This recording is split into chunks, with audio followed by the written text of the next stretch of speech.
the storm and overcome it. Calm City Series.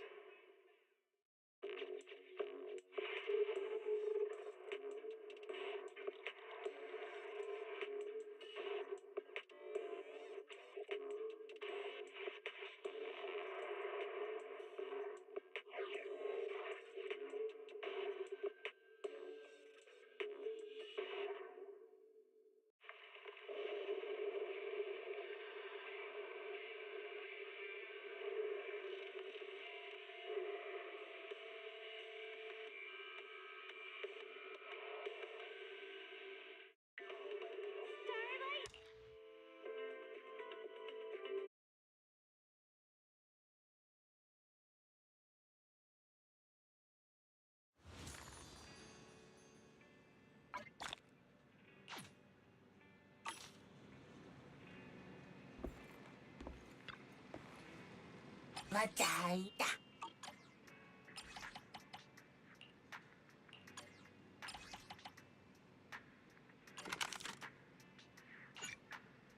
Matain na daw.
Hello there. How about a Tin Master special for You know, coffee is not a must, but a calm and relaxed mindset sure is.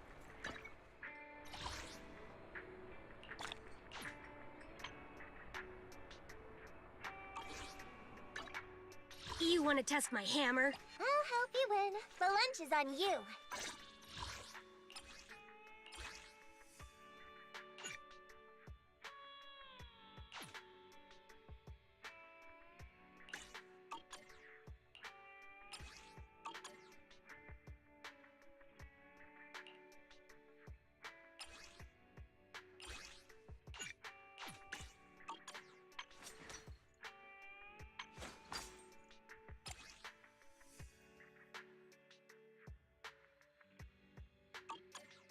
I'll help you win. The lunch is on you.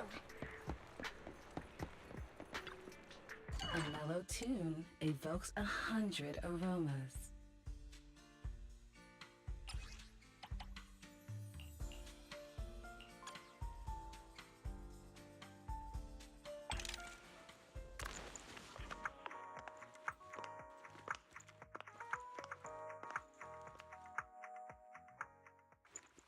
Ah, what a perfect mix. The joy that this delicious composition brings is truly remarkable.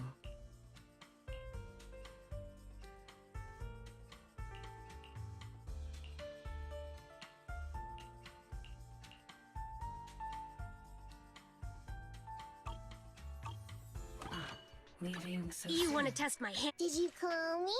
Yeah.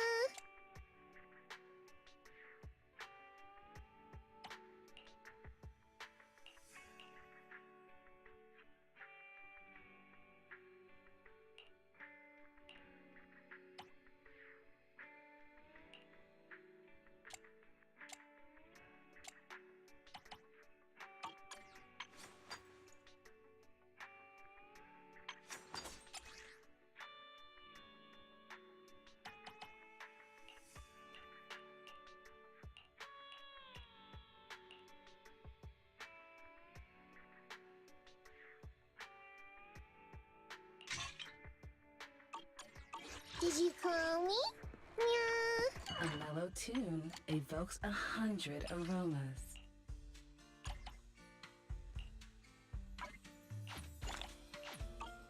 Come back again soon. You want to test my hammer? I'll help you win. The lunch is on you.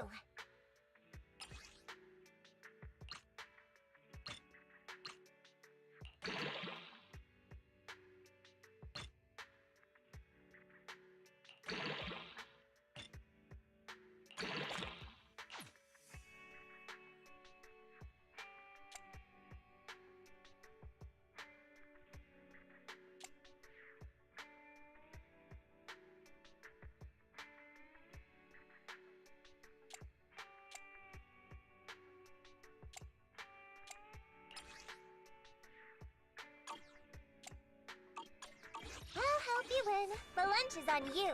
A mellow tune evokes 100 aromas. Take your time and savor it.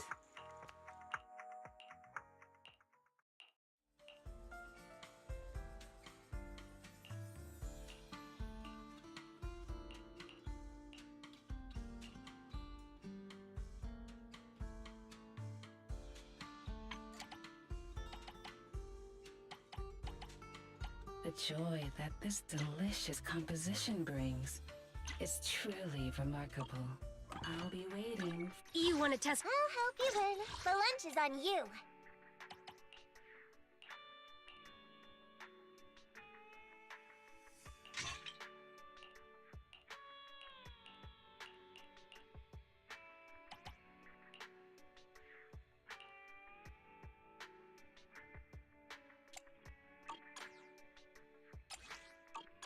Did you call me? A Meow. mellow tune evokes 100 aromas. Come back again soon. You want to test my? I'll help you win. The lunch is on you.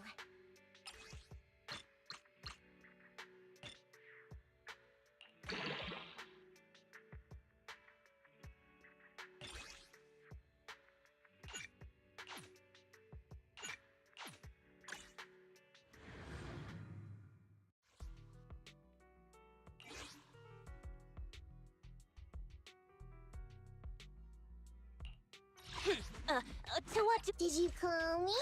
Meow. Is it work time? Need something? My services are expensive.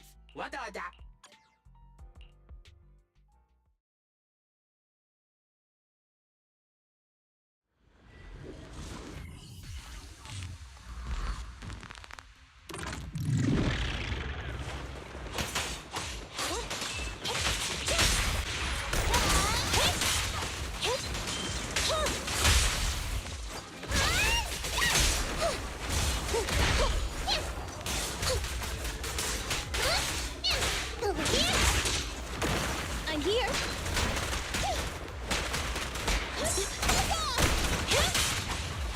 Evade now.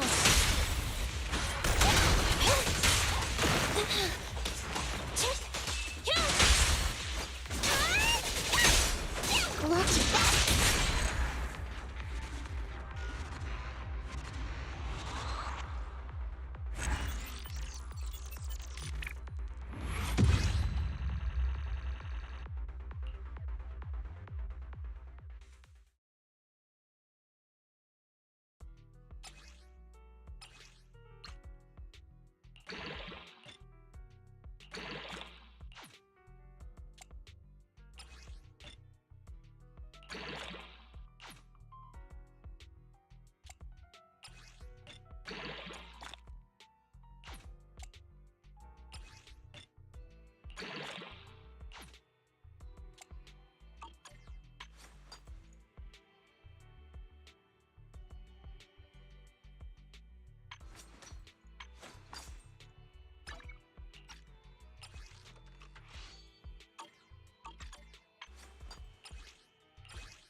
play with some string. Get away from me! Right back at ya! What's this? They're exposed. Don't worry, it's gonna hurt a lot. Electric charge.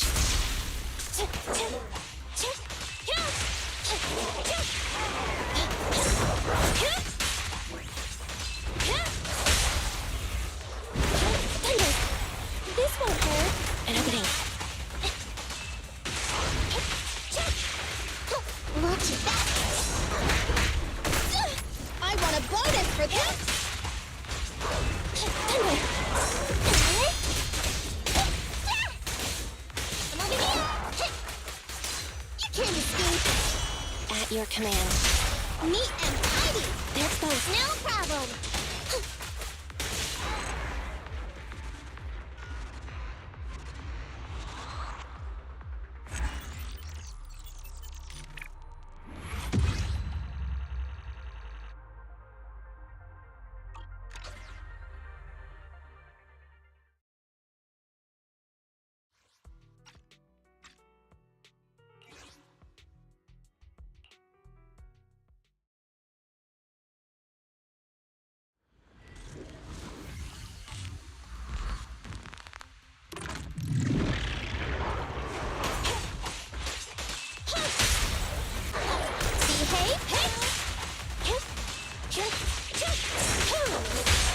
Wanna try my massage? Neat and tidy. Over here.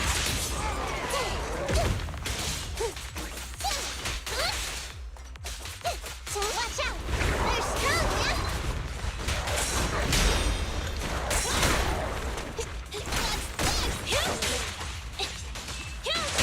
This won't hurt. Why don't you have a taste of my claws? At your command. It's no good to run. They're exposed. I'm over here. Hey.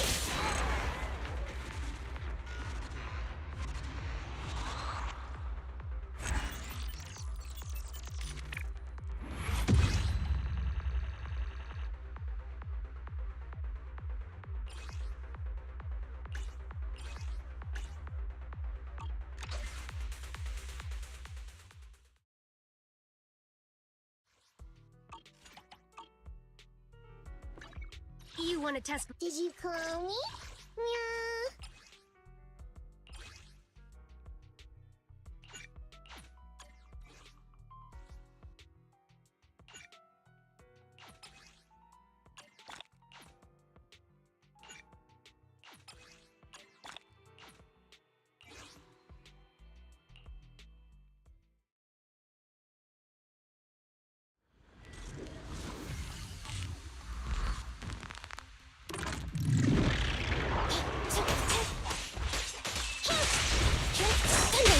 This won't hurt. An opening.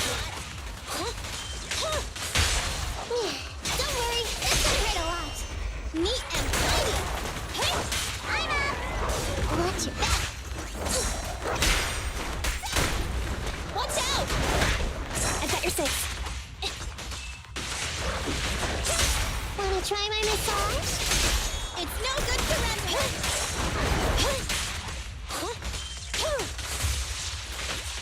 No problem.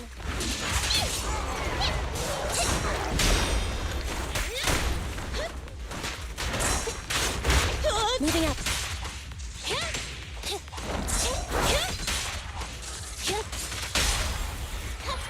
Hey, why don't you have a taste of my claws? I'm over here.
don't look. I'll help you win. The lunch is on you.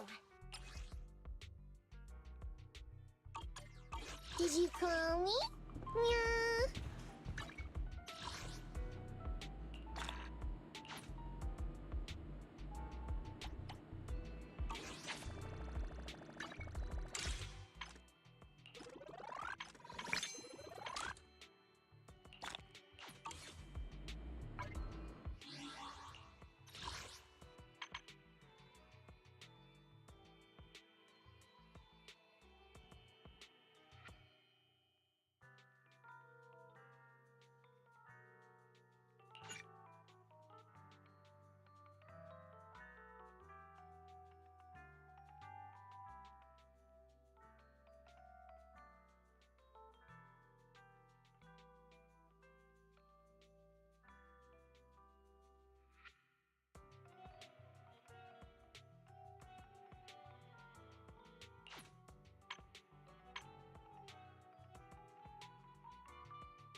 Heading out?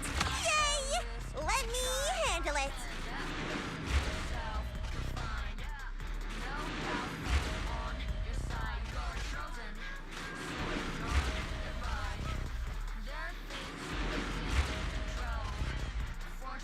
I knew you'd need my help.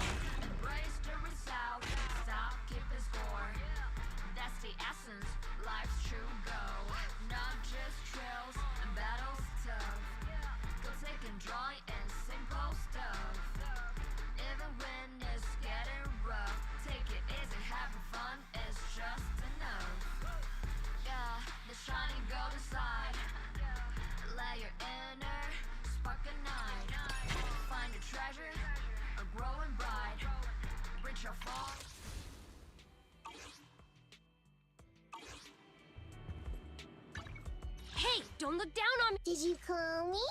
Meow.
You win, but lunch is on you.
Check out the menu. You name it, I make it.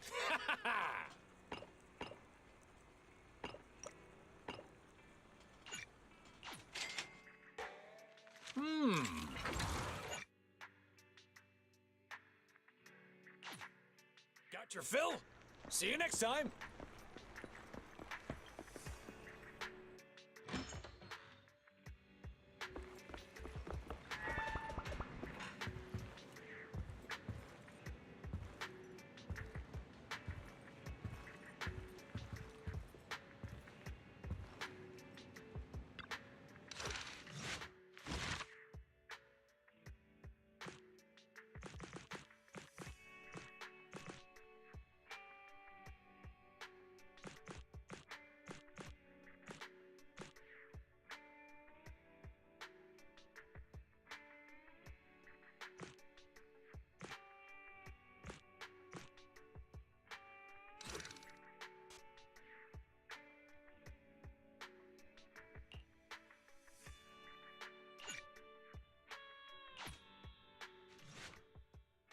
I just got back from Waterfall Soup.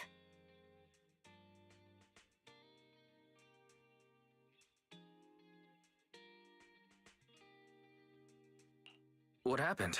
Did something come up with General Chop? No, nothing really. It might not even be a big deal. It's just... General Chop mentioned that Soldier 11 hasn't come to eat noodles at the shop for some time now. We haven't heard from her for a while either. Maybe she's been busy with something lately. You know, like a mission. On a mission? But even then, she'd still try to reply to messages from you. That's what she did before. This is starting to worry me now. Oh, if only her squad mates were with her.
Did you call me?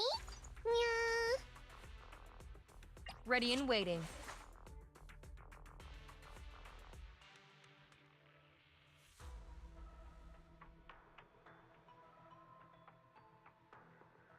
Ready for combat.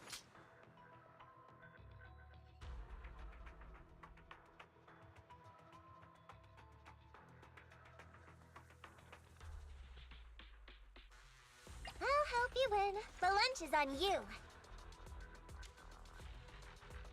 Good day, Proxy.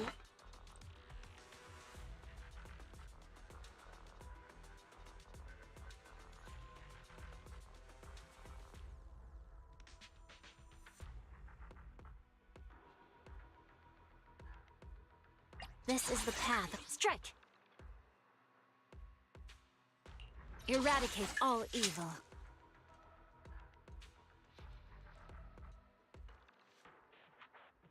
I'll help you win. The lunch is on you.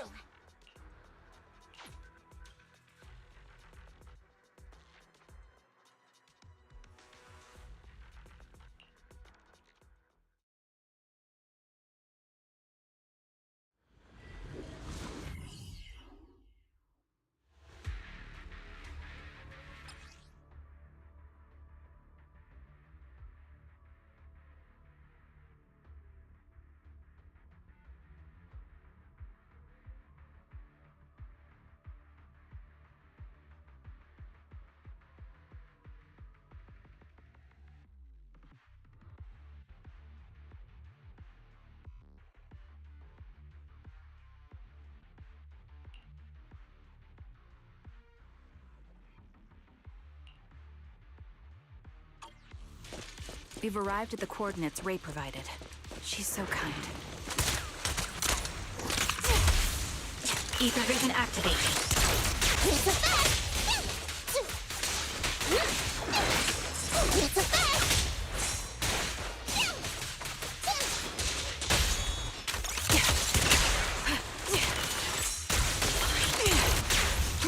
Recalibrating. Can't catch me.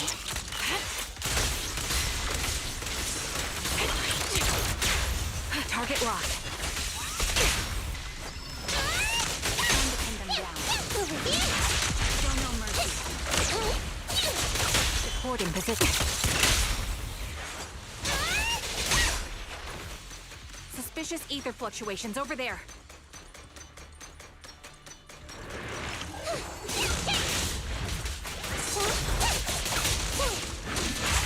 You're in my sight.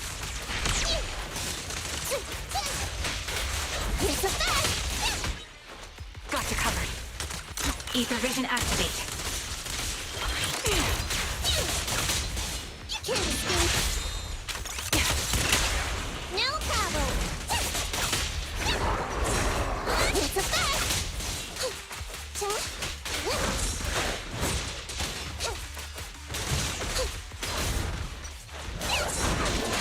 I'll pierce right through.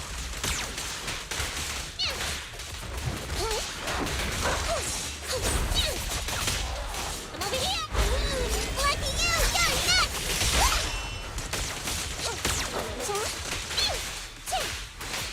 Over here! Show no mercy.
Pity I can't see how pathetic you are.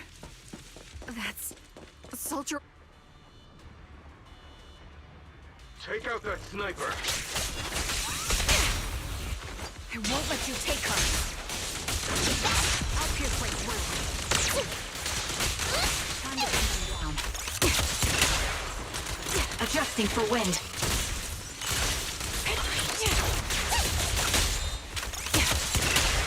I'm up! You can't escape! You're in my sight. It's a fact!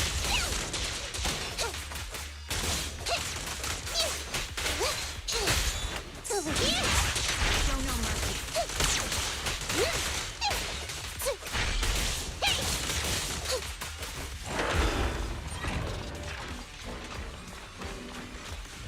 I'll take point. Yes, the melody of combat. Sniper's Creed. One shot, one kill. You're in my sight.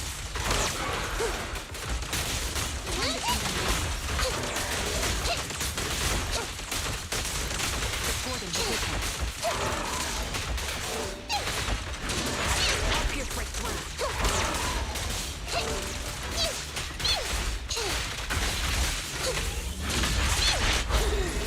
You sound wide open!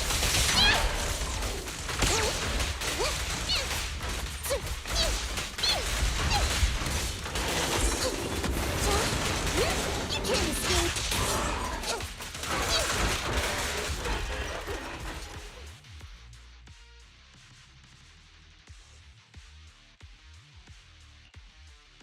Soldier 11! No, damn it. You should have been no match for her. What did you do? Ah, the blind sniper.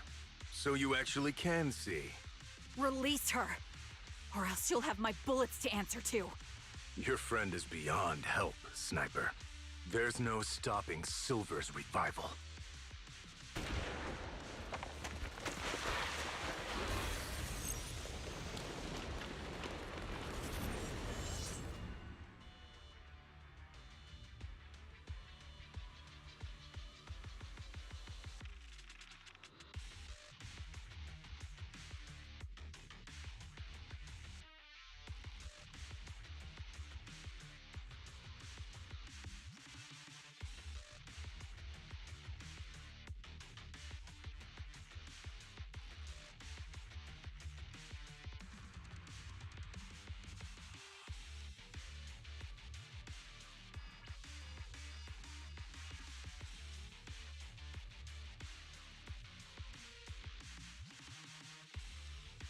All right.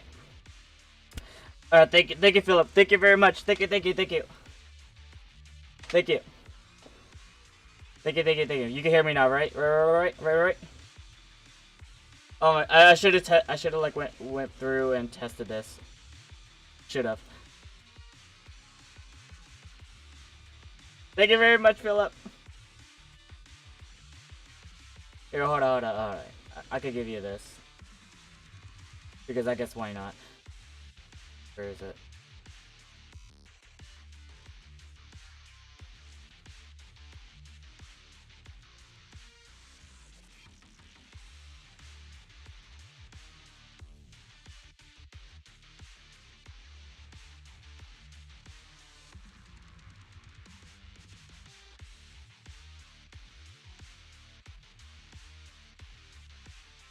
There you go. You can now skip. You can now don't have to worry about ads for a very long while. Damn you. Silver's revival. What did he mean by that? I did it anyway, so don't worry.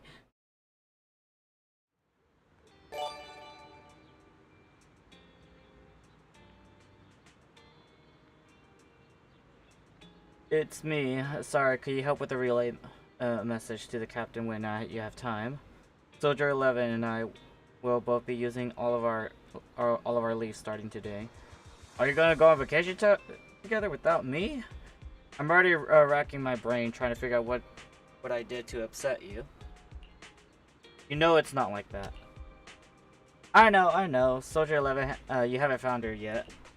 Yeah, please don't tell Captain about this just yet. She's already got enough on her plate. Are you sure you don't need my help? I appreciate the offer, but that won't be necessary. I don't want to kick the hornet's nest. After all, Soldier 11's recent frequent redeployments are also in order from the higher ups. Then I'll kick. Then am I the kick or the hornet's nest? I wanna be the hornet's nest. That way you think of me whenever you talk about hornets. Why would I ever talk about hornets? Never mind. There's something else too. What? There's more? I want to know, what does Silver Revivals mean? Sounds like an Astro Yao album. You're so sleep deprived that you lost your sense of humor. Silver's Revival or whatever. Want me to ask about it on the internet? You're the best. Call me as soon as you have something. I've always missed hearing your sweet voice. Ah, stop it, you. Save your sweet talk for someone who actually needs it. Now, Soldier Trigger, I order you to go and get some rest. A few days later, Trigger receives a call from her companion. Few days later. According to the reply, she has already reached out for the informant through the internet. The contact information, a young woman on 6th Street holding a fried chicken burger. A young woman holding a fried chicken burger.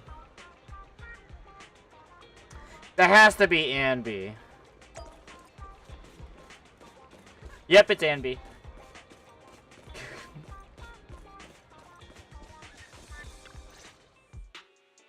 Hello. Girl without boga. Is it you? The one who contacted me on internet? Yep. Huh? Oh, the burger. Sorry, I was starving, so I already finished it. Shh. Thanks for coming to meet me. Long story short, we need to stop Silver from coming back. By the way, what was your name again? I hadn't introduced myself. I'm still unsure if I can trust you. Oh. Don't take it personally. I'm always cautious with people I've just met, especially someone from internet who claims to have intel without any solid proof. But I have to admit, you do seem kind of familiar. Definitely. Even though I can't see your face, you somehow remind me of a friend. A friend who's in danger. They've taken her, haven't they? Wait, how much do you actually know? I'm just as clueless as you about what's happening, but you might have heard of me. I'm Anby, the former captain of Silver Company. So, you're... Yeah, that's me. I'm the one who died in Soldier 11's place. So you should get why I feel responsible for her. Would you understand if I say I'm still not completely convinced? No worries. I've dealt with even more skeptical people before. Trust isn't gained on words alone. So how about we meet inside the hollow? Inside the hollow? I'm not the best with words. Showing you through my actions might be more convincing. You just need to see me in battle. So you're that Andy. Sorry, I can't trust you yet. Then it looks like I must earn your trust. Let's meet in the hollow. Once you see my combat skills, you'll understand what I mean. Alright, it's a deal. Let's each head back and prepare.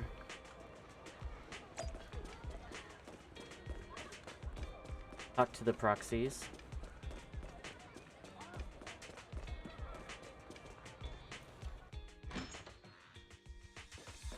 Bell, wise. Just have I gone back to the cunning hairs? Have I imposed too much? Sorry, I'll help out around the shop. Actually, please don't. Every time you sort videotapes, 18 has to go through and relabel them. Are you and Nicole having a fight? No, I would never fight with Nicole. It's just, I got caught up with the sticky situation and I don't want to drag the cunning hairs into it. Oh, I see how it is. You're dragging us into it, it's okay. Just not them. That's not what I meant. I'll help out around the store and I'll bring you burgers too. Ambi. What? You can stay here as long as you want. If you need help, we'll always be there for you. I understand. Thank you. I'd like to rest for a bit now. I have an appointment later that I need to keep. And get some rest. If Nicole comes knocking, I can stall her for a bit, but I can't keep it from her forever, you know.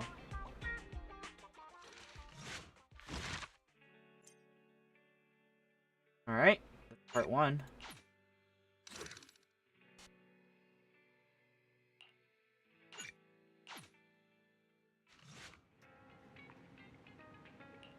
For a while later.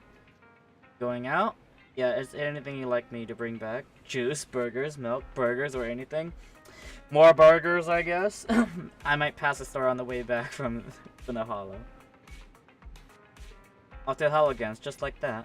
I made an agreement with someone, rest assured. I already prepared the carrot. I won't need to bother you this time, Proxy. We don't need milk or burgers. We just want you to return to the safe and sound. Don't worry. I will. In that case, I'll be off.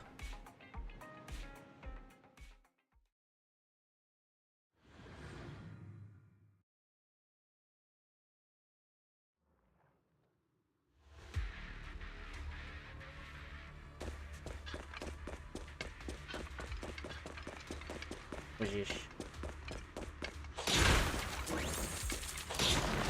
Bye-bye.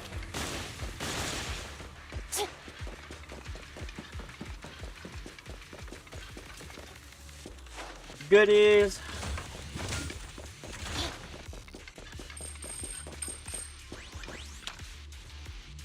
You're very punctual.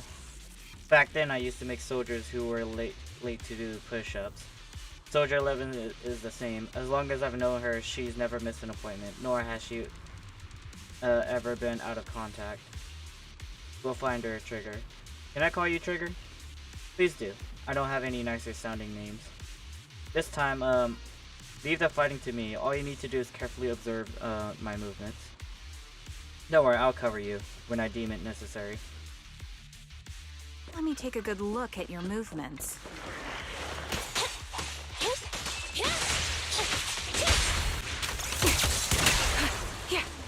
Adjusting for wind.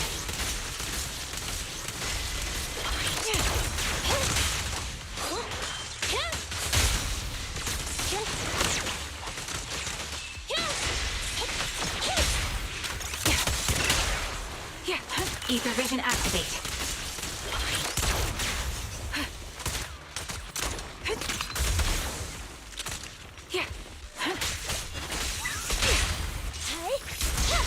Supporting position.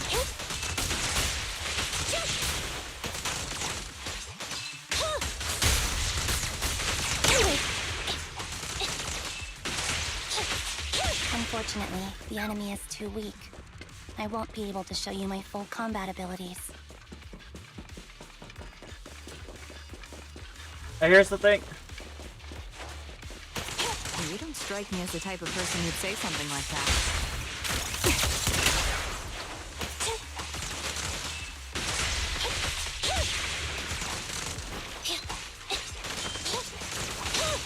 Be gone!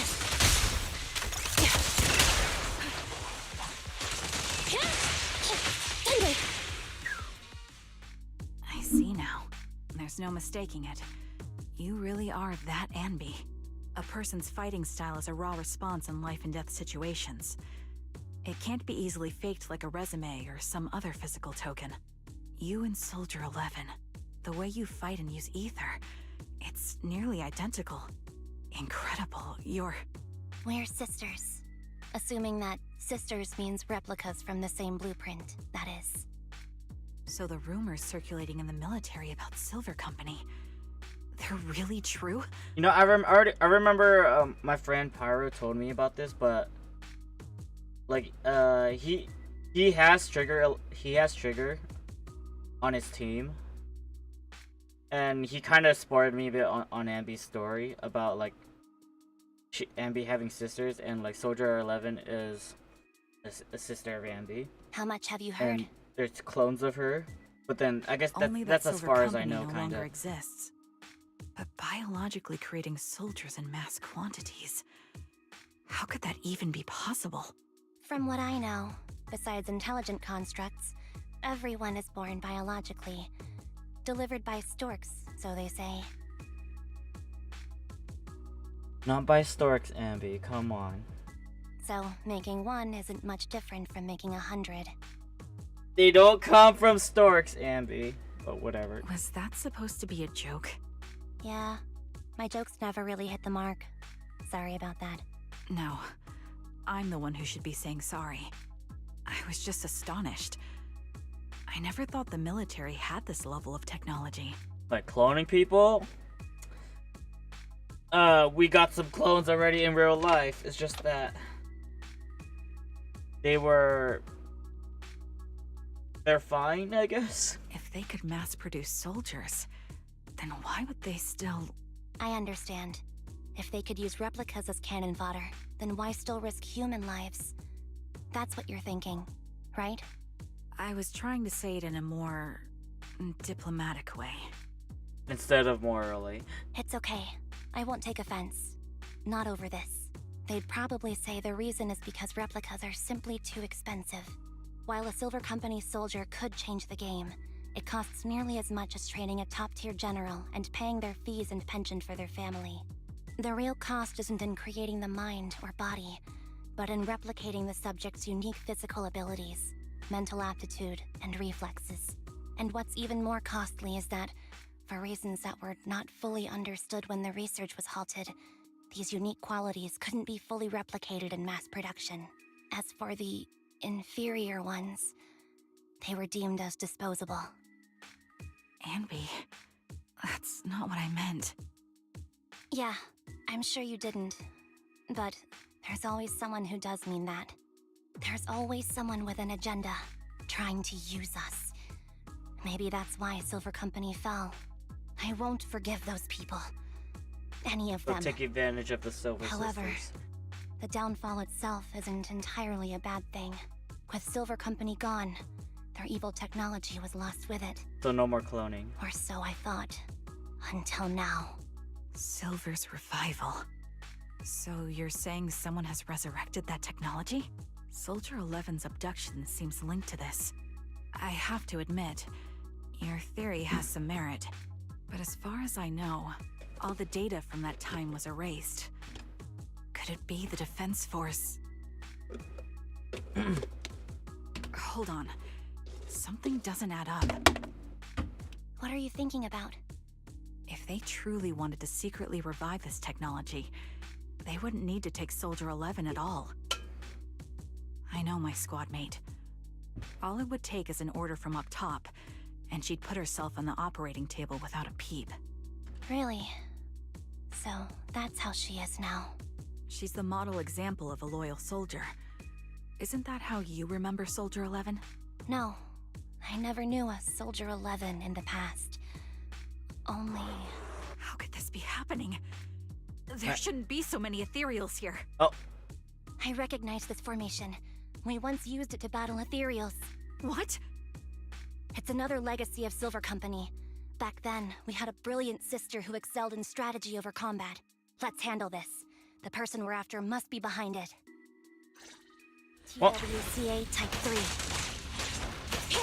Is that the name of that formation? Get behind me! Recalibrating. The melody of combat. Eliminating target. You're not time to pin them down. Oh.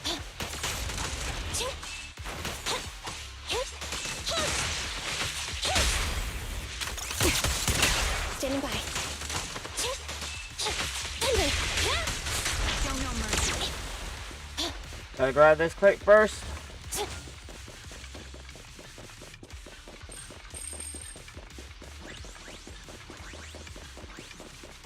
This feels familiar.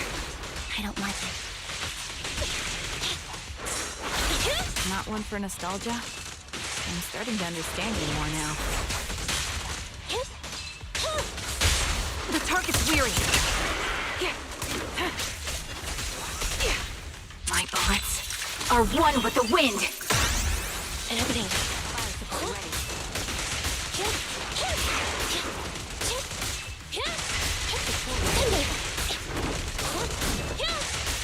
The basic maneuver.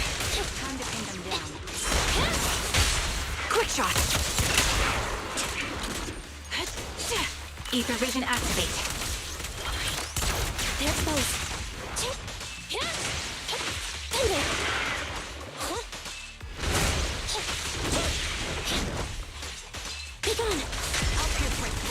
Thunder!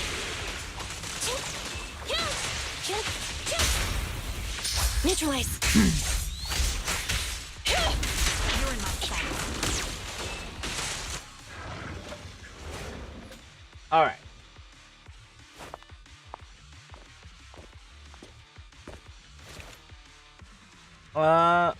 Anby, what is that? A clone? That's the old Silver Squad uniform.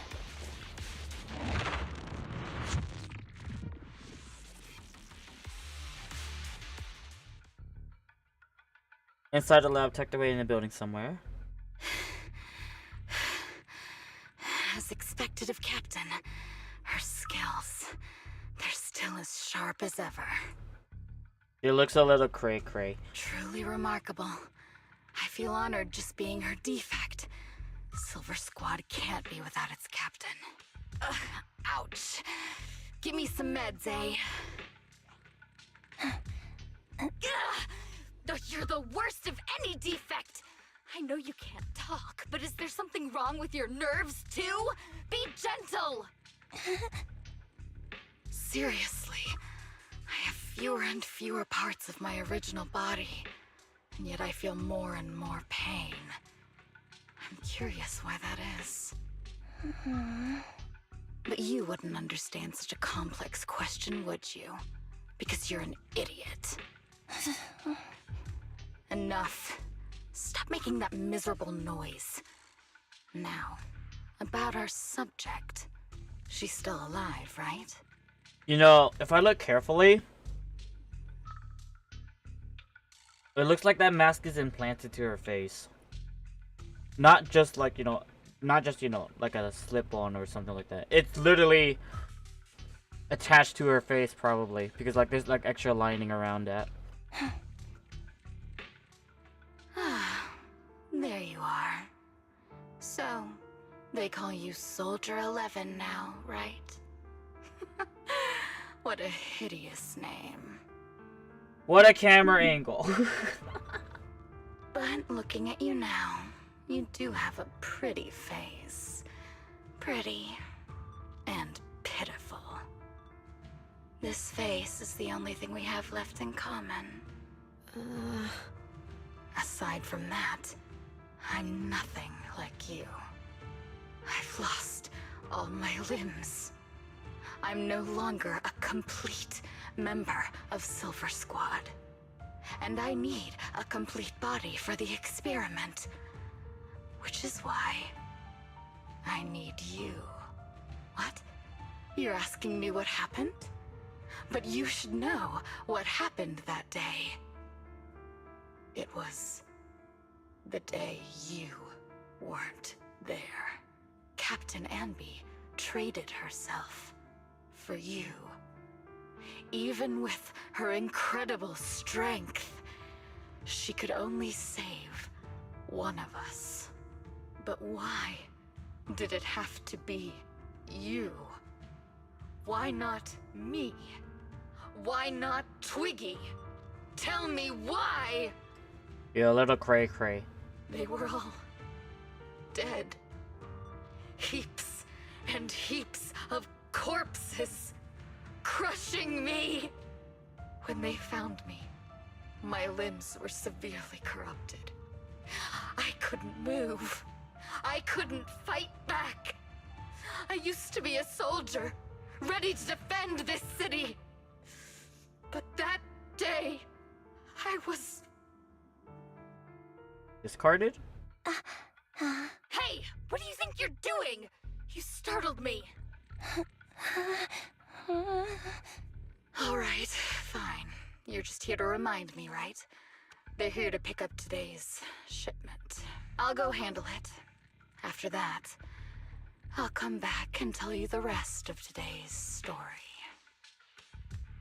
Meanwhile, outside the lab, Anby and Trigger press their ears against the frosty steel door, listening closely to any sounds inside. It seems Soldier 11 is being held captive here.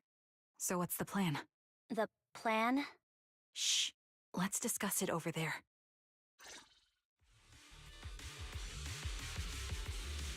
What's the current plan? It's very simple. I don't even need a map to explain it. Infiltrate the place and rescue Soldier 11. Go on, I'm listening. That's it. That's the whole plan? Yeah, a place provides support from outside. We're going in! This is I have to set it alone. If anyone can do it, it's me. Is this how the Super Squad always operates? I'm the captain, and that's how it's always been done. However, back then there was usually a backup plan. Twiggy was always in charge of the backup plans. Twiggy, if I'm not mistaken, she's the enemy we're facing now, right? I don't know why she's become like this. Her backup plans, what's her style?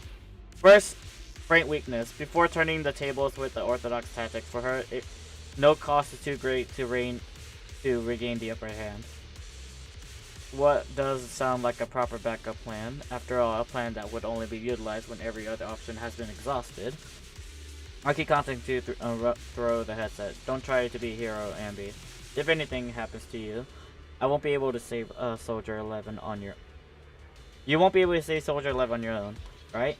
I understand. I'll be careful. I was going to try to be supportive, but since you don't need it, never mind then. Enemy sneaks into the lab through the unguarded air duct. The middle duct are freezing cold, stinging her skin. This place is cold. I sense the frigid air from outside. It carries a strange scent, too.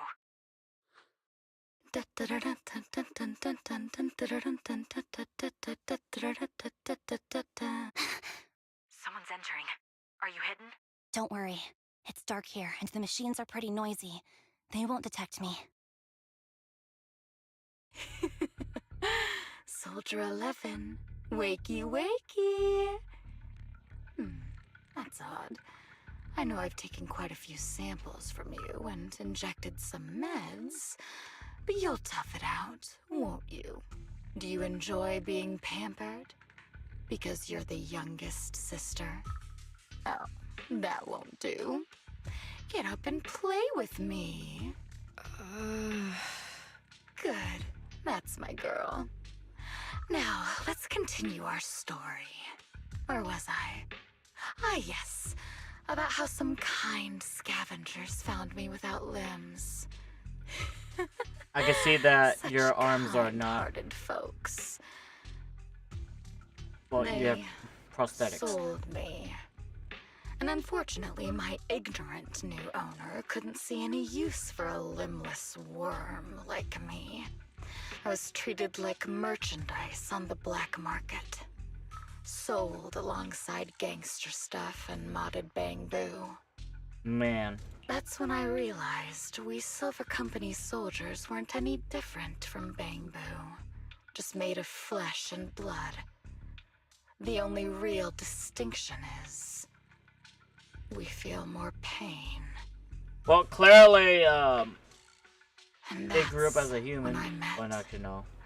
Never mind. She bought me as a trophy girl. Cut me open and operated on me. Checking my internal organs by hand. Anesthesia doesn't work on us. You know that, right? So it hurt. It hurt like hell. Then, out of the blue, she smiled at me. Looking back now, I think she must have noticed something unusual about my body. She told me that she was once a military doctor, but was discharged, and now worked as a rogue doctor. She was familiar with everything about Silver Company, and this doesn't look was willing to help me. So, I underwent surgery and received mechanical prosthetics. Nothing too fancy. I don't think I'll ever use them for combat, but they serve their purpose, helping me stand and do calculations. My true value lies in my memory. You see, my brain is the only thing that has remained intact. Thus, I remember everything.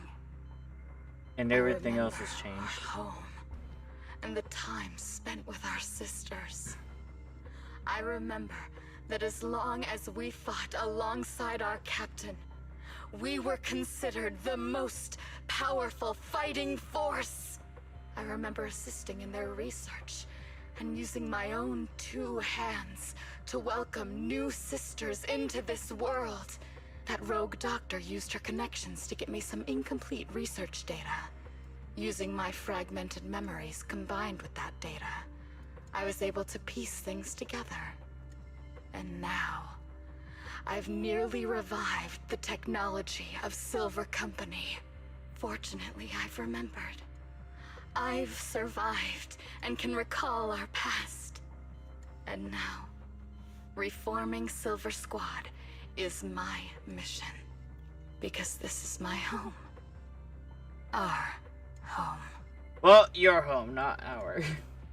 So, do you like my plan, Captain Anby? When did you notice me? My little puppy spotted you a while ago, and I instructed her to raise the alarm. You know, Captain, I'm actually glad you're here. I've been thinking that we need to talk. Give her back, and then we'll talk. If you want her, come get her yourself. And we rushes out of the lab and reunites with Trigger. But she retreats? Say no more. I've got it. The target's weary. Target confirmed. Good. Fire support ready. Show no mercy. Quick shot. Copy that.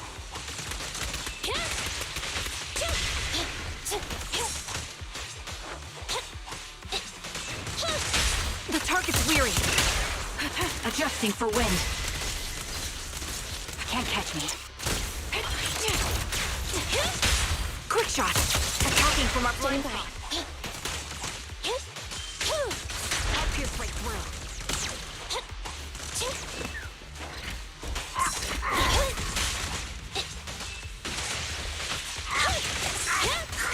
Show no mercy. The target's weary. Sniper's Creed. One shot, one kill. Opening. Supporting position. Eliminating target. Time to come down. Ruin that sight. Fire support ready. Help pierce right through. Quick shot. Target locked. They're exposed. Time to pin them down.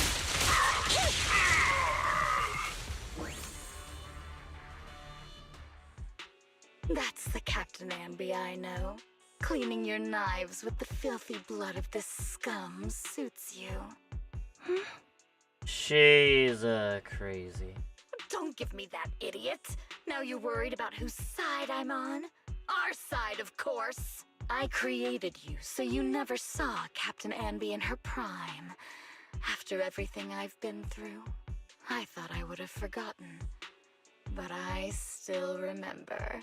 So, have you ditched the uniform, Captain? Twiggy. I'd keep it as pajamas if I were you. It's nice to reminisce about the days of glory and agony, isn't it? It's not nice to remember bad memories. I never knew you were still alive, Twiggy. Yeah, I was always the worst at fighting, but I survived. It's only natural for you not to expect that, Captain. You're not as terrible a fighter as you think. Your sharp mind makes up for it. Yes, you said something similar before. I'll never forget that. You persuaded them to keep me, and you encouraged me to acknowledge my true value. You're right. I am valuable. I understand that all too well now. Trash may perish easily, but not me. I'm valuable. Precious, even. There's always someone who sees value in me, just like you did before. Sometimes I wonder if I were just an ordinary citizen in New Eridu and not part of Silver Squad, maybe I could have become a researcher at the White Star Institute, studying deep topics like 3 forms of etheric manifestation in specific hollows. Sure, I might be sharp, but there are different kinds of smart. Growing up in Silver Squad, I had no street smarts. Competing for profit, seeing through lies, and striving for a better life with limited resources. So she had it rough. These I had to learn the hard way, year after year. You've been through a lot. Is that why you're doing this now? I don't need a reason. At least not one to convince you. The only person I've needed to convince is my backer. You know better than anyone. Silver Company was an evil undertaking. That technology should never resurface. Evil? Are you suggesting that you, I, and our sisters were all evil? The company was evil, not the sisters. We are evil incarnate. Or yeah, never mind, I don't know. Alright. I'm gonna look and see why we work on ESP and think of how to earn as much ED as you can before Vita Patana goes away. Good luck! Good luck, Philip! So, we should all just be destroyed? No. No. But we should not continue in our evil. Oh, I see. That's very enlightening, Captain. We should be eating burgers, watching movies, working a job, and going on dates. Instead of being maimed, sold, tortured, and struggling to survive. You know I care for you, Captain Anby. Whatever you do, I won't hold it against you. But that doesn't mean you can stand here and say these things so lightly to my face. You know where I am, don't you? You know where I live, what burgers I like, what movies I watch, and who I spend time with. Straight up yonder there, alright. Since you know, you're welcome to visit me anytime, Twiggy. I'm your captain. I'll personally deliver the punishment you deserve, and then seek redemption with you together. Captain. We can still make things right before you make a greater mistake. Fortunately, I found you before things got any worse. I have so much to tell you, but maybe another time. For now, we should... Conversation interrupted. Ambi is stunned but to see a body tossed in front of her. It's Soldier 11. She's pale and there are signs of life in her. She's breathing faintly. All right, I'm returning your favorite girl. Now we're even, Anby. Twiggy? I said we're even. From now on, you can stop acting like a captain and save this foolish talk. Twiggy kissed the limp Soldier 11 to the ground and Ambi quickly lifts her up in the hands trigger. Soldier 11! Wake up, Soldier 11! Ambi, she doesn't look good. We need to get out of this hollow ASAP. I see how it is. Twiggy, I'll be back. I won't just abandon you. You sicken me. Like I said, just save the foolish talk. I can't stand to hear that kind of mush from someone who looks exactly like me. You know, it's like they say, you can't save crazy.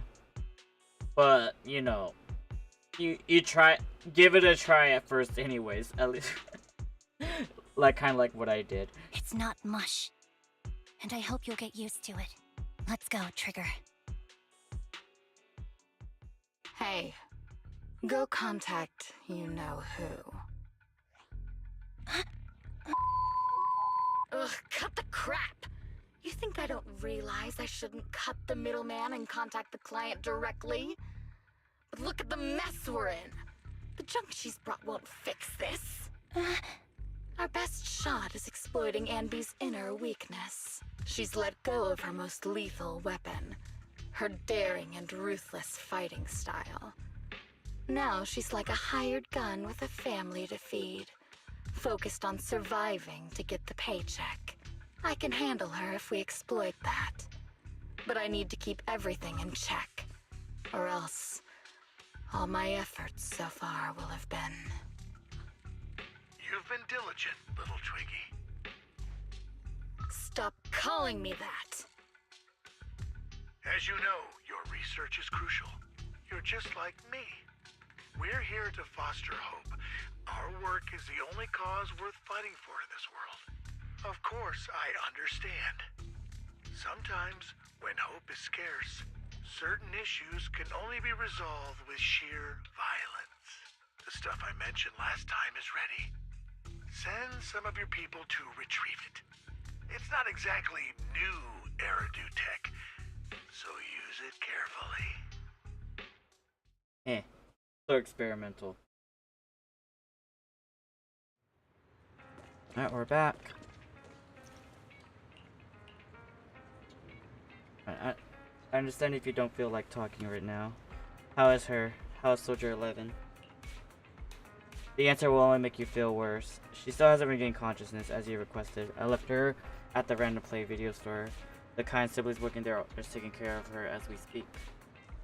It's been so long, but the shop has barely changed. And now it's the time to be talking about that. You know, I have a very funny feeling in my tummy. And I feel like I probably need to use the restroom. Maybe I could be a little bit constipated until the story is over, but...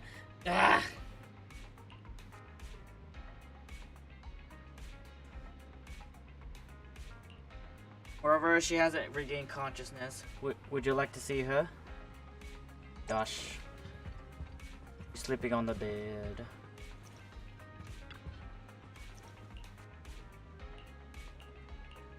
Looks like it didn't work. And below her head, sadly, and prepares to leave.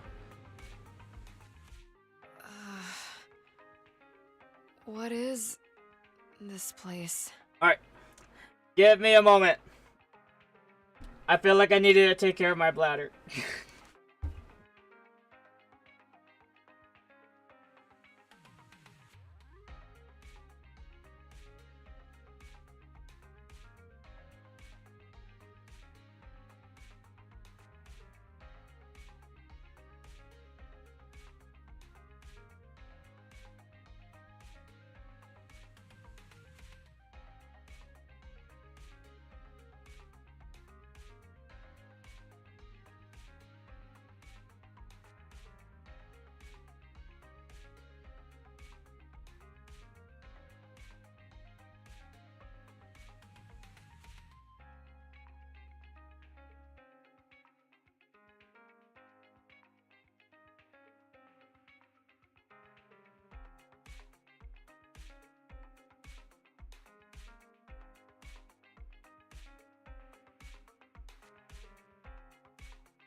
Oh my gosh.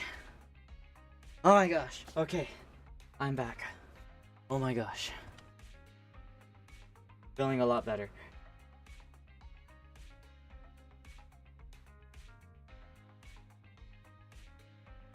And who am I? You're awake, Harin. Great, you're awake. I've been worried about you, Soldier 11. Soldier 11? Is that my name? It sounds odd and could easily get confused with another number like Soldier 161051. Only a fool would call herself that. She got amnesia, I think. I can see you're doing much better now, but I won't let you talk about yourself like that. Her memories seem jumbled. The injuries might be more serious than they appear. When a Silver Company replica is severely wounded, their memories are often the first thing to fail. Even me, all those years ago, there was a time when I couldn't remember anything. Is that so? Then what about your combat skills? Were they affected? Would the Defense Force abandon her if she couldn't fight anymore? Well, I know we wouldn't do that. Proxy. Yeah, having one more mouth to feed won't hurt. It's nothing compared to our monthly electricity bill. Plus, our little black cat needs another playmate. He's already getting bored of us. Huh. You know how short-handed we are, right, Charon? Oops, I mean Trigger. Charon? There you go, trying to be funny again. Guess that's your unique charm, Manager. Jokes aside, I can't vouch for the Defense Force, but I can promise that Obel Squad won't abandon her. I see. Well, we know how resilient she is, so we're confident she'll bounce back. It seems you and Soldier 11 go way back, Anby. Could you share more about her? And maybe how we can help her recover faster? We're here to help. Are you sure it won't be too much trouble for you? Don't worry. Nicole's caused a lot more trouble for us. Besides... I see. In that case, what she needs now is nothing too out of the ordinary. Warmth, comfort, safety, and relaxation. Also, some familiar faces, as well as her favorite foods. Ah, right. Obviously I should get her noodles. Some burgers for an energy boost. I'll be right back. No, she wants noodles. Not so fast, Amby. Burgers aren't exactly Soldier 11's favorite. Oh, they're not? What does she like then? Noodles! It seems Trigger already left to get it. You'll probably find her near Waterfall Soup. By the way, General Chop is concerned about Soldier 11 as well. Be sure to let him know that she's improving. Yeah, don't worry. She's in good hands with us here.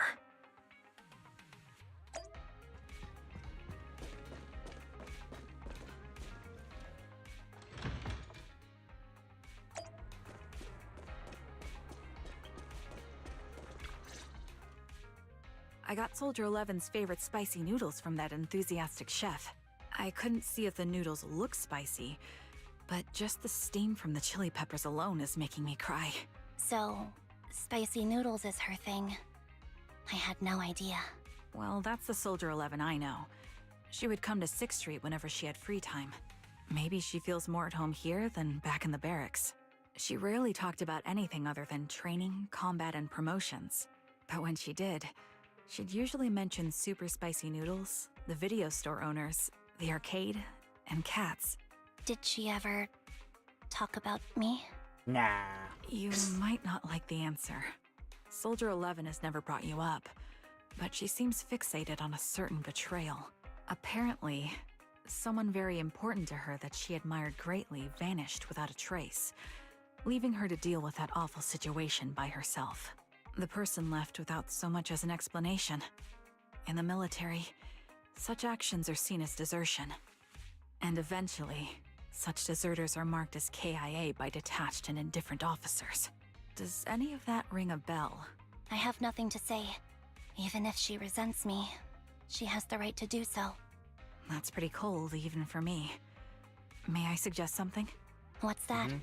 If you want to mend things with Soldier 11, don't say anything like that to her. Trust me. But that's the truth. I have no excuses for that. I lost my memory when I left the army.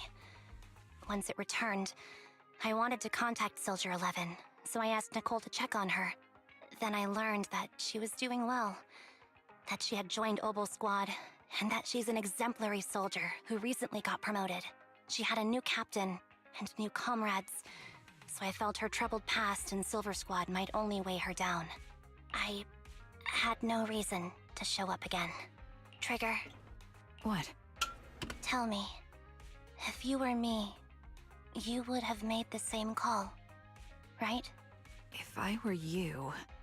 Yes, I might have. That's what I thought. So, even if she hates me, I deserve it. But I'm not you, Ambi. That's the point. Okay. If I were in your shoes, I would let Soldier 11 know she was never betrayed or abandoned. I'd let her know that her comrades would search to the ends of the earth for her, and that they'd never forget her. Trigger, you're really amazing. That's all you have to say? Yeah, I'm really impressed. It must be nice to have you as a comrade. I'm not so sure about that. But we have more pressing matters to discuss now. What are you planning to do next? I'm heading back into the Hollow to put an end to everything with Twiggy. That evil tech must never resurface again. But before that, I want to apologize to Soldier 11. Apologize? But given the current state of her memory, she might not remember it afterward. Oh, she will. That's the idea. Wait, really? Wait, what? Yeah, that's the best choice for my cowardly side. Seems like it's really weighing on your mind. All right, if there's anything I can do, just say the word. In that case, I need you to prove something to me. Prove something? Like what? Prove that you can take good care of Soldier 11. That's the only way I can hand her over to her new comrades without worrying.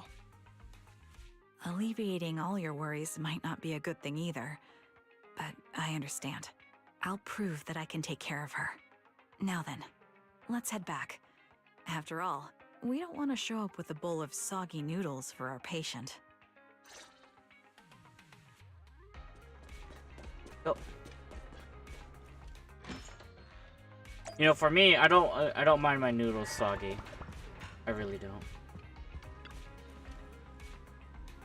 Looks like I've been causing quite a lot of trouble for you.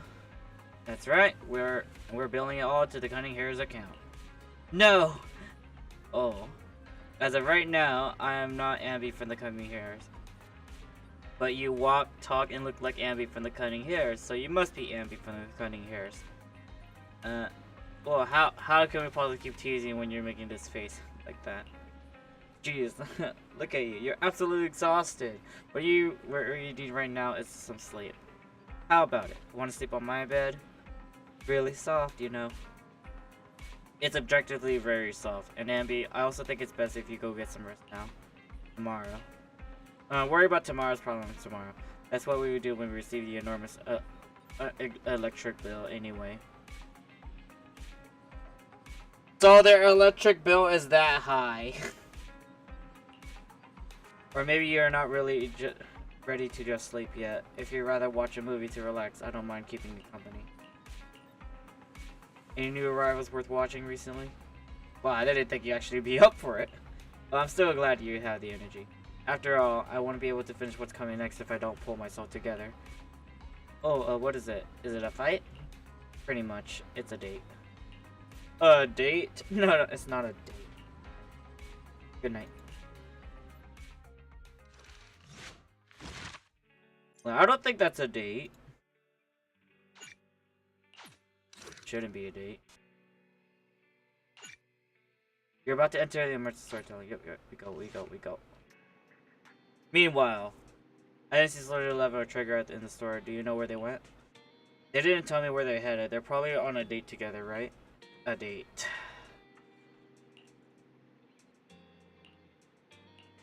Why didn't they take me along with them? Why should they have to bring you along? Based on my experience, the optimal number of people for a day is no more than 2. Trigger wants to prove to me that she can take care of Soldier 11. If I'm not present, how can she prove it to me then? Maybe she just wants you to go on a normal day and cheer Soldier 11 up. Not to mention, Soldier 11 is really one tough cookie. Did she get seriously injured? Is it really okay for her to be running around outside like this? Being able to use their energy to prioritize stabilizing vital signs, retaining maximum combat effectiveness, that's the most basic requirement of a qualified Silver Company soldier. Anby, what? You do know that someday you'll have to tell us out the whole story, right? Whether you want to evolve us or not, Belle and I are part of this, and we have the right to know. Can I refuse?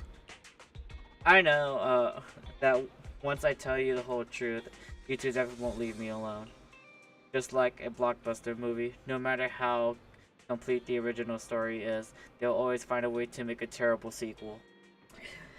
Yeah. You know, sounds about right. There's no, oh, whatchamacallit?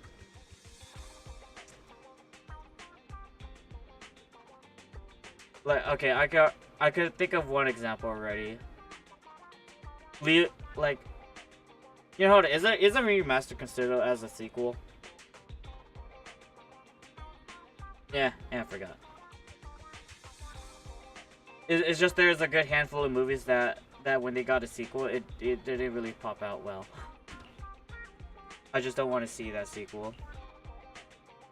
Now that's a hard metaphor to follow, but there are some really good sequels out there too, definitely. Yeah, and sometimes the second film is terrible, but the third one turns out to be surprisingly great. I won't force you. We just hope you know that you are never alone. Wise is right. Besides, this is exactly what friends are for. I remember the first time I met you, Anby, and you were even more naive back then than you are now. But even then, I already had a feeling that we would become partners with a bond of trust, and share moments that could never be replaced together. Yes, thank you for the reminder. Compared to who I was back then, I should have made some progress by now. Please help me contact Nicole and everyone at the Cunning Hairs. Whoa, is your runaway saga finally over? I have something I want to say to them before it all ends. Belle?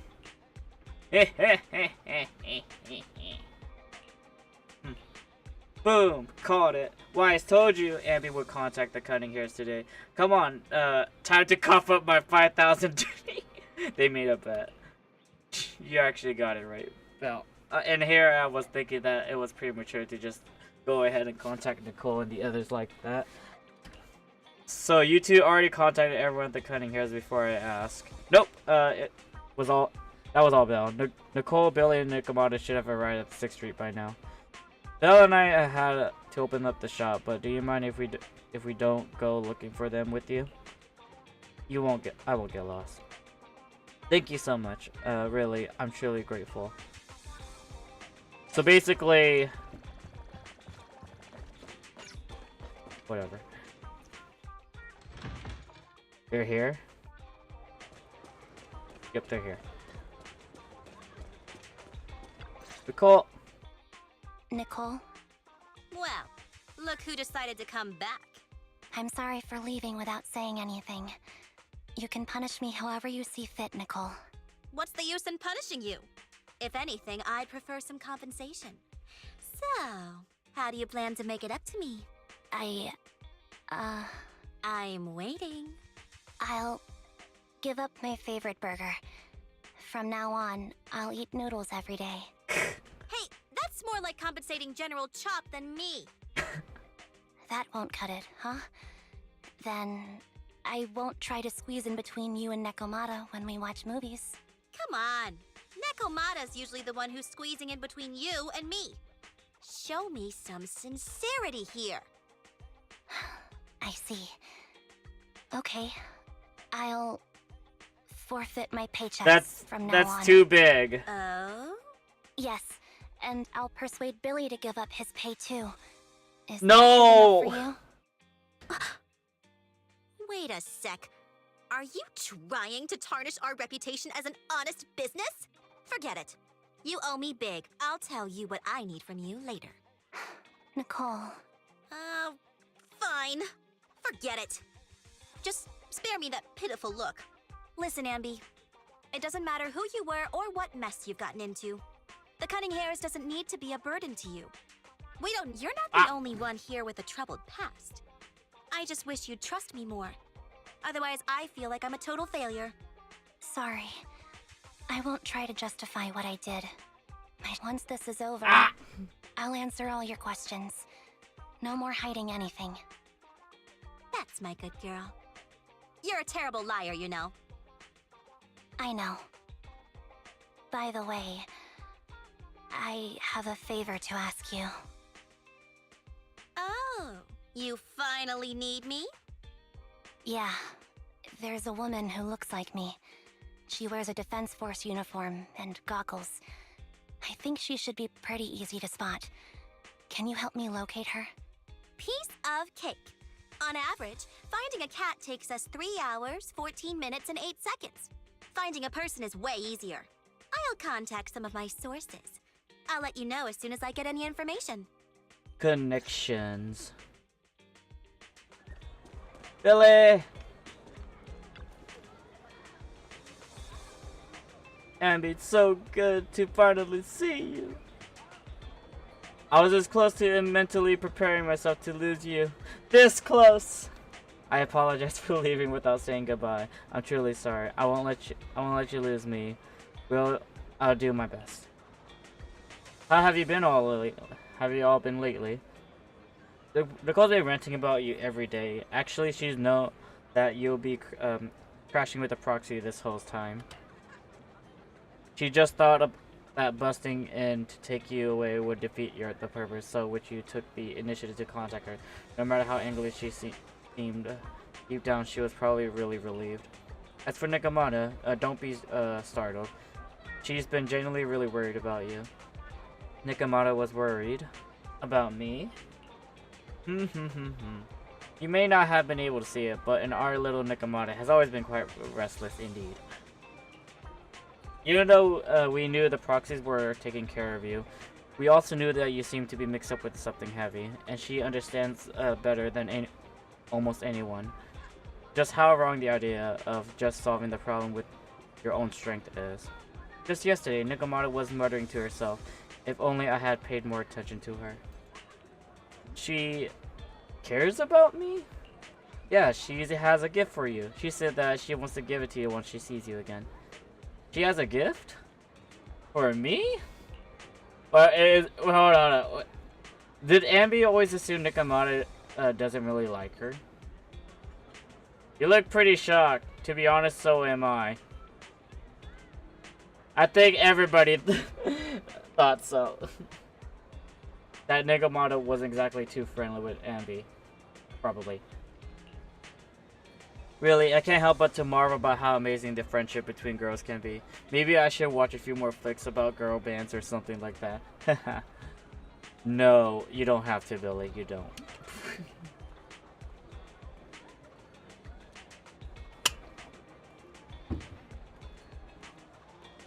When you see Nikamata, make sure you don't tell her that I said any of that. Otherwise, she'll definitely scratch up my paint job with her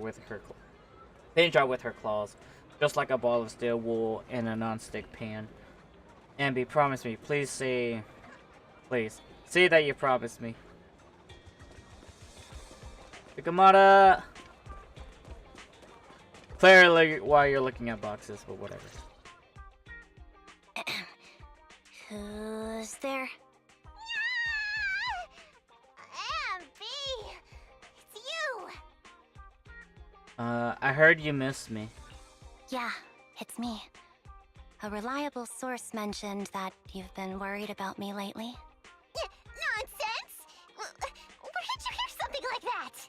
Darn it, Billy. I'll scratch all this paint off like scrubbing a nonstick pan with steel wool. I swear on my favorite mackerel that I will. I'm touched. Thank you, Nikamata. Well, Billy guessed it right. Don't be. No thanking me. I heard you even prepared a gift for me. A gift? Well, yeah, I did. But it's not like I made it just for you or anything. Here you go. Ambi doll! You're missing the eye. But I guess that's fine. Oh, a doll. Is it supposed to be me? With this rough stitching, I'm guessing you sewed it yourself? This is too much, Nekomata. I can't accept this. Nah, stop being dramatic. I got a doll-making kit and was gonna make one that looks like Nicole. But it turned out super ugly. With a big head and tiny little body. It didn't look anything like Nicole. So I altered it a bit and wow! It somehow looked just like our Ambi. But I don't look like this. No, it's exactly like you. It's like your little twin. Go on. You want me to carry it and never let it out of my sight? Oh, wait, you didn't stash some sort of contraband inside it, did you? Are you trying to get PubSec to arrest me? Yeah? Just because I'm a street cat doesn't mean you should be prejudiced like that. There's no contraband in the doll. I swear on Nicole's lap. All right, I'll trust you. Let me do something for you in return. How about some mackerel noodles? Ooh, Lady Nekomata appreciates your rare treat. But not now. Not now? But the noodle shop is close by. Once things settle and you're safe, you can treat me to those mackerel noodles. The doll somehow feels heavier in Ambi's hands. Ambi lowers her head as Nekomata grins. Ambi, I just received some info. The person you're looking for is at Lumina Square. There's another woman beside her, and the two were walking towards the riverside. I see. Nicole, thank you. Quick, tell me I'm the best. Nicole, you're the best. Good girl. Now go have fun, and remember to come home afterward. Alright, I'm going to Lumina Square.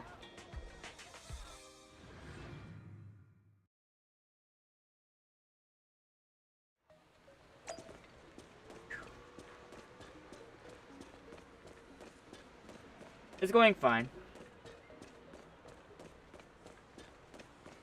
Like, after Ambi's, story, or this story, I'm gonna go with Trigger's story. So, here you are. Hello. Sorry, Ambi. I snuck out with her. Are you feeling okay? Are you speaking to me? Yes, Soja 11. You seem familiar. Like I've seen you somewhere before. But I can't quite remember. Hope the amnesia gets off. I'm... Anby. Does that name ring a bell? No. I don't recall anyone named Ambi. Sorry. Maybe we knew each other, but this person named Trigger told me that my memory's off right now. I'll get better. And maybe then I'll remember something about you. I see. Where did you and Trigger go today? We tried some food called noodles. They were this amazing, fiery red color. It was delicious. Then we pet some creatures called cats. They were damn, different than her I head is expected. really knocked out. Surprisingly soft. We went to an arcade, did some shopping, drank some tea milk, and even opened surprise boxes. Then we went to a dim, noisy place and watched a movie. I think that's what they called it. During the movie, someone took advantage of the dark environment to attempt a theft. Fortunately, I still remembered some basic combat skills, so I managed to subdue the thief and turn them over to public security. The public security office isn't far from here. After we wrapped up there, Trigger suggested we watch the sunset by the river. You sure know how to plan a date, Trigger. The video store manager taught me all this. I'm just a good student. Anyway, I think I did a good job. Right, Soldier 11? Yes. I had a great time. Still, I can tell my body isn't really used to relaxing. I can always feel an urge to do some push-ups or some other exercise. That's our model soldier for ya. So, Anby, can you relax now? Soldier 11 is important to me. I don't ever want to lose another squad mate, so I promise to look after her. You can focus on the matters at hand now. Once everything's settled, if you choose to face her, I'll be there to vouch for everything you've done for her. And if you prefer to stay out of it, no pressure. I understand the weight of your history with Silver Company. It's like a heavy chain around you both. I'll break that chain. I have faith in you. Thanks, Trigger. In that case, please keep this for me while I'm away. What's this? A doll? It looks a little familiar. It's very cute. Soldier looks confused but still takes the doll and hugs it tightly. So tight that it almost burst. Please, keep it safe until I come back. Right now, it's my most cherished possession. Don't worry. If it means that much to you, we'll be sure to keep it safe. Thanks. It gets chilly by the river at night. Let's head back to the video store and get something warm to wear. Have to head back now. Be sure to not catch a cold. Yeah, let's head back.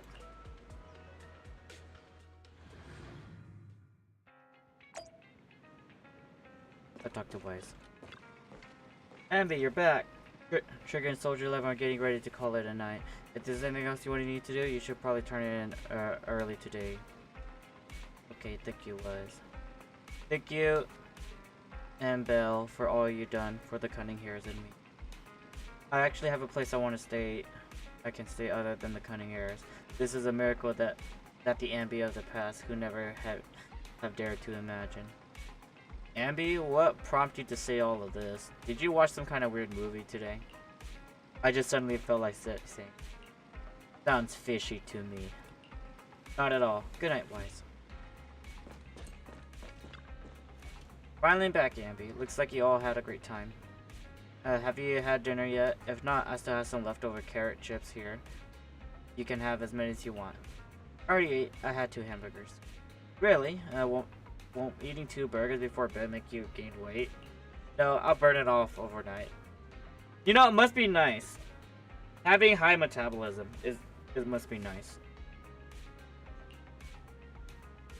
I want you to drag if you want to drag someone to join you for a bit for a night run, like take Wise. He'll totally get psyched for it. Soldier 11. I remember you from earlier today. Ambitizinia. It's Anby. Just Anby. Sorry. It seems my memory still hasn't recovered yet. It's frustrating not knowing what I've forgotten. I can help with that. You can help? I can tell you what you've forgotten, Harin. Harin? Harin. Is that my name? It was your name before you were Soldier 11. The name I knew you by. Back then, we used to find nice-sounding words to call each other. The higher-ups were aware, but didn't intervene. I don't like that name. It sounds too weak for me. Yes, you've said the same thing before. So what exactly is this Silver Squad? And who decides who's qualified or not? There's a lot I don't understand. If it's connected to my past, then please tell me everything. Sure, I'll explain it all. Just allow me to do one thing. Huh. One thing? Allow me to apologize to you. Anby recounts everything about the Silver Squad and the creation of its to its downfall. There were many things I didn't understand then, and still don't understand even now. All I know is that we were used as pawns in a power struggle within the army. And, in the end, they chose to keep only one replica. Only Anby. Because she was the best. And that was you, Anna? As you said, you were considered the top performer. Ambi, not Anna. I'm not Anna. That's someone else. But yes, I was selected. They devised an operation, a suicide mission. No one was expected to return alive. My name wasn't on the list for deployment. But the night before, you went too hard in training and got injured. So I took your place. Did you survive the mission? Take a guess. I saw my squad mates buried in the rubble. The memories are all a little foggy, even to this day. I'm not sure how I survived, or how I was able to stand before the senior officers. How could they issue such a ruthless order? Sending their own soldiers to die? We're living, breathing human beings. That's Perhaps. the point, Harin. Are we humans? I assume you can also issue combat orders now. When you send a squad of explosive Bangbu into the enemy base, do you consider their well-being? But Bangbu aren't humans. I don't have to consider that. That's what they said too. Replicas aren't humans. So, they ordered Silver Squad to their deaths. But since you are still a survivor, they ordered me to execute you. Did you go through with it? What do you think? It appears you didn't. But if it were me... Would you have followed their orders? No. I would have executed the officers who issued that suicide mission.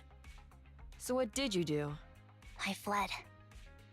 I offered to exchange my life for yours. And then fled. I didn't trust them. So disappearing seemed like the only feasible option.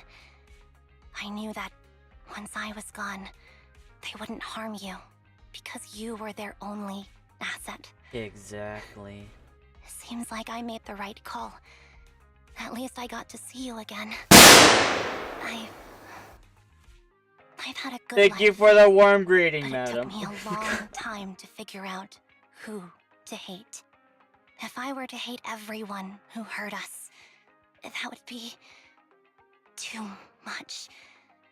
I couldn't live carrying so much hatred. It's impossible. And Nicole told me that I shouldn't hate myself. So, Hello, unknown. eventually, I realized that all the suffering stemmed from the Silver Company tech, and the fact that we replicas were not seen as humans. According to a movie Wise loaned me from the store, this is referred to as an ethical dilemma. Life shouldn't be engineered. Yet they already did, just like dog breeding. And then, you know, grafting plants.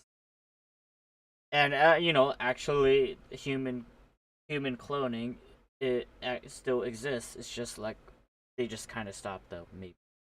Only then did it dawn on me that many people were already aware of this issue. There are a lot of smart people out there. Madam, so in a nutshell, what you kind of missed, Ambi and Soldier 11, these two are technically sisters. And they are, and both of them are essentially clones. Yeah, these two are clones. And they came from a company, I guess it's called the Silver Company, that they made a lot of clones that are, you know, basically humans that are biologically engineered for combat. And at the very end of the company, I guess, they decided to do a suicide order for all the clones except for Ambi, because Ambi was the best clone in there, and they wanted to dispose everyone else. So when Ambi realized that, Ambi sacrificed herself to save Soldier 11, which Soldier 11 is the youngest clone. She's the youngest. And Ambi is like, I don't know, not exactly the oldest, but then she was the best. So, a lot of clones died. There's a few of them that are... Yeah, there's 2 of them that are somehow alive, but then they're not exactly on the good side anymore. But Soldier 11 was alive just because since the suicide mission did not go as planned, like Soldier 11 was their only asset left. While Ambi, you know, she sacrificed herself just to make it where she is not deemed valuable when they when they found her like on near death. So, I'm sorry, Harin. And Harin is Soldier 11's real name.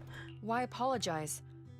According to everything you just told me, you didn't do anything wrong. I'm crying. Why am I crying? You got feelings, that's why. It's all my fault. I was the captain of our squad and responsible for everyone, but I let you all down. I wasn't wise or strong enough, and I was a coward. And also, as I guess this seems like a somewhat deep, like a defect for all of them. If they get like severely injured, they gain amnesia, but then their amnesia slowly recovers. So Soldier 11 right now has a slight amnesia or a good amount of amnesia right now. But like I guess like I don't know, like a week in the next week or so, or the next few days, she'll regain all her memories back. But then like when she is like in this state, like she could probably forget some things. So Ambi right now is apologizing to Soldier 11 for not explaining or why she left. And at the same time, she knows that Soldier 11 might forget about this conversation. Might. So, yeah. If I weren't a coward, I wouldn't have waited until this moment to apologize. I'm only willing to share this now because I know you'll forget everything soon. Forget everything? But that's impossible. Why? Silver Squad soldiers who are critically injured have their recent memories wiped within 24 hours. Yours is about to reset. Okay, now I know why. I can't keep avoiding this, Harin. I have to face our old squad mate. I don't know what other cards she has up her sleeves, and I can't guarantee anything. I can only try my best. I might survive, but if the worst comes to pass, I don't want you to bear the weight of my death. So, just forget this conversation, and have a good night's sleep. No, Ambi. You're being selfish. I don't accept your apology. I don't! You know what? Time to write it down in a notebook. It's almost midnight. Ambi. Ambi closes her eyes and her forehead touches Soldier 11. Soldier 11's fingers tightens in the grip on Ambi, digging into her skin. Suddenly, Soldier 11's grip loosens. Her expression turns blank. Man. What is this place? What am I doing here? Who am I? Coward! Ambi! Your name is Soldier 11.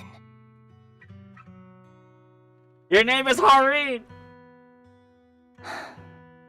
Good night.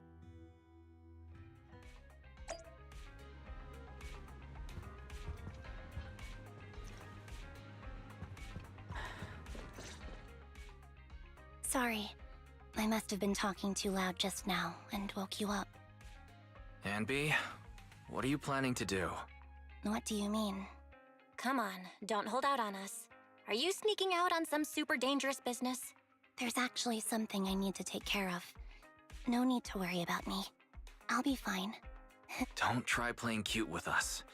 Didn't I tell you before? We have a right to know about whatever it is you're involved with this time. Plus, Ambi, if you've really been working on yourself like you said, then you should learn how to ask for help. This thing you're facing, you might not be able to handle it yourself, right? Even if that were the case, it's still my responsibility, and mine alone. At least, that's what I planned on saying. Oh? But the lone wolf in the movies never gets a happy ending. And even if they win, they'll end up losing their home, their pet cat, their daughter, or their lover. I don't want to lose anything, or anyone important to me, Proxy. So please, help me. Take me back in that hollow, and help me smash up that weird lab, so I can get some closure with my former family. Wise and I have been waiting for you to say that. Is that your strategy then? Getting us to help you out for free? You don't have to do it for free. Just tack it onto the Cunning Hair's tab. I'll be back to settle the bill once this is all over. But right now, I've got someplace to be. Don't go running off into any hollows alone, you hear? I won't. Don't worry. I want you to be the first one, Proxy. The first to witness my resolve. She heals a lot. Alright, a good amount now, I imagine.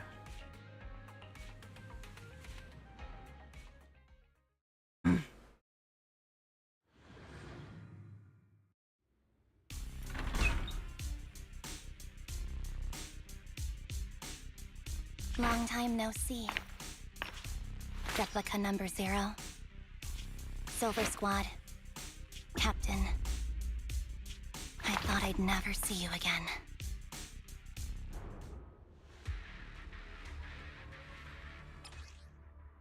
And this is Ambi's,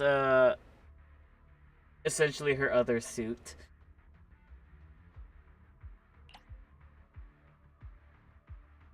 I believe I have a rough idea on how it works. You look like a character straight out of a movie right now.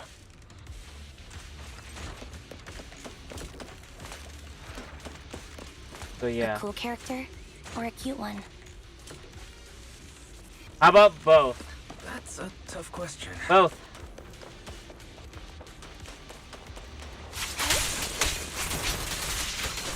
Your fighting style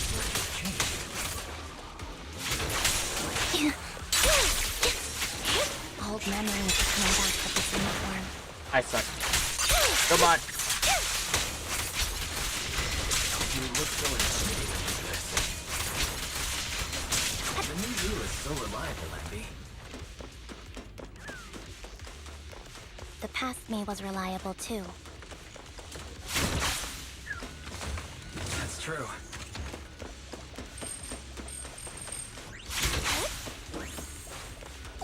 Oh. I don't think it's random. This is intentional. Because I believe she's going all out. Orders received. You don't need to be so grandma.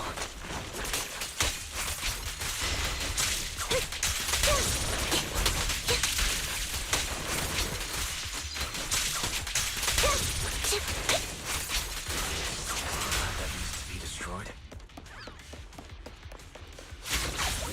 Goodies, no. I never expected to one day be the one guiding you, Proxy. Right here. Her other twins. I'm heartbroken, Ambi. Here I was thinking this was a family matter between sisters. But you've gone and brought in outside help. This was the cray cray one. You're no match for me, whether I bring help or not. Twiggy, Silver Squad is gone. You will never be able to rebuild it. We both know how difficult it is to create a Silver Soldier capable of engaging in combat operations. What if I didn't need to? Didn't need to. What? There's one thing you're wrong about. I've already done it. I've achieved the conditions for rebuilding my very own Silver Squad. Uh-oh. This is so weird. These Ambies... No, these people. None of them seem to have any fighting abilities. Weird. These people don't look like soldiers to me. Thanks. Twiggy, what have you done? What do you think I've done? I've done something that can stop my organs from being harvested. That can put me in touch with the big shots at Tops. That can help fund my research. Suddenly, there's a frigid lab. You catch a glimpse of something emerging from the recess of your memory. No, that's impossible. You're harvesting and selling their organs. You created all these sisters of ours just to harvest them like animals? I just used them to exchange for a few necessary resources to reform Silver Squad. I needed a family, really. That's all. You said it yourself. These sisters of ours, right? We are sisters. And we are family. So if we're family, why don't you feel the same pain as me? Because you are your own individual. It's a real shame, you know. Neither Harry nor I were perfect enough. No matter how hard I try, all I can make are defects. Good for nothing but a supply of organs. But it's not like there hasn't been any progress. I haven't even told anyone about this yet. But just earlier, I managed to make some improvements to the technology which will stabilize control of the cloning process. Once that's in place, the cost of producing a competent soldier will be at an all-time low. We'll have achieved just what the initial project report said. The magic of producing an army out of sugar and air. Well, you're missing spice and everything nice. Anby. Captain Anby. As things stand, there's still a chance for us to work together. You are the final piece of the puzzle. We can produce a steady supply of true soldiers, so long as you cooperate. We'll keep everything under wraps until we build a huge army of our own. Just think what such an army could do. Nobody would ever dare humiliate us again. Our Silver Squad could crush New Eridu to smithereens. And you would be its commander. And me, I'm fine with whatever. Put me to death if you like. I deserve it for killing all those sisters of ours. Whatever you want. You know, if you think you're responsible, then please do not do organ harvesting on your future sisters. They are your sisters now, right? Captain, do you want to come home? Correction. Anby does not want to recreate the living hell that she got out of. This is not my home. I feel disgusted. I'm sorry, Twiggy. But now I wish you had died back in the Hollow.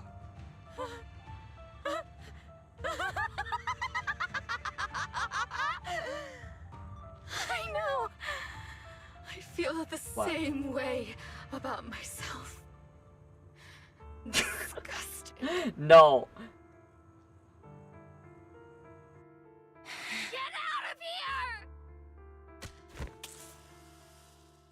A vial of medicine appeared on Twiggy's hand, and she injects half of the liquid into her arm.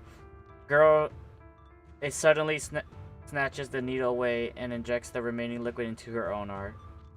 Basically, the other clone that was next to her. What are you doing, idiot? You absolute idiot! Are you insane? You're just a defect. Your body won't be able to handle it. You'll make everyone. I want to protect you. Protect all of you. Thank you for letting me be born. I will never let you be lonely. A strange news transpires. The helpless replicas all torn apart and absorbed by two massive monstrous shadows. A moment later, a familiar figure appears before these terrifying enemies.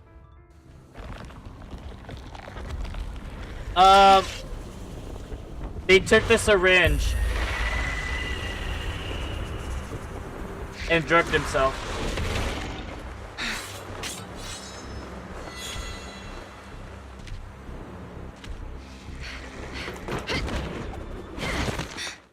You. Why did you come? I haven't forgotten the art of combat. Silver Company formation. TWAN, Anti-Ethereal Mark II. The current you feels really familiar. What?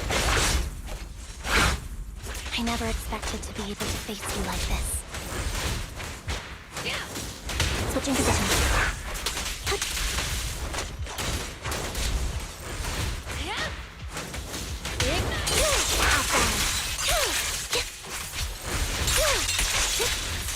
Wide open.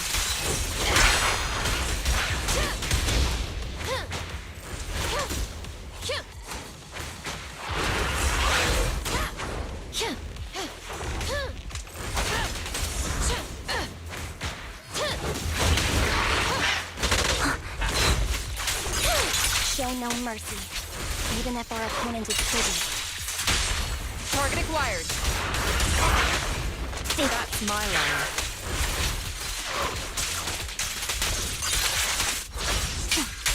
Loyalty. Heads up! Don't push yourself. Understood? Negative. Why did I subconsciously... I shouldn't miss this feeling.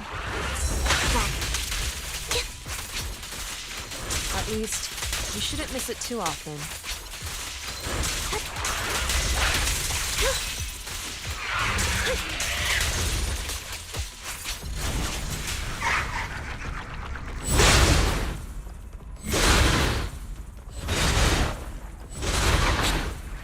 Time to strike back.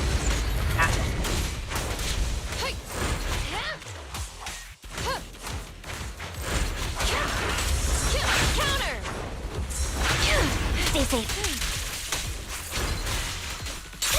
Wide open. Watch out.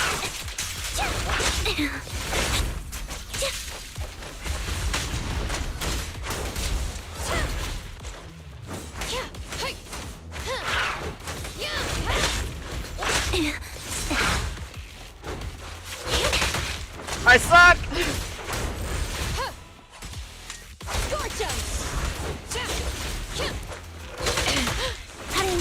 There's no danger cue.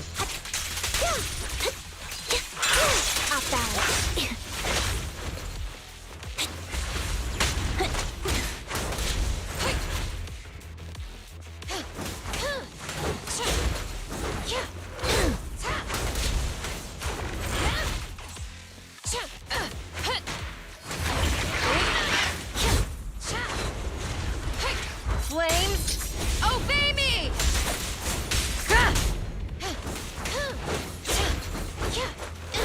Counter!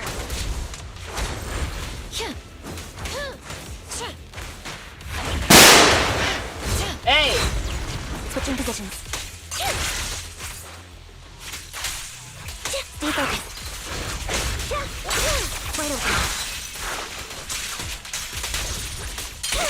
final blow.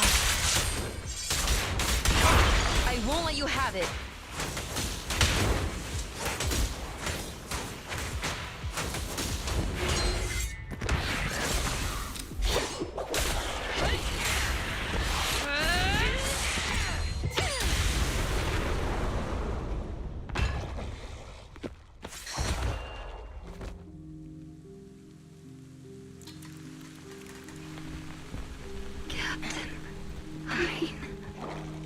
Did I fail the combat test again? I told you, I'm not good at fighting. But as long as Captain's here, I'll be okay. Right?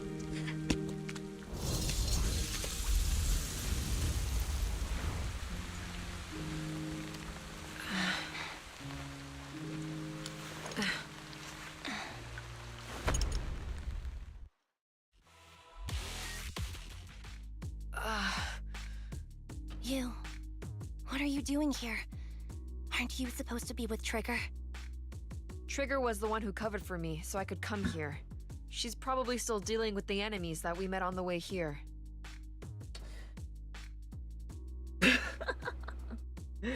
You guys, come on. You shouldn't be here. You weren't supposed to remember anything. Ambi. Turns out you're not a traitor at all. You're a coward. Hey, she remembers! She remembers. I'd still be completely in the dark if it weren't for that funny-looking doll. Huh? You mean there's something wrong with the doll that Nekomata gave me? There was a camera stuffed inside its head. It recorded your whole confession to me before its battery died. I didn't understand everything, but I knew enough to take action. Seeing as we're sisters, I couldn't let you take this risk alone. And I knew that you didn't betray us. I liked that feeling. It was enough to help me believe in many things again. Proxy, her condition is extremely unstable. Please, get her out of here as fast as you can. Sure thing. So, As for what comes next, basically, Nekomata was worried, so... right, Ambi? I imagine the tracker, the camera has a tracker too, but oh well. For the library, there's a deathly silence here, as though everything that had happened was just a nightmare. This tech has to be destroyed. Thank you for letting me be born.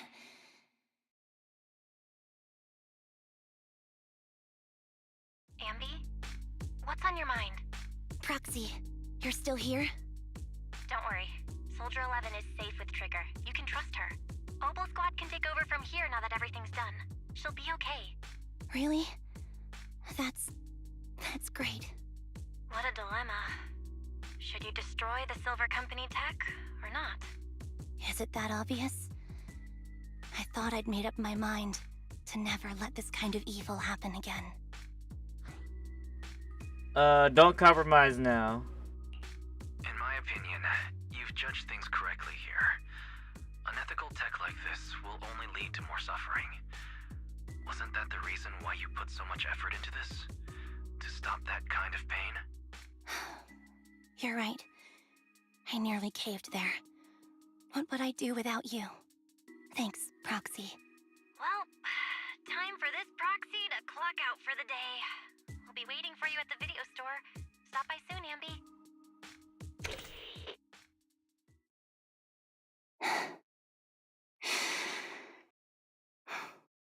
I've made up my mind.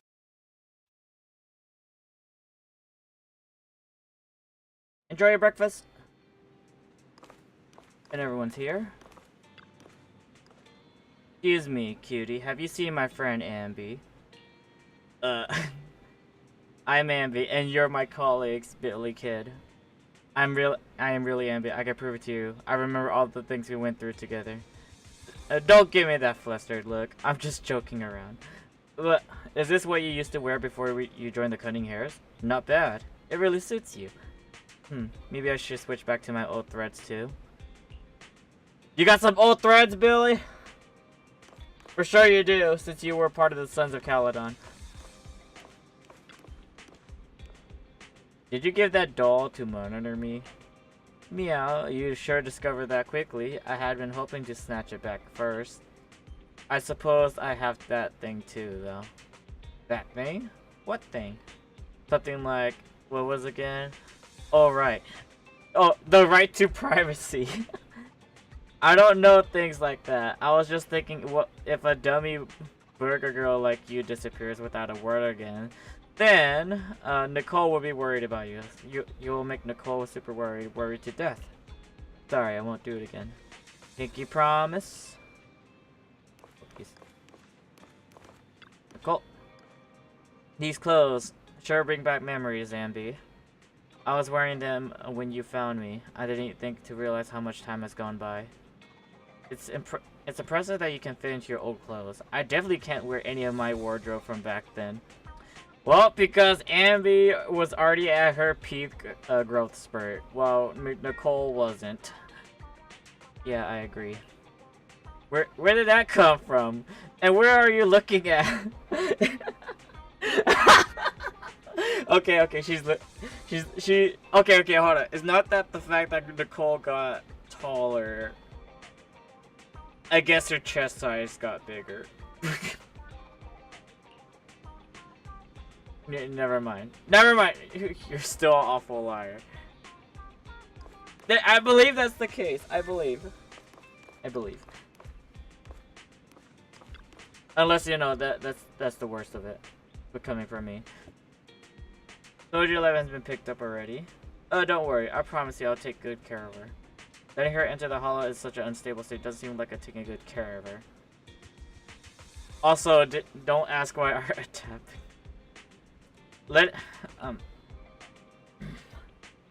It's not about letting her, but accompanying her. Everyone has things they're committed to, don't they? I won't stop Soldier 11 from seeing this through, but I can make sure she's not alone. So that's how you see it. And are you sure it won't cause any problems for Soldier 11 with the military? The military's financial struggles never cease, and unfortunately the ancient history, like the company, isn't the focus. After returning, Soldier 11 would undoubtedly receive more professional care than she would lying on the sofa in the video store. Sounds complicated. I knew I wasn't cut out for the military. Don't be too down. I don't think I know any more than 3 people who are suited to being in the military, including yourself? Absolutely not. Alright. Ambi, welcome back. The Cunning Hairs are back to pick you up, and Trigger hasn't left yet either. I think they all want to talk to you. Make sure that you're safe and sound. I talked to them already. Did you want to chat with her? I already spoken to them. Yeah, but you really do move fast. I'm happy seeing you smile again, especially considering everything that's happened. Because I already made a choice I won't regret, I think. Then we can rest easy for now. Roxy, Val. I know just expressing my gratitude with words alone is not enough. I hope that someday I get a chance to help you too. And then I'll give it my best, just like today. Oh wow. Now that's something that we could look forward to. We'll remember it. Next time we'll find ourselves in a sticky situation, we'll Commander Ambi of the Cunning Hairs with extreme prejudice. Wait, what? Did I read that wrong? We'll Commander Ambi of the Cunning Hairs with extreme prejudice. Wait, what? You know, yeah, forget it. I definitely read that wrong. Please sure to do so. I think it's like it's a vow to a loyalty or promise, whatever. I'll be standing by at all times, awaiting your summons. I'm fine. Wise. Guess who just ran into the street? Me. You're a doppelganger? Well, it would definitely be something off if I did see one. Unfortunately, it's not this time. Suddenly, streamer got dyslexia. Yeah. Shut it. like, so, like I've only read so many things. Come on. I actually ran into Ambi and Trigger eating burgers together. Now that's a rare combination. I thought so too. I went over to say hi and catch up with them. How have they been recently? It might be faster if you just ask them directly. They were just asking me why they haven't seen you around yet. Alright, what? They're right by 141 right now. You want to go talk to them?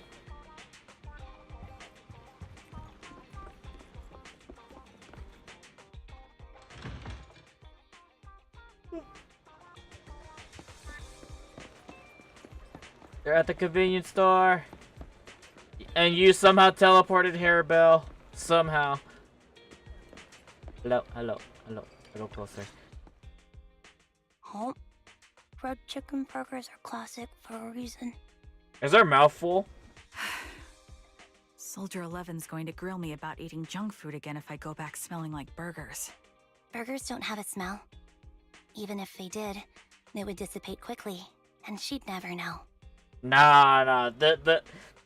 The fresh smell of cooked beef, and then I guess the mix of mayo, mustard, and ketchup, and then onions as well. They definitely give off a smell. No, there's a smell, right?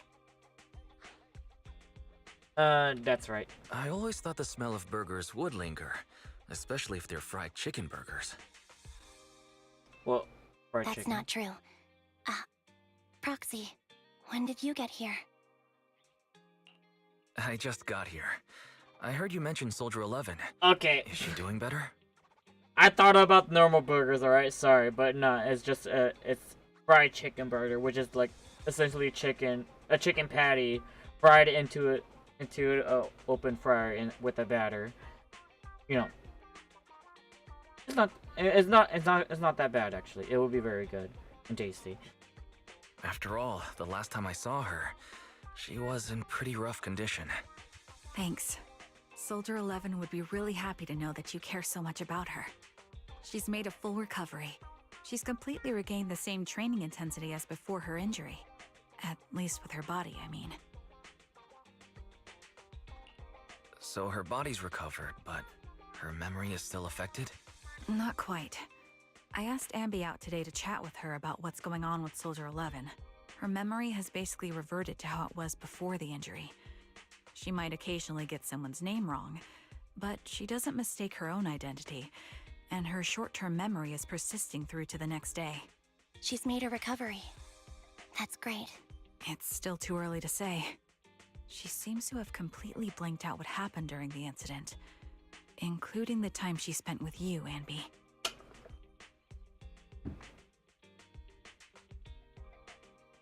Man. Well, that's why first time experience is the best experience, but they ain't gonna happen like that again for Soldier 11.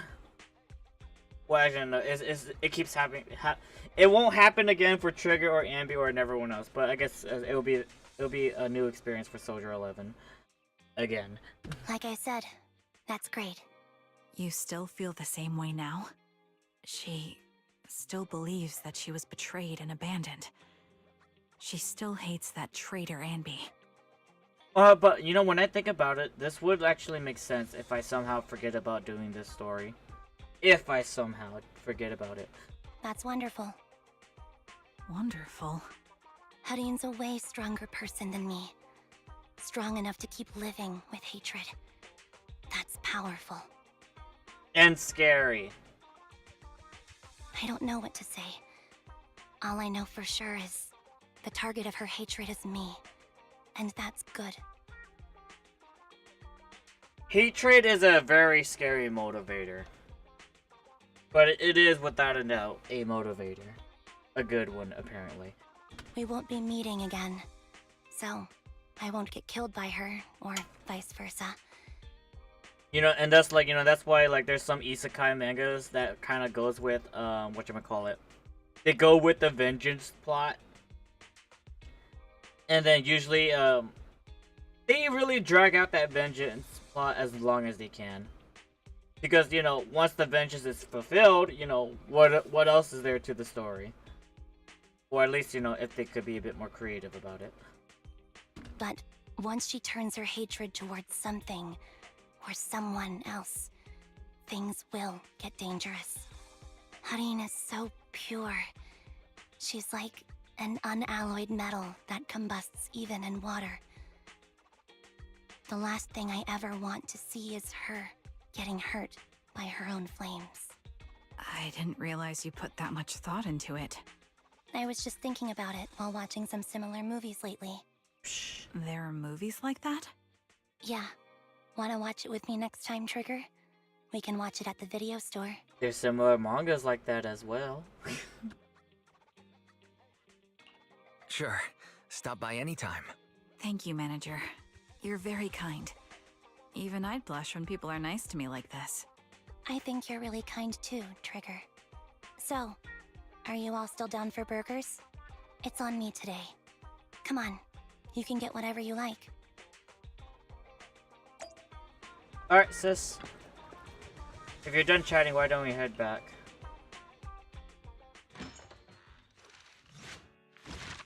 And that is the end of Echoes of Silver.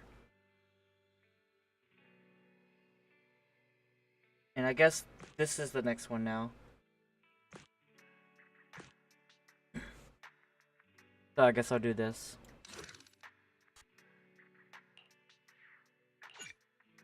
Out of sight.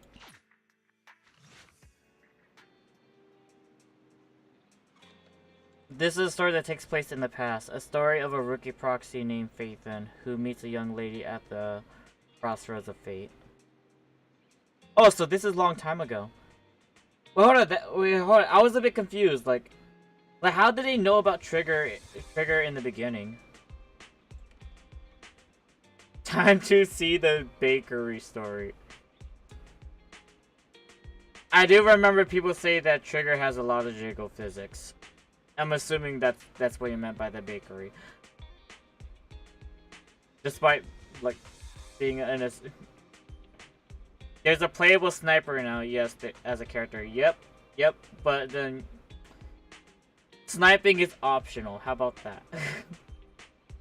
Why, we've been on 6G for a while now. How many Internet commissions have you taken these past few days? We're still newbies, so you know how it is. Let's see, it's okay. We're starting our proxy business and video store business from scratch. It'll take time. I've been managing the store, all thanks to the handling the internet side of things. Wise. Living together in this cozy little home is already much better than our life right after leaving the academy. So this takes place after the fall of old Eridu then. And right now they're living in new Eridu. And I guess the place is kind of like being built in a way.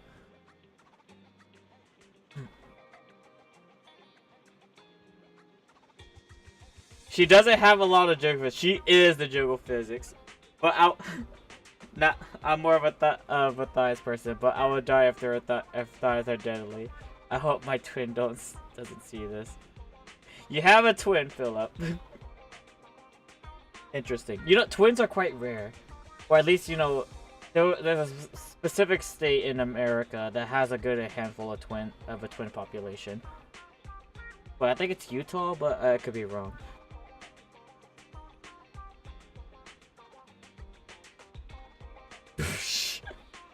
Who knows? Who knows? I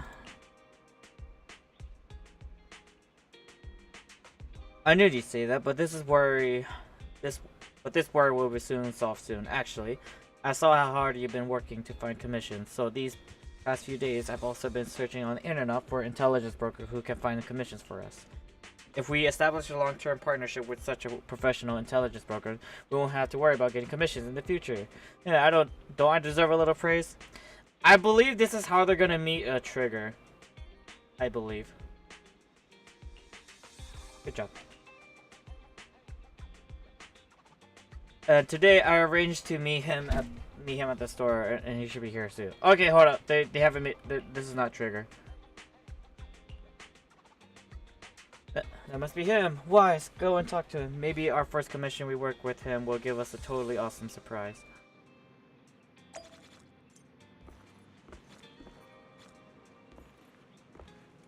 Can I open this? It's still roughly the same. But definitely it's just these boxes that just feels out of place.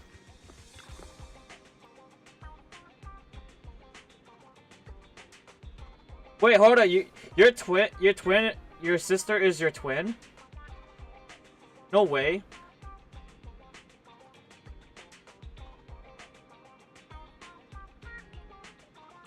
It's him.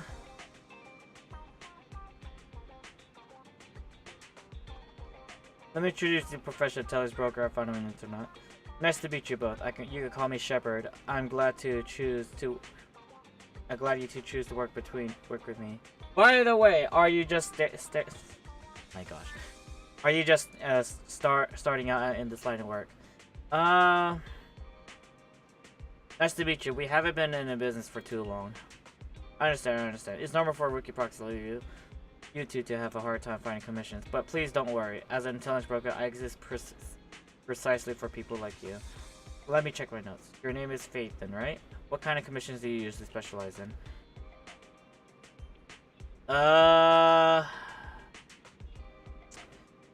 These looks not a great way to say it. What an energetic response these days. Many young proxies lack the energy like you have. That being said, combat-related commissions might be a bit trickier, right? You two don't seem like fighters, and hiring combat personnel can be expensive for new proxies. To be honest, I'm not sure if I feel comfortable assigning you anything dangerous. Well, we'll find a way to handle it. You'll soon see our abilities in action through the actual commission. The actual commission, huh? Well then, I happen to have a recently issued commission that could serve as the perfect starting point for a partnership. I believe this commission is a perfect difficulty to assess your abilities. If you're interested, let me explain the details. Shall we move to a more convenient place to talk?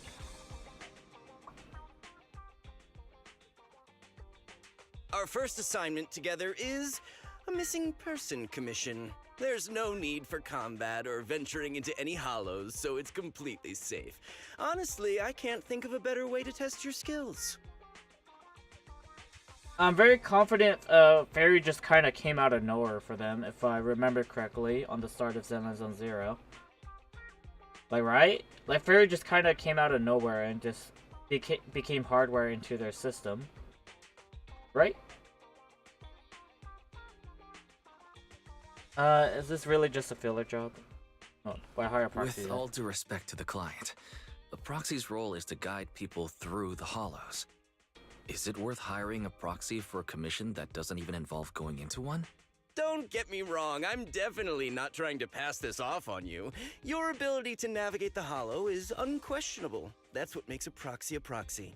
But this role involves more than just that, and this commission is a perfect opportunity to demonstrate those other skills. To be honest, the client barely gave us anything to work with, just pieces of info.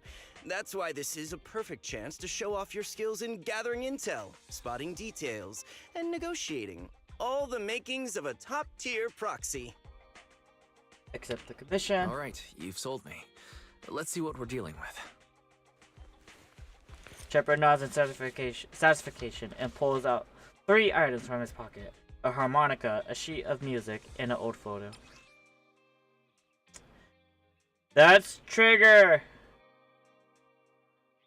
And, she's blind, obviously.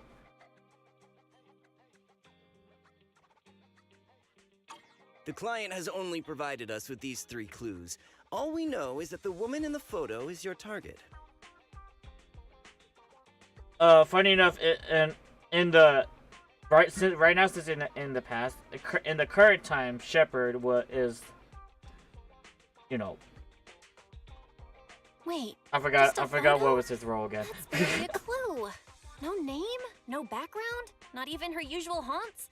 And what's up with the harmonica and the sheet music?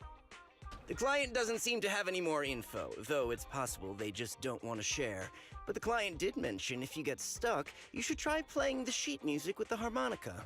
Well then, I'll leave this commission in your capable hands. keep me in the loop if you make any breakthroughs. Just ping me on Knock Knock. Finding someone with just a photo and a melody. That's like searching for a needle in a haystack. Got any ideas, Wise? Let's go to Port Elpis and look for clues. Maybe we should check Port Elpis. Women with their eyes covered aren't exactly that common. Remember when we visited the sea a while back? I think we saw someone who fit that description. Remember? You were in a bad mood, so we went to the sea to clear our heads. We even bought some fries, but you got distracted by a woman passing by with her eyes covered, and the seagull took the fries right out of your hand. Now that you mention it, yeah, I remember. She did look a lot like the woman in the photo. And I was just curious, all right? She stood out. How was I supposed to know the seagulls there were so aggressive? Anyway, it's an unexpected lead. Let's check out the port and see if we can dig anything up. You know, I definitely remember my time at the beach. The seagulls are everywhere. Gawking at like, you know, any food bits that are left on the floor, just at least like 5 feet away, the seagulls will come and swoop down and like try to eat it. And like take everything. Like, you know, they're crazy scavengers. And I guess they're not too scared of us humans, obviously.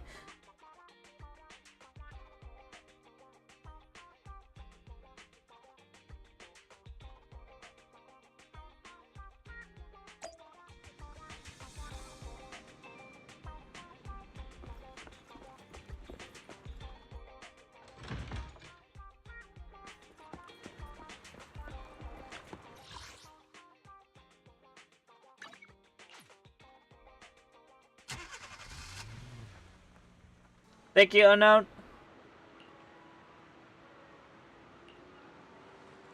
Have a good night.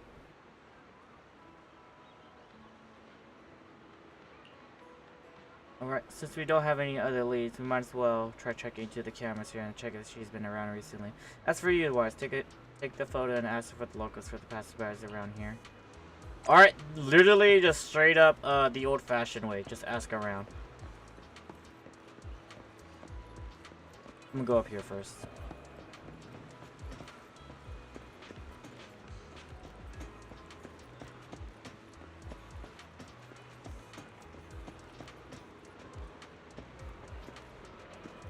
Alright, that's still there, I think.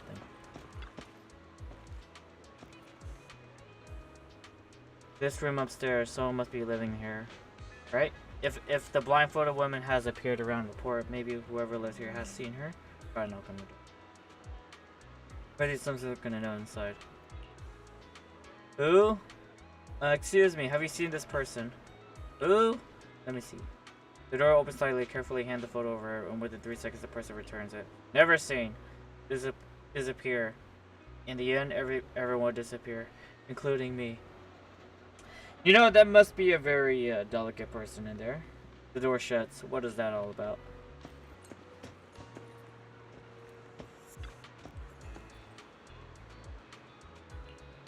The glass one seems to have not been cleaned for a long time. Take a closer look. In the fog window, there's a blurry reflection of a pair of eyes quietly watching you from behind. Whoever's inside of you drifting a sea breeze, there's nothing else in... Oh my gosh! Whatever. You peered through the round glasses window again. The room has only a few stacked cardboard boxes and it looks like just a storage room. The eyes are gone. When you gaze at the empty abyss. So, okay, someone was in there staring back. Creepy.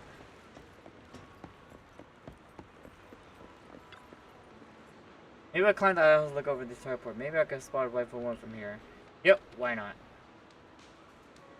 As you're about to try to open the door leading to the top of the lighthouse, an old man appears behind you. What do you think you're doing? This lighthouse is currently off limits. No one is allowed to enter. Sorry, I didn't know. If I had showed up, you would have gone straight in it, would you? This lighthouse hasn't been properly maintained for years. If something happened to you, who would have taken responsibility? You, obviously. Sadly. Besides, what do you need to go to the lighthouse for? I'm looking for someone. I'm looking for the blind girl. Have you seen this person? This girl has a rather memorable appearance, but I don't remember seeing her before. I think she might have been here before. Is that so? I usually keep around the lighthouse. If she was in the dark hallway, I definitely would have seen her. Are you looking for her? I suggest checking around there. At the very least, I haven't seen this girl near the lighthouse. Alright, thanks. Don't worry, my reading comprehension skills will get better. Because honestly, I never really read out loud during my high school years or middle school years. Like, never at all. Until now, I guess. Welcome to Tartar King. Our fries at hot.com is a top hot seller. Would you like to give it a try? Meanwhile, the seagull here is just casually eating fries. Have you seen this person? Oh, I remember seeing this girl before. When exactly? Maybe once in every 2 months. I see her wandering around this area. But I've never really spoken to her, and she doesn't seem to interact with anyone around here, so I really don't know much about her background. So she hasn't been around recently. I don't think so. I don't remember seeing her recently. Are you looking for her? I could keep an eye out for you. Alright, thanks. By the way, would you like some fries? The seagulls here always try to steal fries. Alright then. Those seagulls has been too active recently. Where they'll have a negative impact on the sales of our fries. Looks like I shouldn't feed too much in the future. Asked a few people, but none have clues particularly, so I should go ahead if I can discuss our progress with them.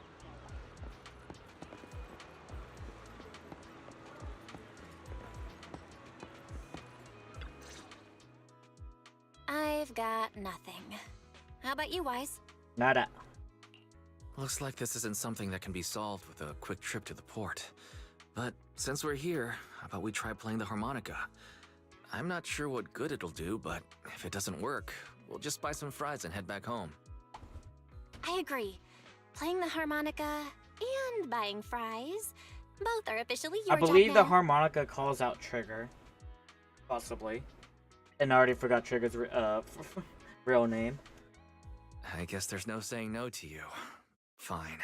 But just so you know, I'm not good at it.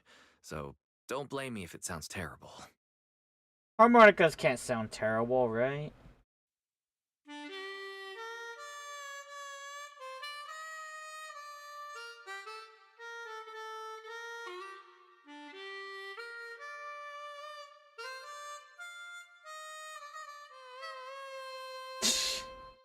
That end there. Oh, it's still going.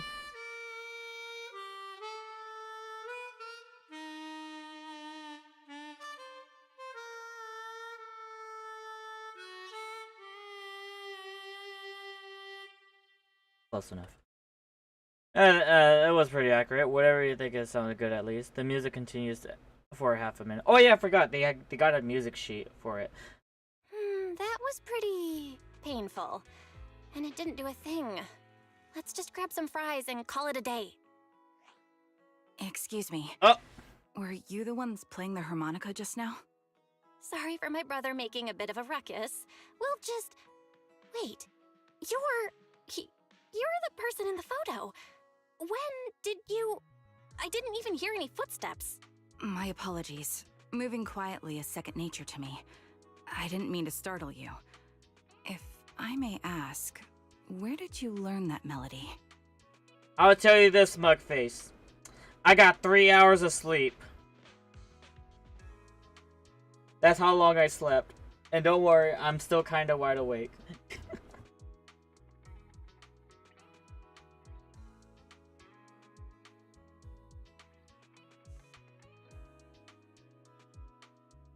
And as for Madam, definitely Madam already had like 8 hours of sleep. So Madam should be fine.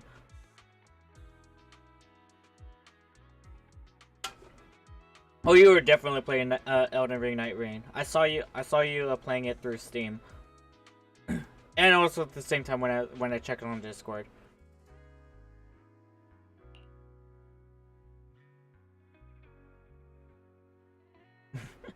Wait, what? You got 4? I thought you slept longer than that. Well, at least you did sleep longer than me. Belle shoots at you a questioning glance. The blindfold woman from the photo actually appeared. What an unexpected surprise, but now what? First thing first, let's bring her back home. Actually, we're proxies. The song was given to us by our client. We didn't expect it to help us find you. Our client is looking for you, you see. Why don't we discuss the details somewhere else? I see. Please lead the way. I'd also like to meet this client of yours. Why don't we head back to the store? Okay, let's go check in with Shepard. Oh, I almost forgot. Your name is... My real name. I haven't used that in a Charon. long time. But I do have a code name. You can call me Charon. I said it wrong. It's Charon.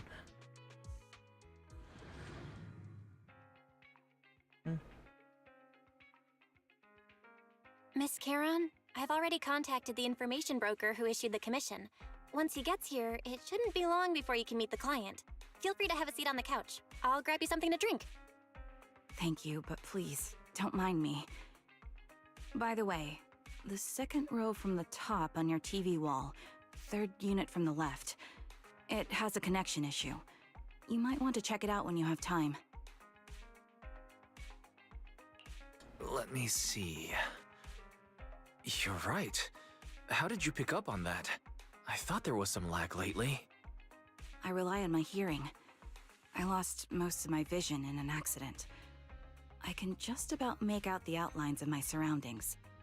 To move around like an average citizen, I've trained my other senses to be extremely sharp. I heard a faint buzzing sound. By moving around the room and noticing the change in sound, I was able to pinpoint the location of the faulty TV. Yeah, Twitch does have a mobile phone. Well, not a mobile phone. Twitch has a mobile app that you could download on the phone. So that's optional, but you know, it's fine. Since I'm dual streaming on YouTube and Twitch, it should be okay.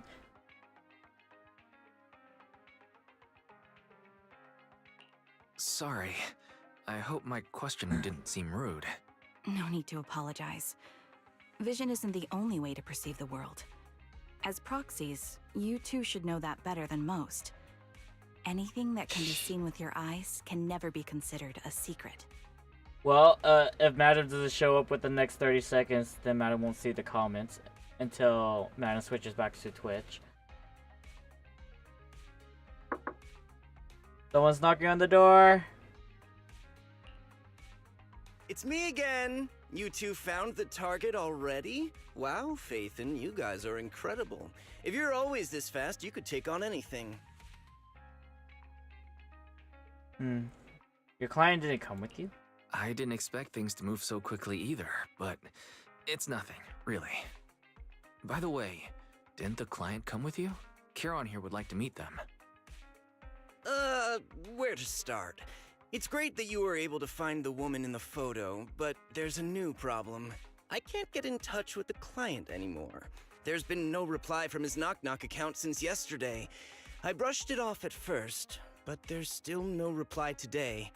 Just when I thought he might have skipped town, his account suddenly sent me a location, the edge of a hollow. Who sends something like that in normal circumstances?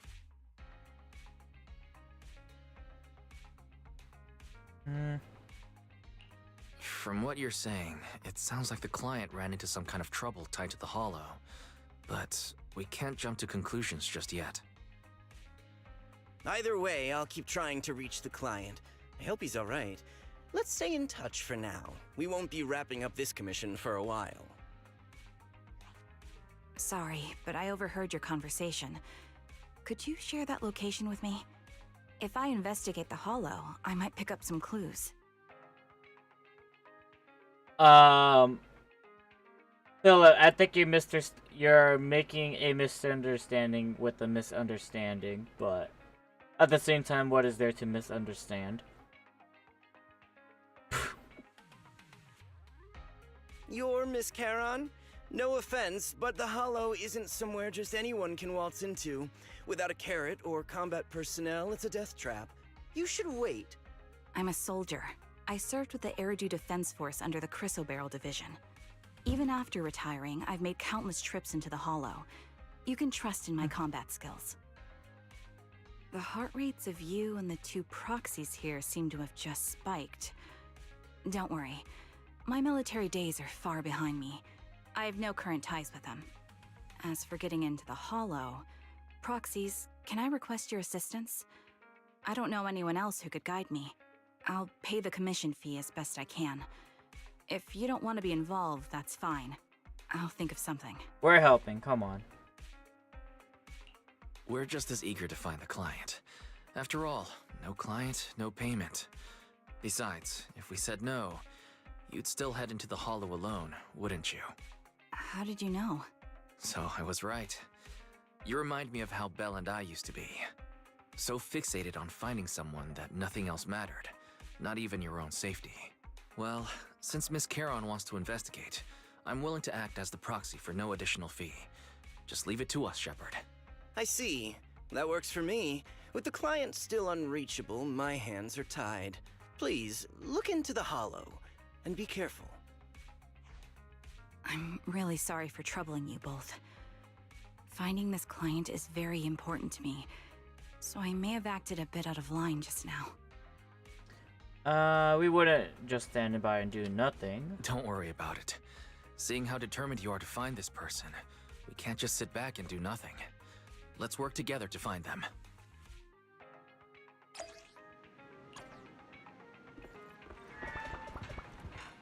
Go.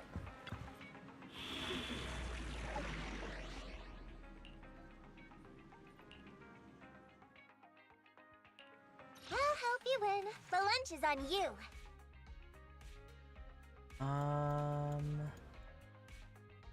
Standing by. Let's move. Did you call me? Meow. Is it time? Oh, me? Sure, I guess.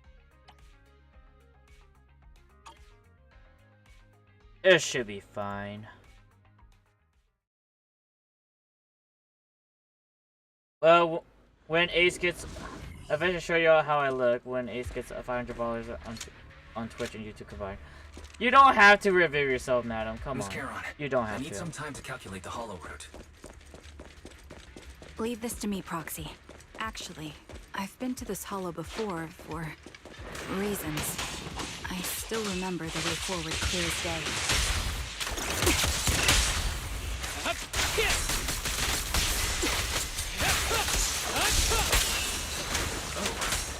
Why don't you wait just a little longer? Calculating a path doesn't take that long. Engaging head-on. It'd be more efficient to retrace the path I've already walked. Please come with me, Proxy.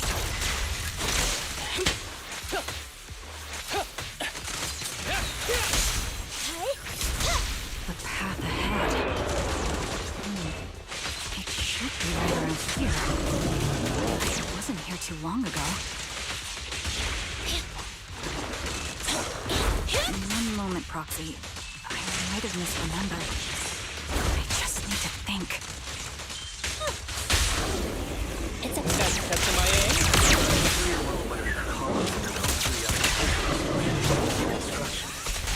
Full of opening.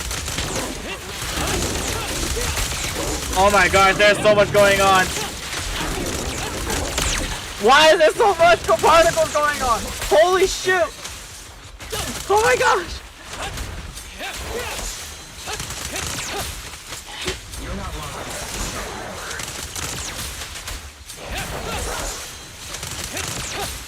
After you left the Hollow, spatial distortion occurred. That's fine. Oh my god. At your command. Hit the core. The melody of combat. Ether vision activate.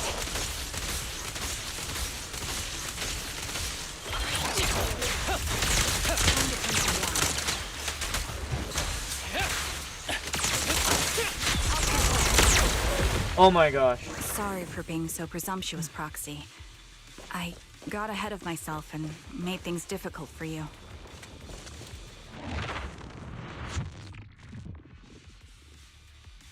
By the way, Miss Charon, how are you so fluid when you move and fight?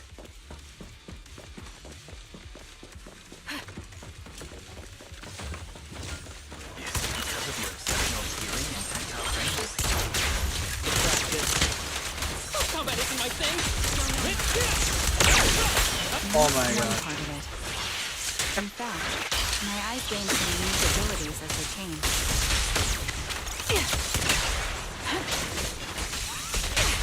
I can't see most things clearly, but I'm able to detect the... Wait, something's up ahead. That's There's not someone good. on the ground.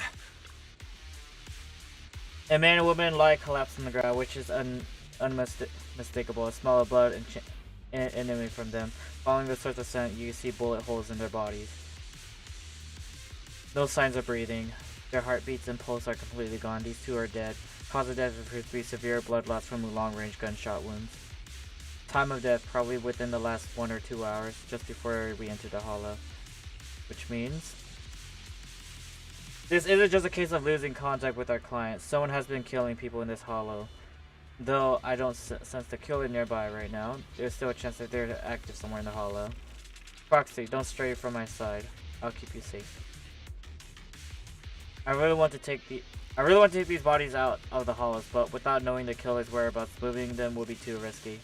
Proxy, mark these coordinates, and once we confirm the area is safe, we'll come back and retrieve the bodies. I'm sorry. The ground must be cold.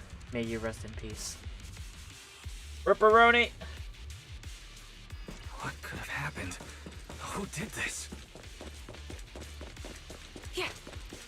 Given the depth of the wound and the caliber of the... The surrounding ether levels have increased significantly. What's going on? You're in my sight. Hold on. Let me find what's causing the ether level increase. Up ahead, there are multiple devices leaking ether non-stop.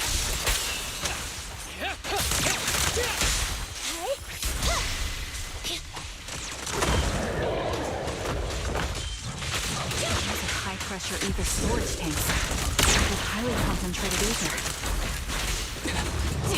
Target locked. This bullet will reach its mark. As soon as the valve is open, the ether will flow out at a fixed rate. Eliminating target.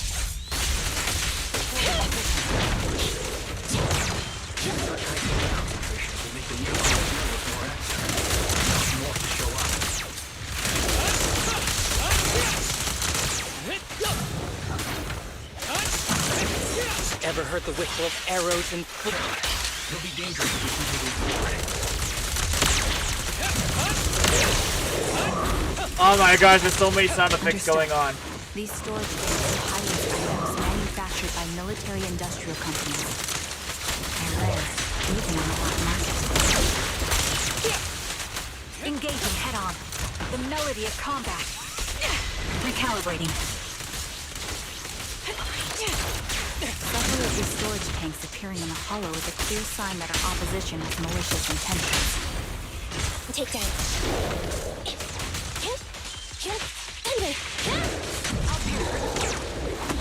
Alright. Let's find a suitable sniping position and disable those ether storage tanks along any mission-critical paths. And I guess we're shooting those.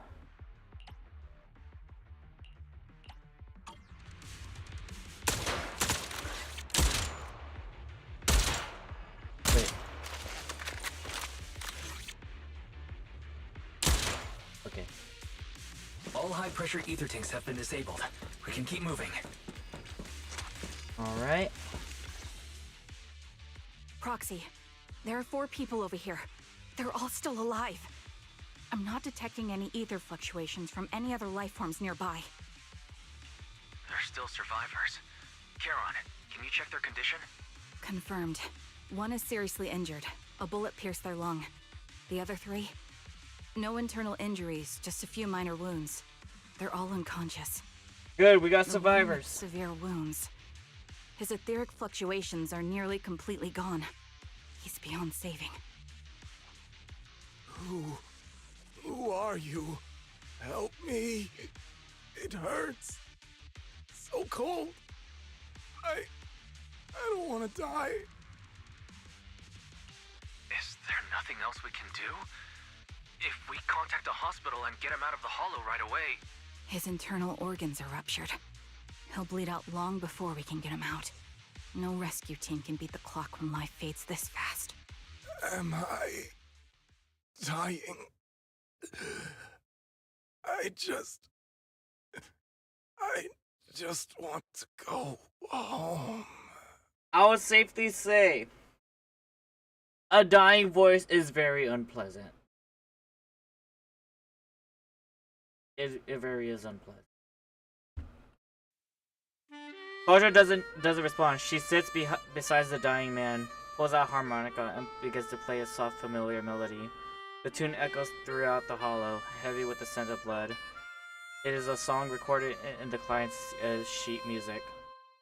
As the harmonica's gentle noise fills the air, the dying man stops groaning, simply listening until his eyes close forever.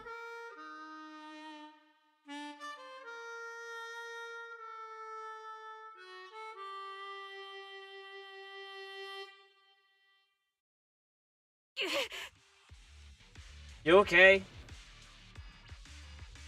Are you okay? Are you alright? Did you get hurt fighting earlier? I'm fine, don't worry about me. As I mentioned before, these eyes of mine have their uses, but they bring just as much inconvenience. The rejection reaction you saw just now was one of them. I'm assuming sorrow is purple. This is from what I saw. Staring into death. It's not something I handle well. And I guess that's you being embarrassed. My head. Where am I? Who are you people? I remember now. There was a madman, a lunatic who tied me up and dragged me into the hollow. You're not. I'm not the lunatic you're talking about. Can you stand? There are 2 more unconscious survivors here. If you can, help us carry one of them. Let's get out of here together. And this is her serious color. Leave? I guess. We can leave this place? What about that lunatic who shot at me from the shadows? Looks like the person behind this has already left. Charon, let's get the survivors out of here. Follow me.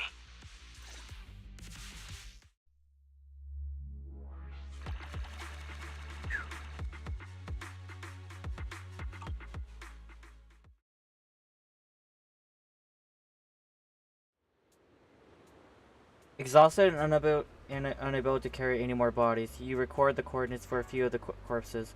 Once this is all over, you should make sure to report them anonymously to the public security.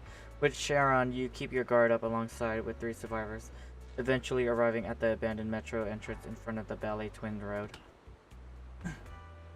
Actually, let's take a short break here. The area around the Ballet Twins has been abandoned due to the hollow disaster, and no one's likely to be around. It's both secluded and safe, making it a perfect place for a conversation. Perfect enough, I guess.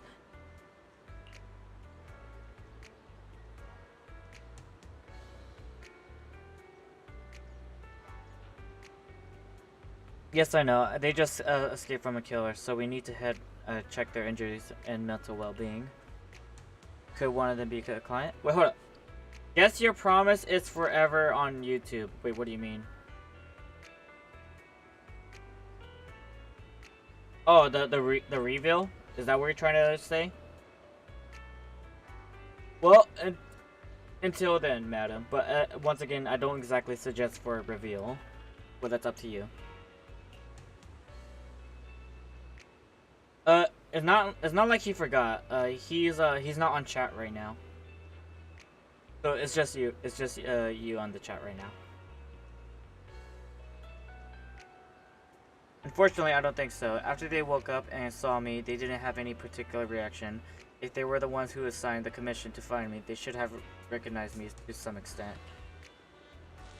Proxy. I'll keep watch around here, and I'll be on the lookout for the perpetrator trying to track us or attempting to ambush us. You could have a brief conversation with the 3 survivors, if they might have information about the perpetrator. And to be honest, I think they might, It's probably just my imagination. I'll get information from them first. Thank you, Proxy.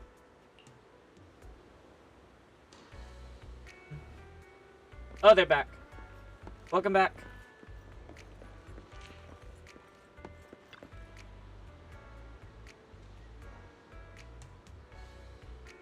Take a deep breath. If your emotion gets too intense, the wound might reopen. Am I still like gonna throw up? The fear that someone's still trying to shoot me, it just won't go away. You guys okay?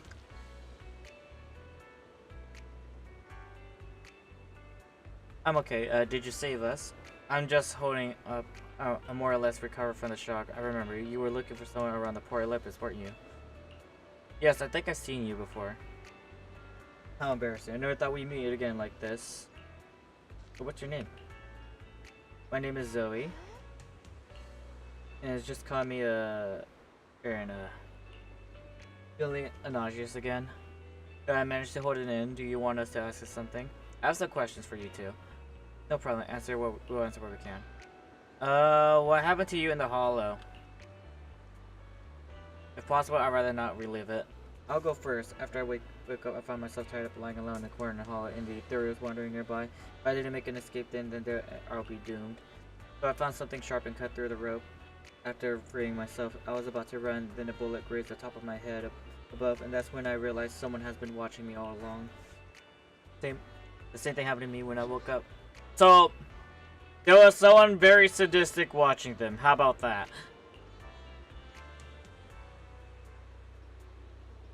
But I barely ran a few steps as a bullet hit my left arm. I would only grip my teeth and run for my life.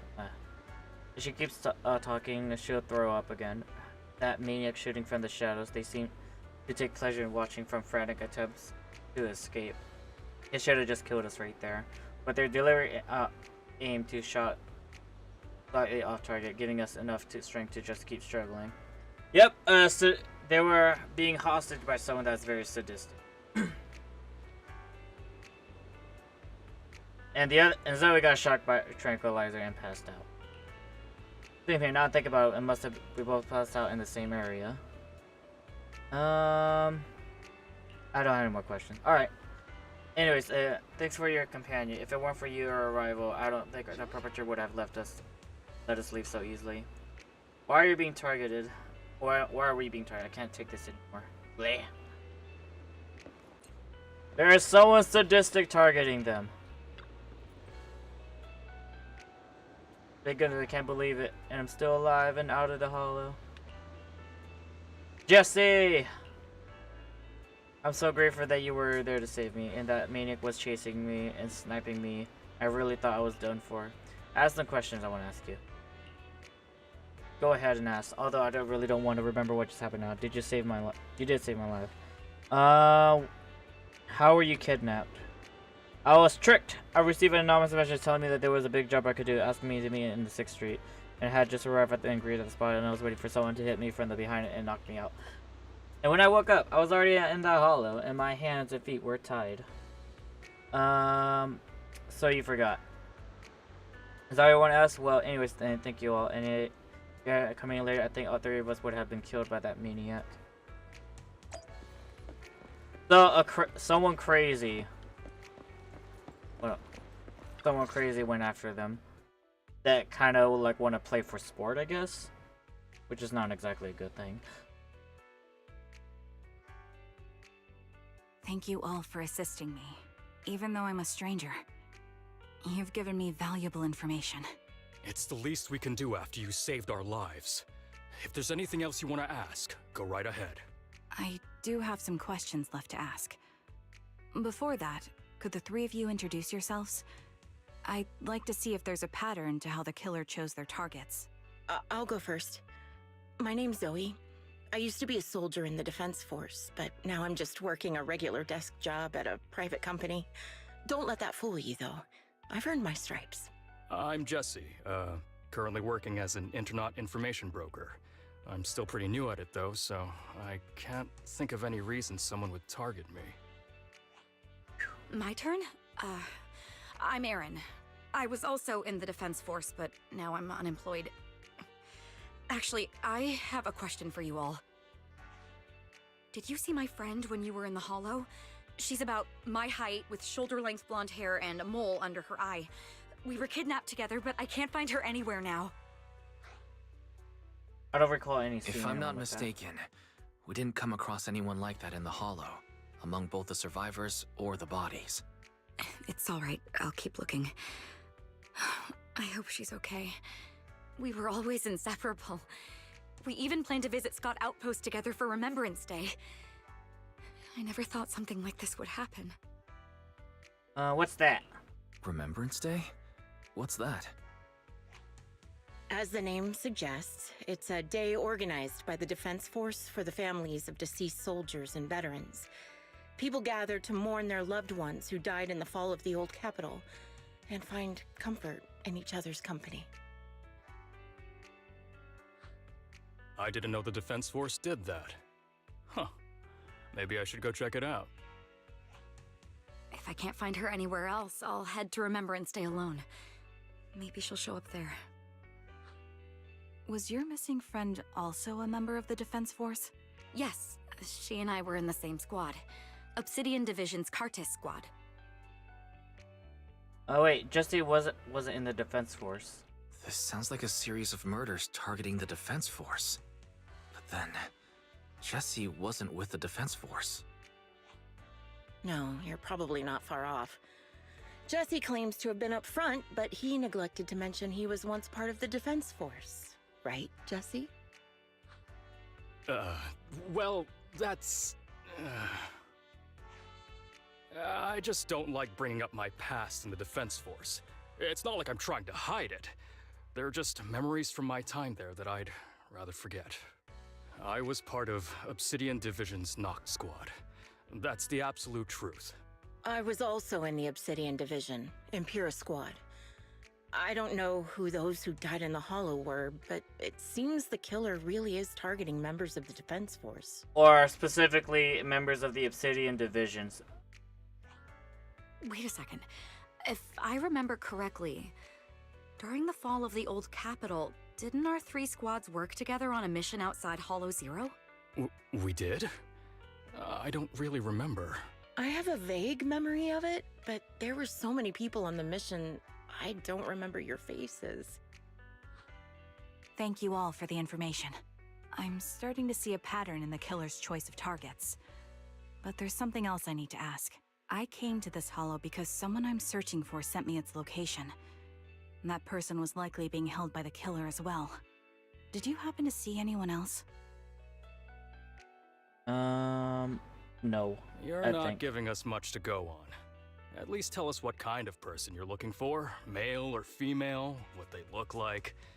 Can't offer much help without that. Sorry, I don't have much else to share. Even so, if any of you remember anything else that may be useful, please let me know. This is very important to me. You don't even know who they are, yet you're so determined to find them. Is it really going to be an issue if you can't find this person? Maybe. I've been searching for someone for a long time. They might be the key to achieving my goal. I see. Whatever happens, I hope you find them. If there's anything I can do to help, just let me know. Thank you. But please, prioritize your own safety. If the killer is targeting former Defense Force members, there's a good chance they'll come after you again. Of course. Once I've checked out Remembrance Day, I'm locking myself in my room and throwing away the key.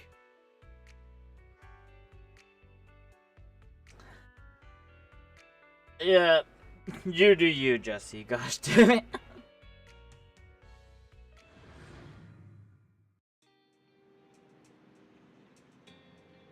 Even after questioning those survivors, it seems the clues we gather are still not enough. Our goal is to find the missing client right now, and we only know that he was likely to be kidnapped by the perpetrator, or where they went, and we have no idea where they went. I think the other proxy is right. The information of the 3 survivors forever is limited. With our current information, it's hard to deduce where we should try to find the client. Our clues have run dry. We still got something out of it. At least we know that some characteristic of the perpetrator. A sadistic sniper with a grudge against the Defense Force. There meticulous in planning, avoid open confrontation, and are obsessed with committing crimes in the Hollow. With these characteristics in the Hollow coordinates, we might be able to deduce the general area of where the perpetrator operates, as well as the potential base where they might have placed and kidnapped victims. But that would take up quite a lot of time. Yes, and we're narrowing down the search. The perpetrator might continue committing more crimes. And she is agitated with the lack of clues. Just as you're about to accept the reality and start organizing the current clues with the narrow down with the search, our door opens in the video. Oh! It's him! At the Shepard, he's at the counter. The intelligence brokers might have something important to tell his proxy. Let's talk to him first. How are you going, Shepard? Phaethon, you've already been to the Hollow and made it back safely? Take a moment. Where do you go? Did you run all the way here? Do you need a moment? We've already been to the Hollow, but unfortunately, we haven't found the client yet. I'm fine. Did you find any clues there? There are traces left behind. Signs of a kidnapping. It's very likely the client was involved. Cooperate Charon and share only part. Ask Shepard why he rushed over. That's right. It seems the client was kidnapped, taken into the Hollow, and later moved again. We're still looking for more clues. So, what made you rush over to the store? Well, just take a look for yourself. Shepard shows his phone telling about 10 minutes ago. Missing client Sam, another location, knock knock, and there's no other messages. I checked a map of New Eridu. This spot, it's another Hollow entrance. This feels off. We were just stressing over a lack of leads, and now one conveniently falls into our laps? Something about this feels off. You're sure it's just disappearance for now and nothing more serious has happened, right? If that's the case, the situation is still manageable. No matter how shaky the clue is, let's keep investigating. Just be careful. Any casualties and this will become something beyond our control. At that point, stop the commission and contact me. I'll bring in some professional Hollow experts to deal with the situation.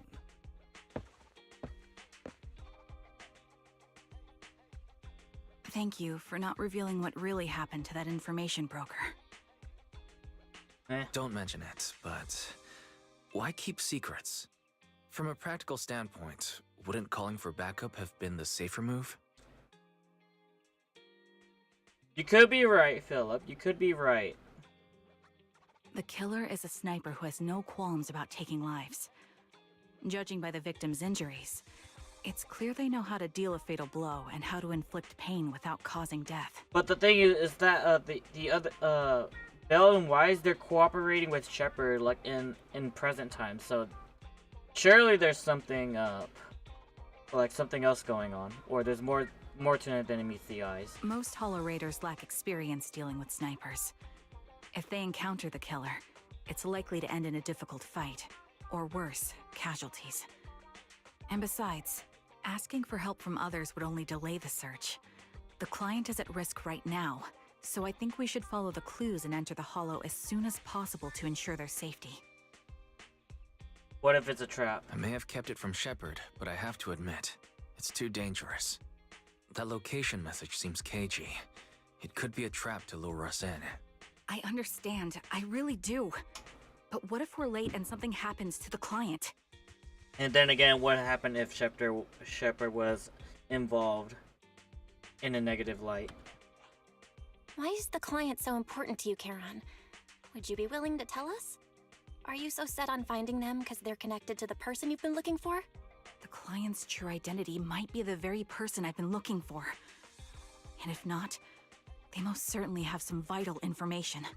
Since leaving the military, I've spent years searching for my missing teammates. They were more than just comrades who trusted me with their lives. To me, someone raised as an orphan, they were family.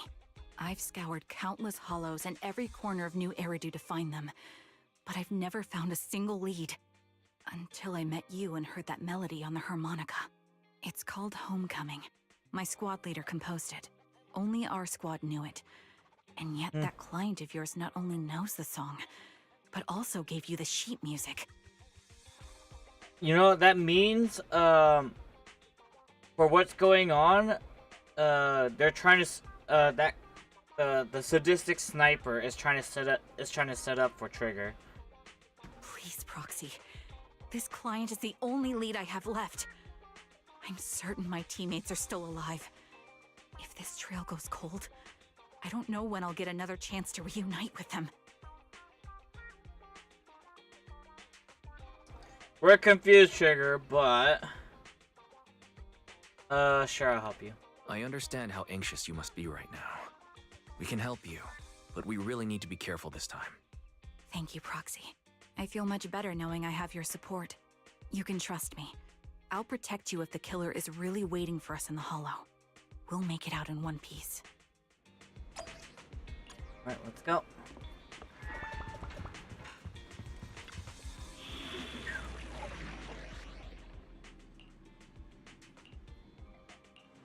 Did you come? Same team again. Ready for combat. Let's move. Because it apparently works. The lunch is on you. Is it Oh, me? But then it kind of goes crazy sure, as well. I guess.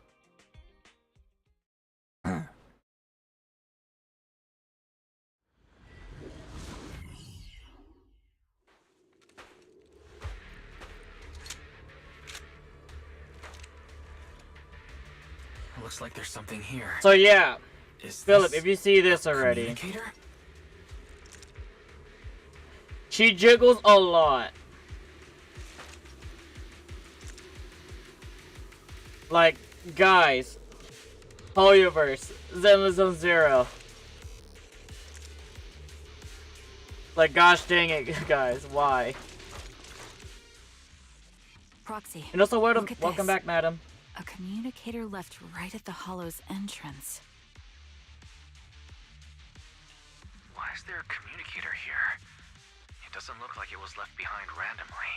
There's hardly any dust on its surface, which means it was only placed here recently. It looks like someone wants us to use it. Ah, such decisiveness. Following random location info without even thinking twice. I'm glad, Sniper of Liar Squad. Who are you? Who are you? And the Sniper of Liar Squad? Are you talking about Charon? Sniper. Or should I say Charon now? Haven't you shared your past with our dear Proxy? If introductions aren't your strong suit, I'd be happy to show you how. You can call me Grim Vulture, the one behind this string of murders. You see, I've been working my way down a list, crossing off names. And now, Charon of Liar Squad, your name is next. Looks like you've done your homework on me. Just because my presence interfered with your plan, you've decided to take me out for good? I thought you were just going to be another obstacle in my way. But now, with you in my sights, this must be some kind of destiny. I'm not sure what you're referring to, but I'm looking for someone.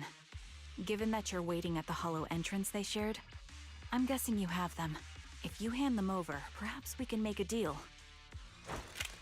Kara suddenly dodges to the side, raises her gun and fires, using her body to shield Eos. In the next instant, the bullet fire past her and hits the ground.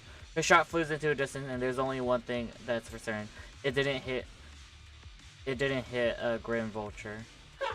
So your version of making a deal is stalling for time to locate me and lining up your shot? Can't say I'm surprised. After all, that's exactly what I plan to do too. You seem to have rather unique eyes, but you'll never get the chance to hit me. After all, no one's better at counter-sniping than me. She's angry. She's mad. She's angry. Seems talking won't resolve this. Well, not anymore. But I'm not averse to using force. Now that's the spirit! If you're looking for someone, why not search the Hollow for clues? Providing you can survive both my attacks. Have a good night, Smug. Take care. Of course. Oh, and I've prepared a little gift for all your trouble. I hope you still have that determined look on your face after seeing it.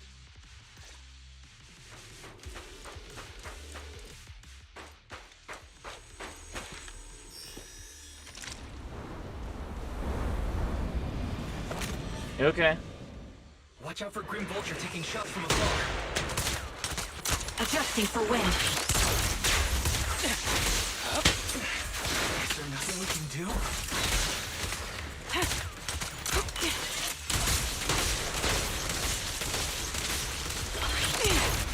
Copy that.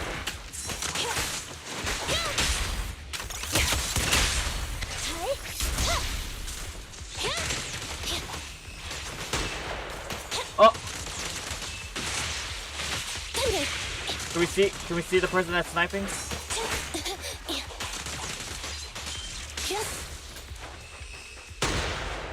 Where's the sniper? Where's the sniper?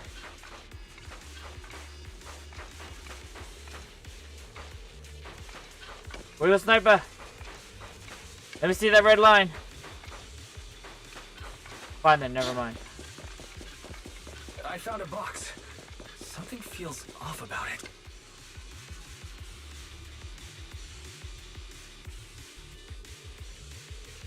Open the box. Bloodstained, tattered Miller Cape, carelessly crippled, and stuffed in the corner of the box. Though the owner identified remains a mystery. The message conveys that it only means one thing. Death. Don't touch what's in that box. Basically, there's a corpse in the box. I'm okay, Proxy. The sense, if my sense of touch is not deceiving, this appears to be an alpha of my former teammate wore, or a replica of it. So this is the surprise Grand Vulture mentioned. I see now. Let's keep moving, Proxy. Basically, she knows Trigger, and she wants her to emotionally make her suffer. Remember what's inside the box, right? The loyal teammate's cap, the one Sticks always wore. I can't see it. I can see the shooter. Gosh dang it. Curious as to how he died. He took his own life. Well, it wasn't much different from being all-time cereal. Quick shot! After this, I can go home, right? Cereal almost completely taken over his body. Even being covered in crystals. His tail really formed. Activate. Can't catch me. We raised again. Oh, so proud of.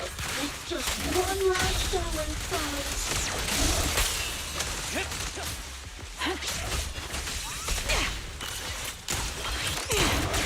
And just like this, obliterated both his hair and his heart. After this, I can go home, right? Any thoughts on a waiting situation like this? He's beginning Oh. propping up. Oh, I saw the sniper. I saw it. I saw the sniper. Just came out like just very briefly. Another high-pressure fever tank. And a lot of ethereals have already been drawn to it. I like how they're like, I'm the best counter sniping, but they aren't counter sniping. They're shooting for the same spot after their third shot.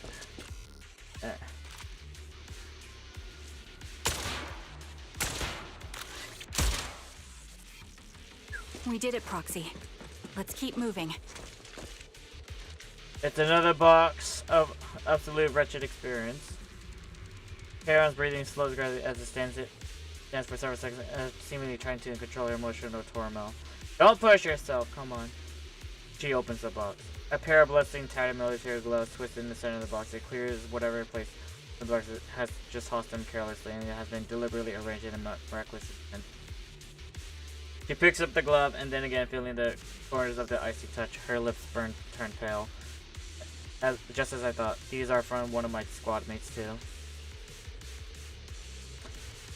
Well, we're dealing with we're very much dealing with a murderer. Trying to pick up the weapon again, but there is an unmistaken turmoil unease with her voice. Acheron's favorite gloves. It wasn't easy getting my hands on them. As expected of such a sweet, beautiful commander, even her blush so stylish.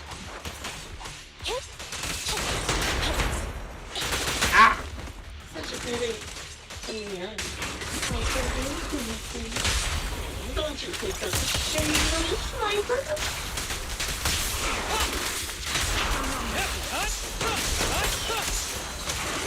It's beautiful, I know. But I can no longer Cereal's gnawed off her arm. Never went as well.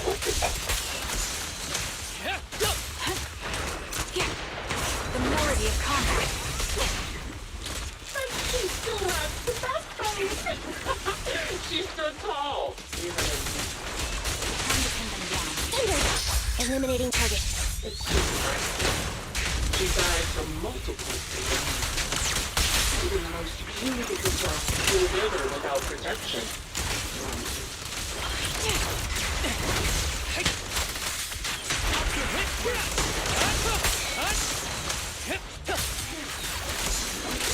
I'm telling the truth or I'll lie this time.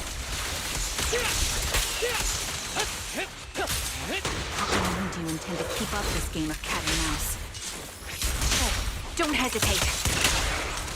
Recalibrating. I'll be coming to your hideout soon. Wipe that smile off your face and wait. Wait and see what I'm going to do. Show no mercy. The target's weary. After this, I can go.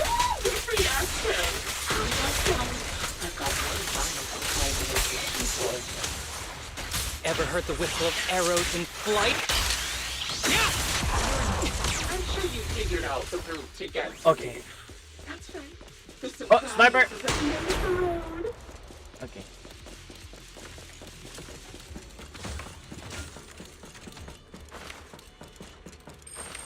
I'll take point. Roger.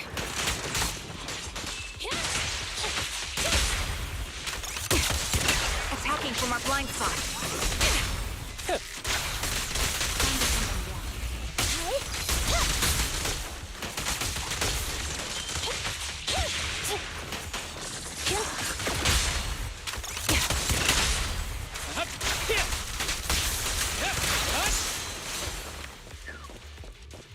Into another box.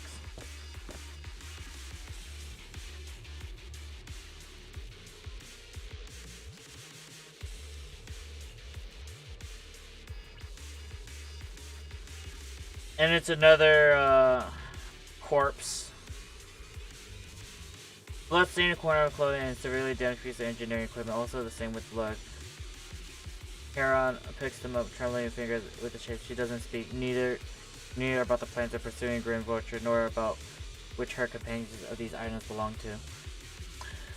Another box of corpse. Congratulations! You found the third box. Inside is... Who was it again? Oh, right. She's either sad or annoyed with that color. Cocytus's clothes and some damaged engineering gear stained with Leafy's blood. There weren't enough boxes, so I had to cram them together.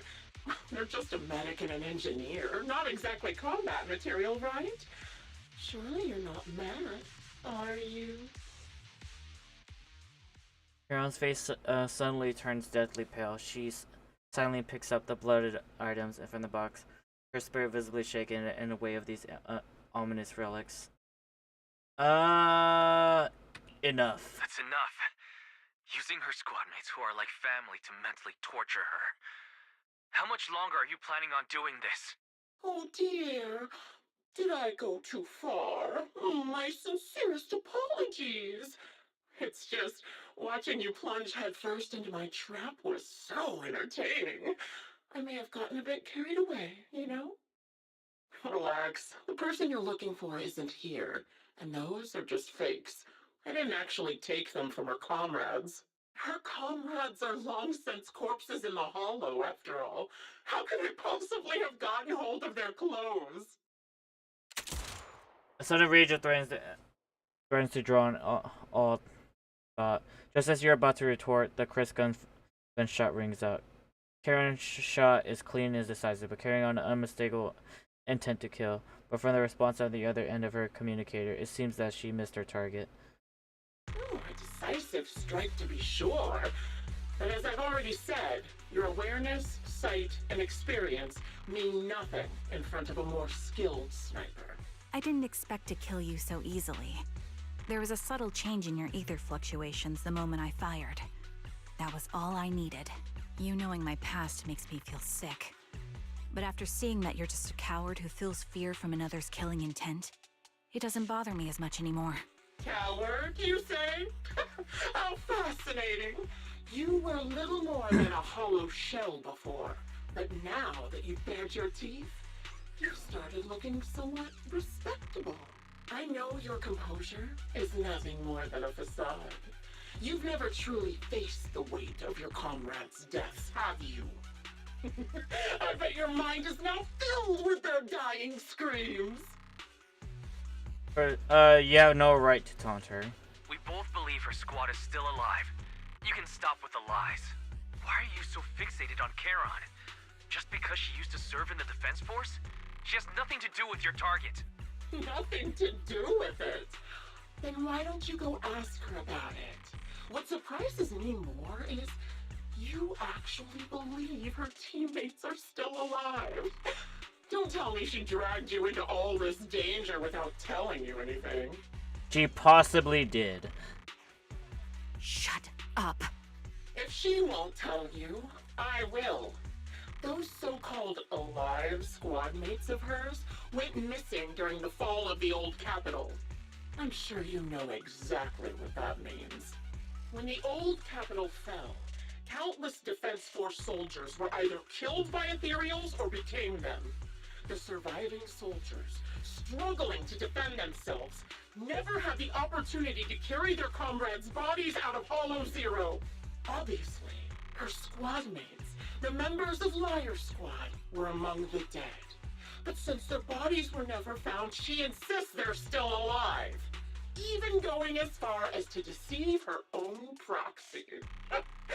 It's laughable. I didn't lie to the proxy. They're alive. I have proof.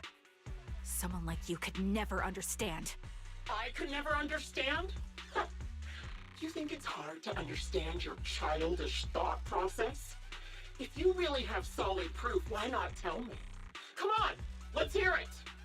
My eyes. I lost nearly 90% of my vision during the fall of the old capital. But in return, I gained the ability to see what others can't. Every second of every day for years, I've seen my squad mates.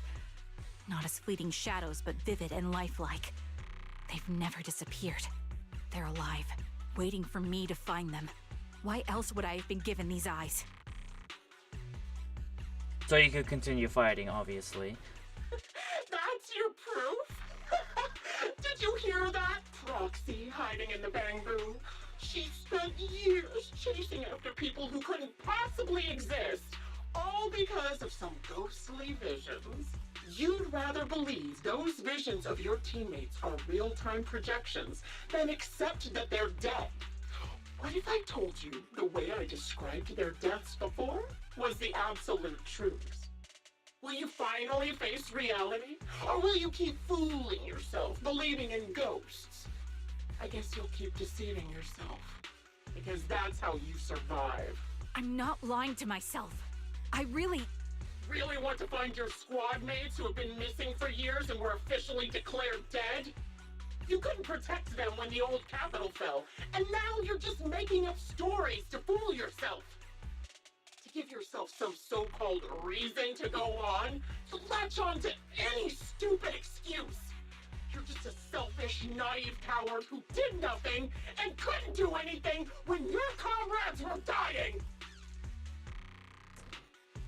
I get the feeling Grim Vulture was possibly one of her comrades.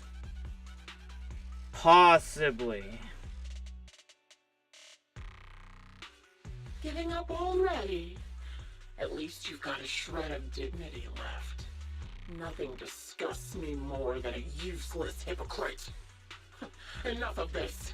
Time to die, coward. Charon is not a coward.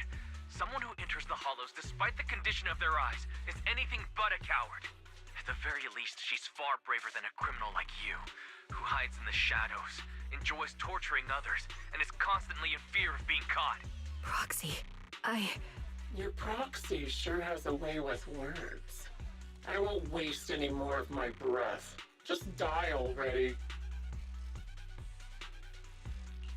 I've completed analysis of the surrounding fissures. Charon, snap out of it. We can use that fissure to escape. Fissures? When did you... Still trying to play tricks.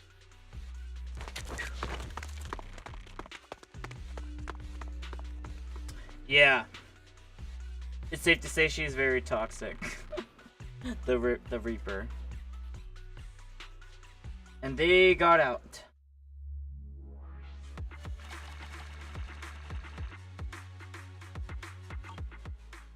And also, welcome back, madam. You escaped. It seems, Charon is more traumatized than you imagine, repeatedly touching her eyes, silent and distant. Charon? Do you want some hot cocoa? I'm sure you're exhausted after such a tough fight. You should get some rest. Thanks, but I'm fine. Apparently... Here, let me show you quick. Let me show you quickly.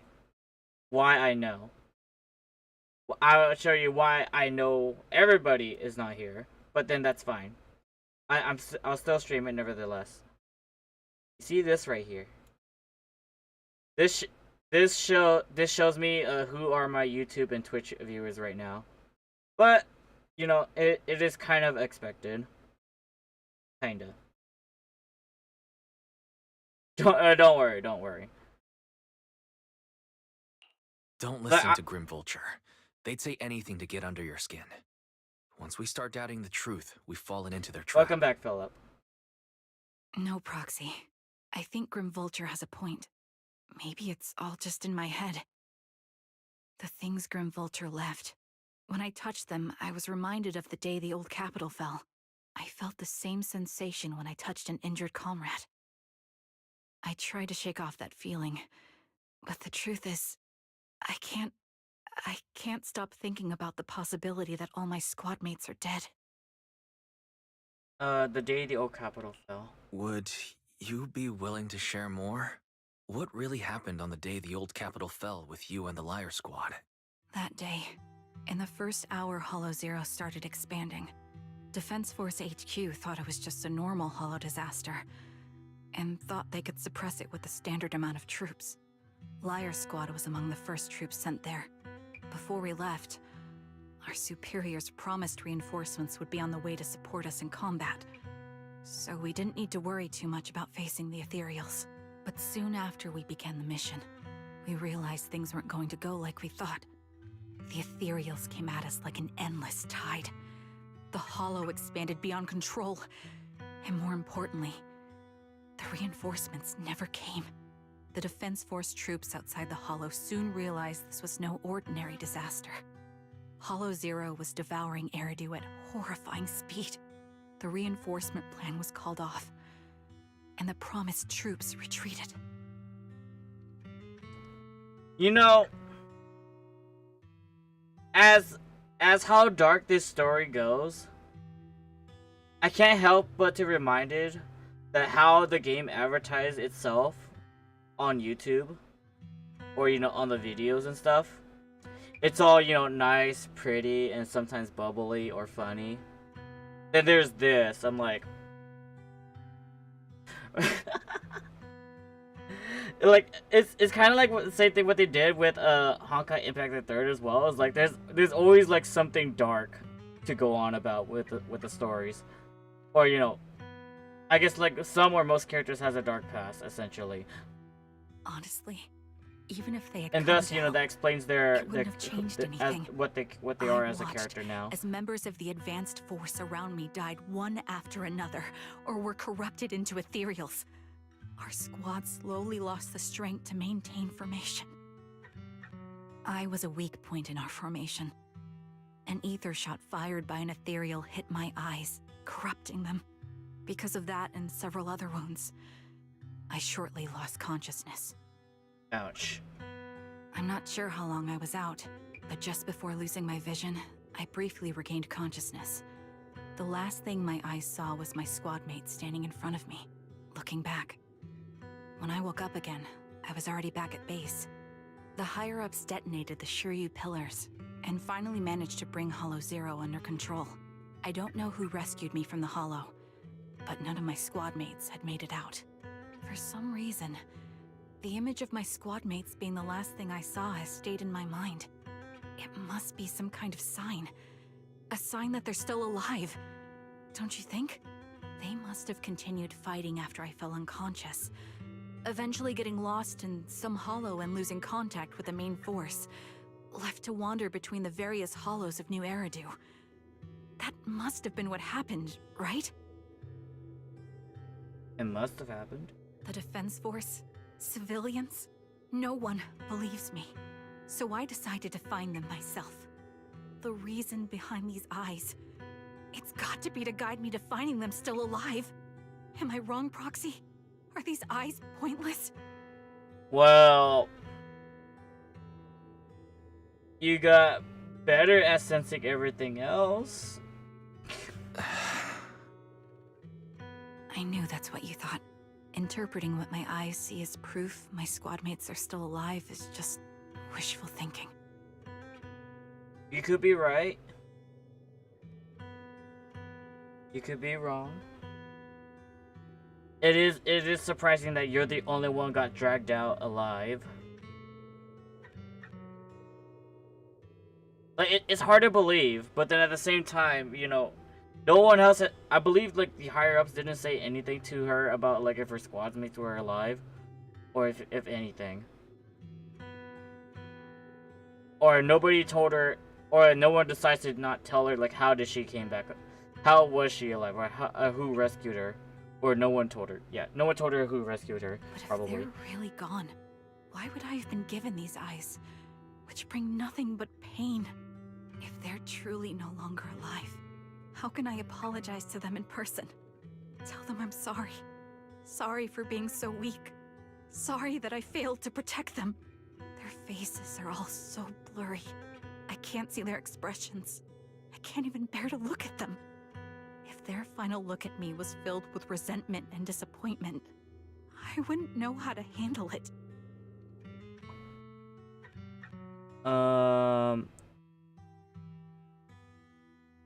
I'll hold her hand. Charon, listen to me. Even if everyone else thinks you're wrong, Belle and I will always stand by your resolve to find your squad mates. You don't need to make any justifications. Because someone close to us is missing too. And we desperately hope she's still alive. Even if the whole world doesn't understand, we will never give up. Their teacher. They're looking for their teacher. Or at least, you know, I guess proof that it's not their teacher's fault. But I also think being consumed by this obsession, unable to move forward, that's not what those who matter to us would want. That's right. Charon, you're a very kind person. Maybe that's why you feel responsible for protecting everyone, and regret when you can't do enough. But you don't have to carry it all on your own. And tell her how you feel. We'll be there to support you. You can trust us to have your back. We're certain that Grim Vulture hasn't killed the client yet. As long as we have a lead, there's still hope, and we'll be your support. Your will and determination shouldn't be dismissed. No matter how things turn out, we'll stand by your side, and we'll face it together. Proxy, thank you. I feel better now. At the very least, I want to keep investigating. I'm not just going to stop here. The phone rings. Sorry to disturb you at this hour. Did you go investigate that new hollow? How's it going? Oh, never mind. The client just shared a new location with me on Knock Knock. They're pretty eager, huh? Which hollow is it this time? No, it's not a hollow. If I'm reading this right, this location is Scott Outpost. Scott Outpost? Isn't that managed by the Defense Force and White Star Institute? What's Grim Vulture up to?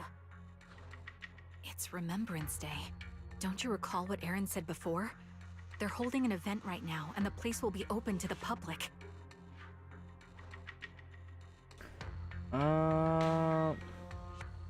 So they're not trying to lure us into a hollow this time.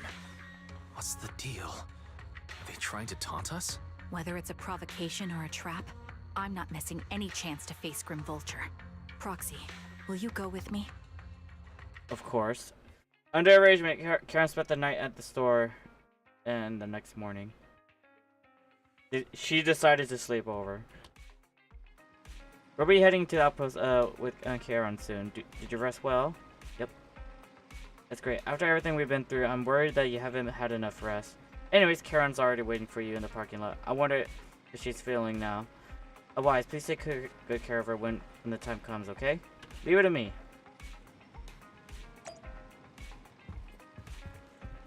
Oh, we're gonna drive the car.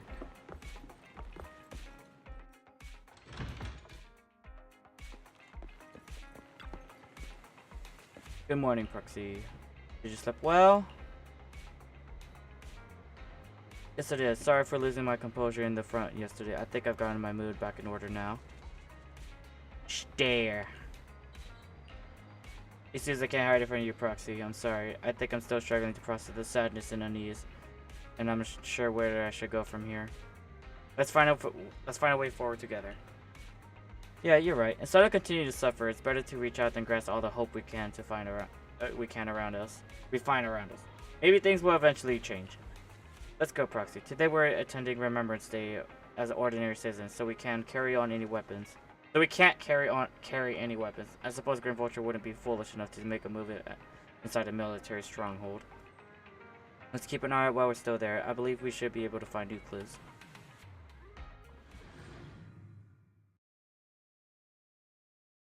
They must be relatives of those who gave their lives during the fall of the old capital. For some reason, after coming here, Charon has been acting a bit strange.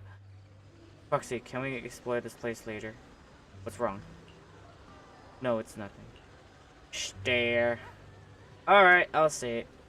It seems like there's some familiar faces here. Would it be nice to meet them? I don't think I could face them. If I am not mistaken, they should be family members of my teammates, and I don't know if I should face them. You'll have to face them sooner or later, won't you? I know, but I'll be there for you. Don't worry. And it's a deal. Hey! Welcome back to Twitch.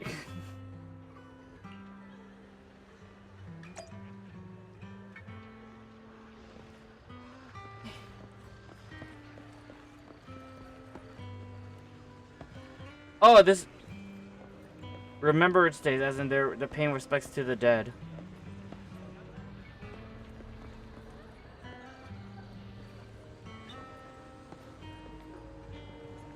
Can I still use this? No, I can't. Alan? You're Acheron's brother. That name is very familiar. How do you know? Who are you? Wait, your eye cover, so you're Acheron's sole surviving teammate. I remember you. We met once after the fall of the old capital. After that, I didn't hear anything about you again. I never expected to meet you here. You know, hold on. Okay, hold on. I'm gonna make my assumption after we talk to all the quote unquote deceased teammates of family members. It's Acheron's favorite pleasure. She always kept it in the most prominent spot in her room. I brought it along here, as if bringing my sister's shadow to participate in Remembrance Day. You forgot your password on Twitch. All I can say is good luck, madam. I'm sorry, Mr. Allen.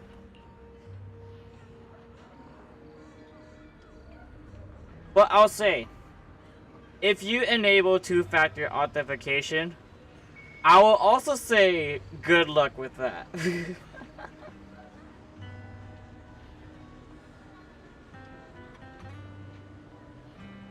Telling me that a new shark girl has joined the squad. That girl didn't speak much, but she was beautiful in battle. That was the happiest I ever seen her. To her, you were a presence that inspired admiration and desire to not fall. A beautiful soldier who gave her the drive to keep moving forward. You don't have to apologize to me. If my sister were here, she would surely say the same thing.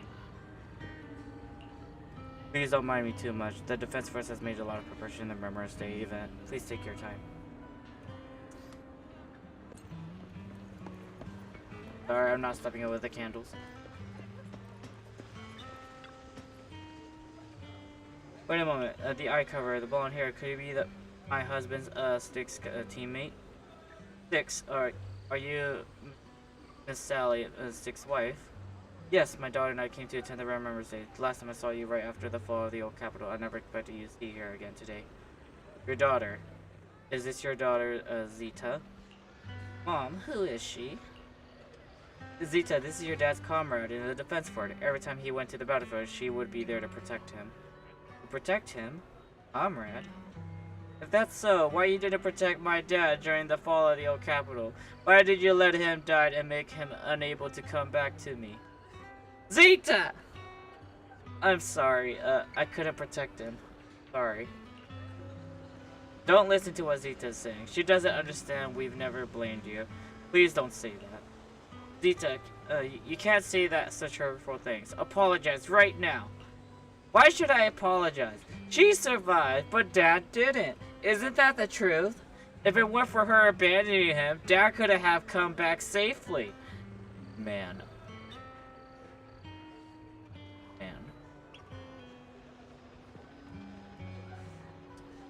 That doesn't sound nice. Enough. You don't know what happened back then. Miss Sally, I don't think she's wrong.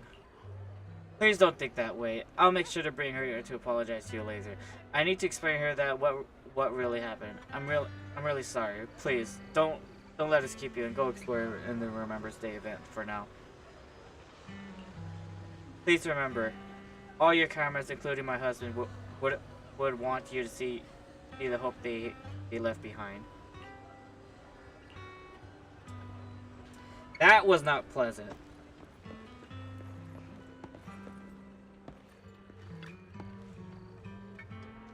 My son, can you see me now?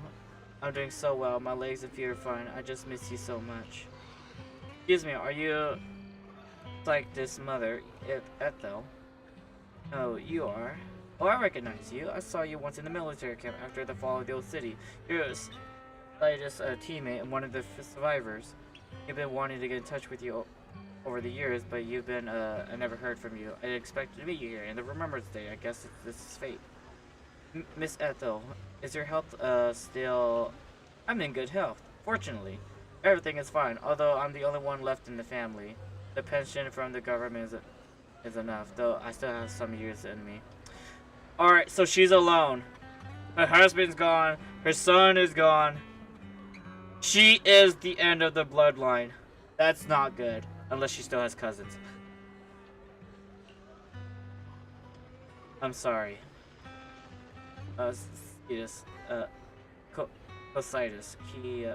Child, you don't need to apologize.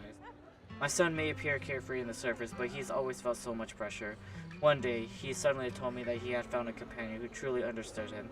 I believe he was talking about you. How could I possibly blame you? Someone who helped my son. It's such a blessing.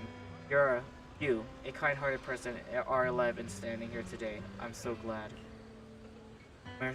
Ethel, Child, don't worry about me. Since you're here for the Remembrance Day, take your time and walk around and look around. I hope you find something meaningful. To your surprise, many relatives of the deceased Liar Squad members are here in the Remembrance Day event. This is really just a coincidence? As you ponder this question, the relatives has gathered in front of Charon. Miss, I'm sorry for being mean to you before. Mom told me you were protecting Dad until the very last moment before you passed out. I shouldn't have said you left him to die. I'm really sorry. Zeta was really young when it happened, so she was too little to understand, and I haven't really talked about it. I hope she didn't upset you. No, she was right. If only I'd been strong enough to take down most of the ethereals. Maybe they wouldn't have ended up in that situation. Or more like if he didn't get blinded. Like, if she did not get blinded, she would definitely provide as much cover fire as she could have. Oh, that's not fair. The old capital was falling. No single person's strength could ever be the deciding factor in the face of a disaster like that. In spite of it all, you survived. If they were still here, I'm sure they'd see that as something to celebrate. I've always known the truth. I failed to protect them. A weakling like me survived, and the rest of them disappeared without a trace. This isn't solace.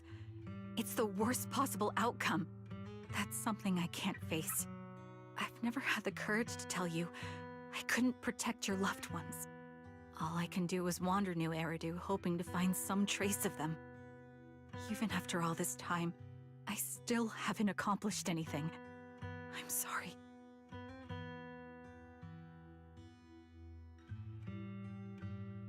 You know, I really wish there's some way to adjust that notification, but oh well.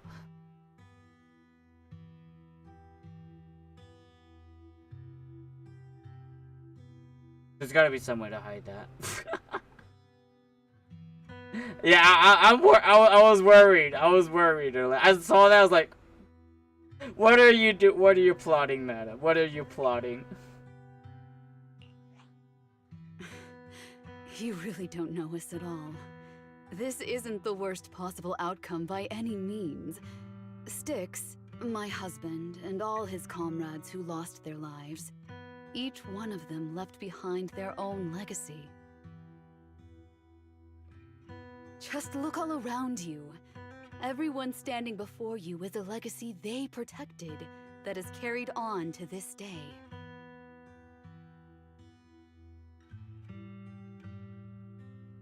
I had a feeling the sniper the murderous sniper wanted Charon to go to the meeting in hopes that the family all would turn and hate and such towards Charon for their lost family.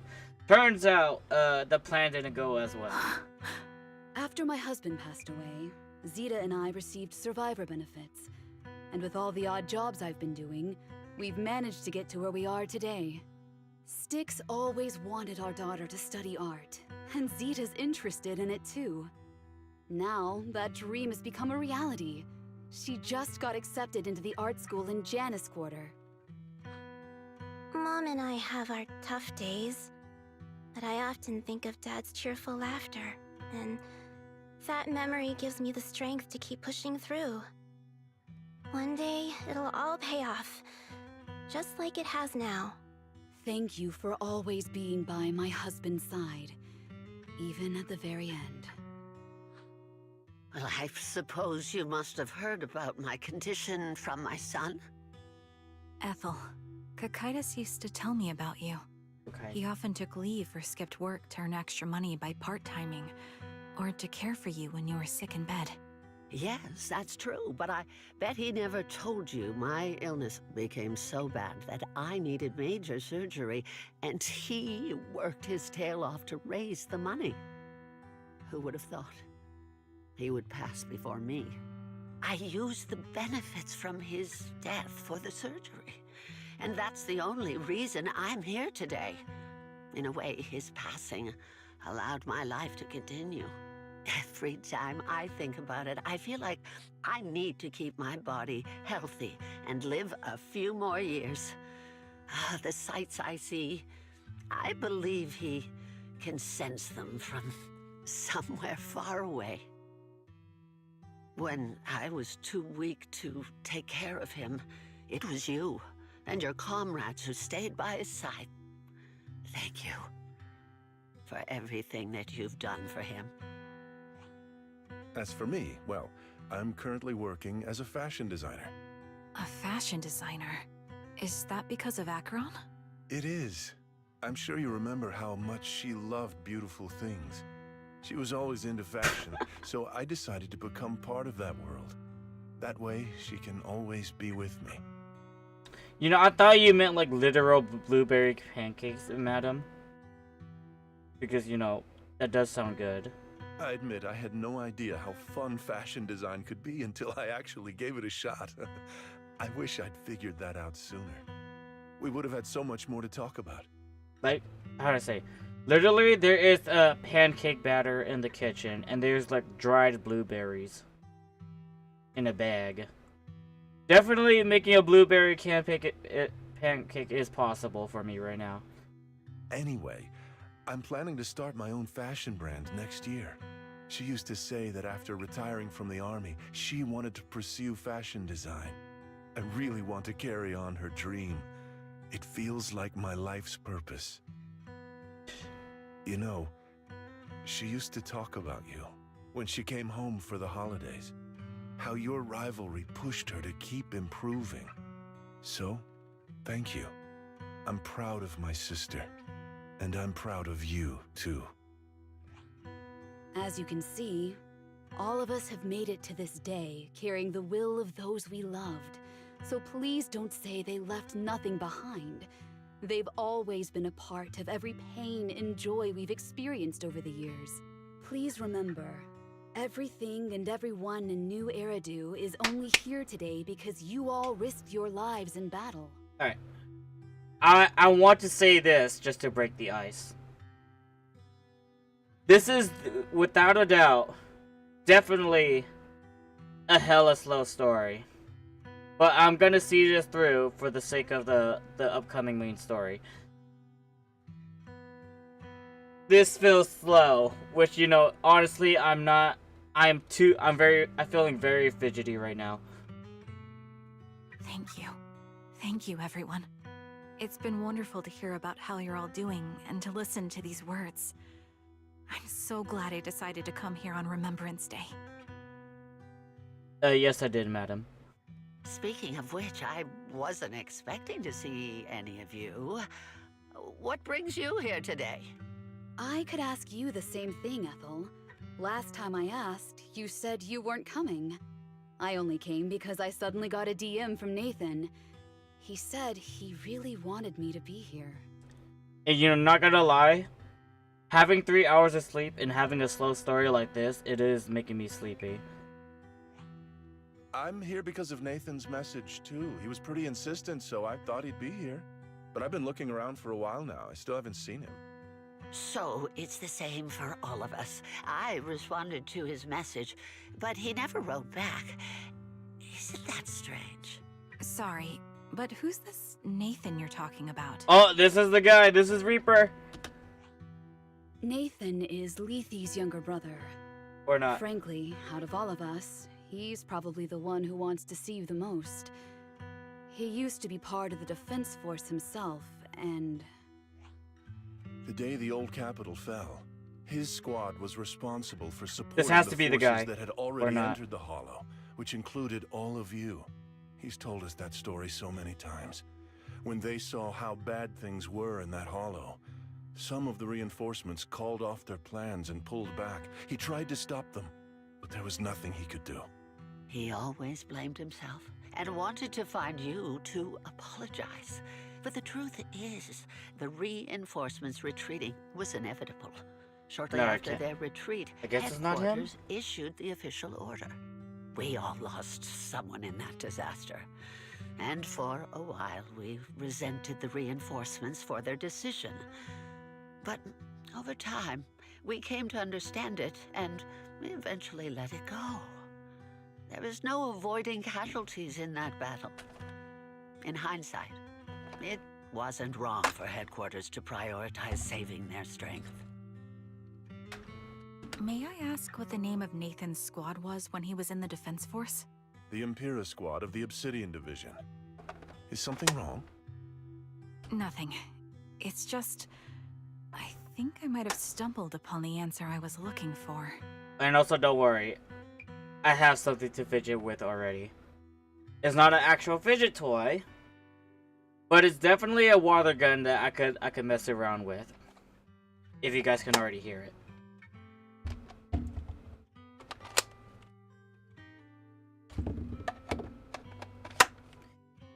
It's a water gun. It has a water drum mag and a water clip or magazine. And I use that to dabble with me fidgeting.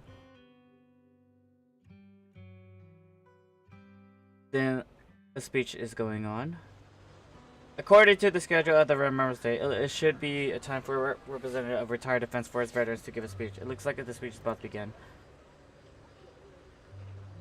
But I feel a bit concerned. Proxy, should we go over and listen to the speech for a moment?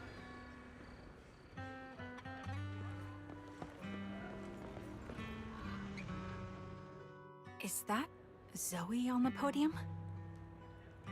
Is she here to speak on behalf of the soldiers? Is she here to speak on behalf of the soldiers?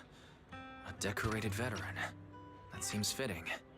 But I don't see Jesse or Aaron around. Didn't they come? Everyone please, quiet down. Zoe, of Nemesis Squad, a representative of the veterans, will now deliver the Remembrance Day speech. Hello, everyone. I'm honored to stand here and Yes, speak on behalf of all of the soldiers of the Defense Force.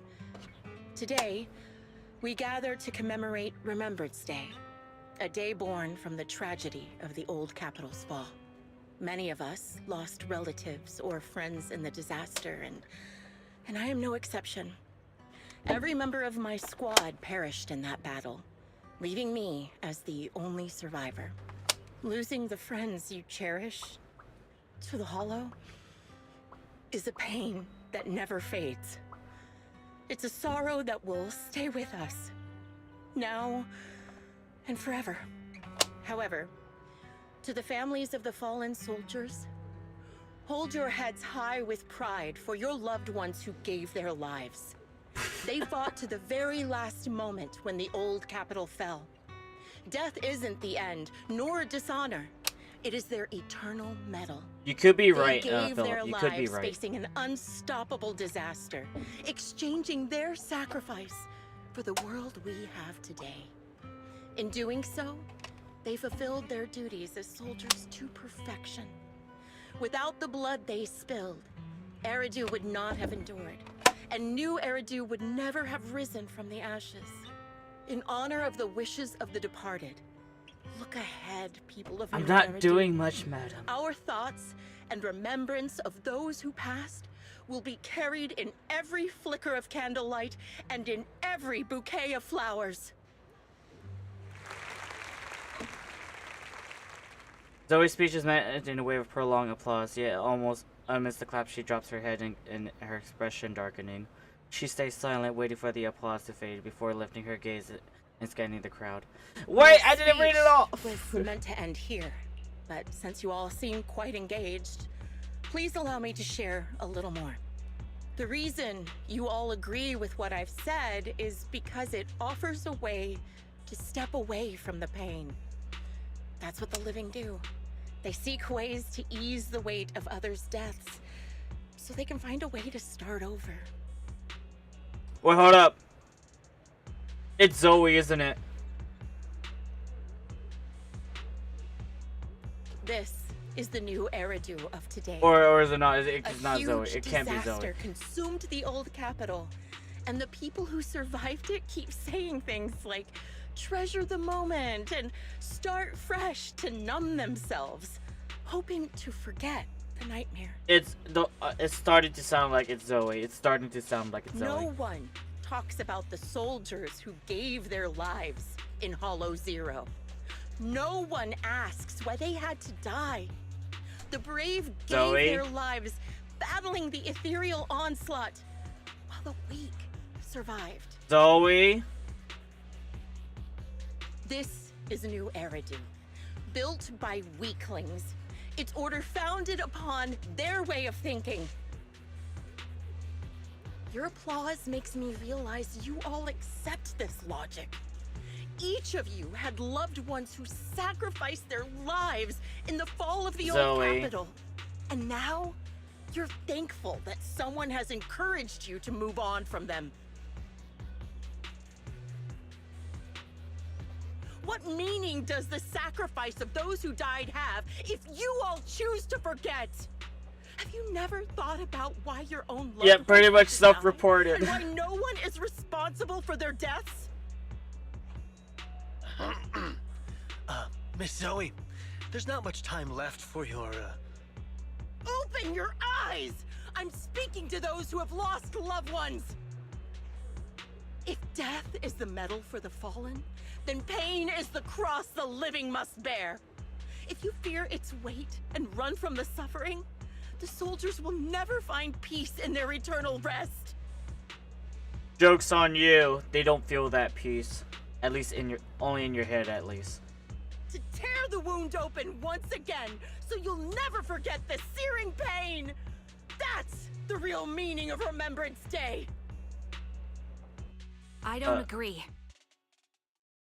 Charon, I didn't expect you to be here for Remembrance Day. How are things going with your search? Seems like you have something to say. It's Zoe. Among the people standing here, there's a woman who raised her daughter with the survivor benefits left by her husband. Another who's been able to carry on with her life thanks to the final efforts of her child. And yet another who's found purpose because of the influence of his late sister. The will of the deceased lives on in every person here. The soldiers who died during the fall of the old capital fought for this. The future that their loved ones are making for themselves now. The old me might have agreed with what you said, but someone taught me that pain and hardship can lead to hope. They helped me see that hope can be inherited, not just destroyed when life fades. That's why I believe the departed didn't leave us wounded or with a heavy cross to bear, but with a melody. Each of us holds a harmonica that plays the melody of life. At first, it may sound awkward, but it will eventually flow smoothly, taking on our own style, until it merges with our soul. You seem quite certain about what you're saying. Tell me then, what kind of melody is left behind by those we've lost? I'm not sure. I can't picture the exact melody, but I trust the answer I've chosen. And I trust everything I've seen and heard. A vague and insubstantial answer, isn't it? I was right about you, Charon. From the moment we met, I knew we'd never really understand each other. I'm sorry you feel that way. Everyone, I apologize for taking up your time. My speech ends here. Please feel free to continue with your visit. Zoe exits the venue without sparing a single glance back, leaving the audience with the defense force in a state of confusion.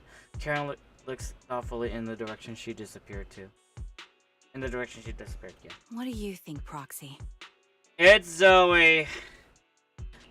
Her demeanor and what she said earlier. Something was clearly off. I have a bad feeling. You mean about her real identity, right? Looks like we're on the same page. Shielded by her identity as a decorated soldier, she seemed pretty confident that we wouldn't confront her directly on military ground like at the outpost. She arrived so brazenly and left without a care. If I'm right about this, she'll be trying to contact us again in no time. Yep, and yeah, that just happened. Looks like you're a little busy, so I'll keep it short. The client just sent me a location via Knock Knock, along with a picture of several unconscious, tied-up individuals. I'll send you the location shortly. It should be an entrance to the Hollow in Port Elpis. At this stage, I don't have any further requests. My only hope is that you'll proceed with caution. A location with a picture of the hostages. Looks like Grim Vulture is losing patience and wants to put an end to all this. Or Zoe. Charon, what's your plan? No matter what you decide, I'll stay by your side till the end.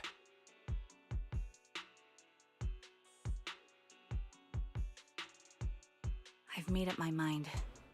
Proxy, please accept my official commission. Help me venture into the depths of the Hollow to rescue the client and any other hostages. It's time to put an end to this. It's up to me to stop Grim Vulture. Stop her from crushing everything in front of her with that heavy cross.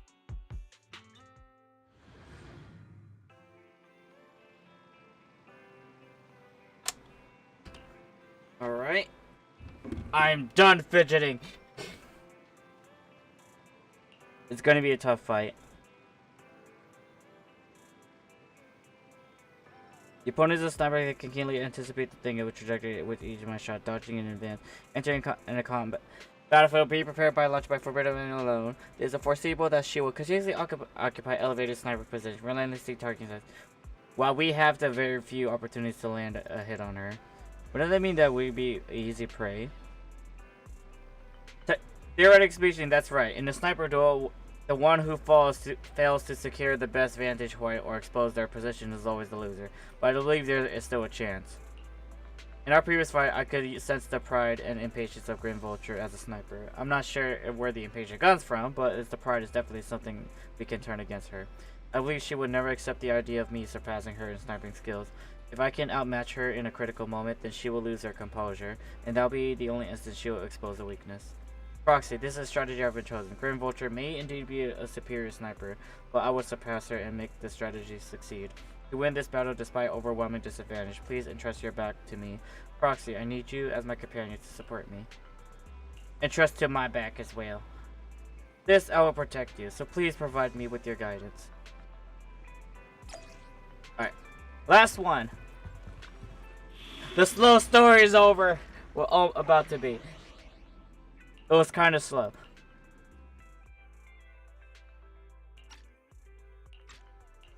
I'll help you win. The lunch is on you. Standing by. Let's move. Hold up. Did you call me? Meow. Good day. Get going. Ready for combat. Need something? Go ask my colleagues. Is it time to... Awaiting further instructions. Alright, this would do.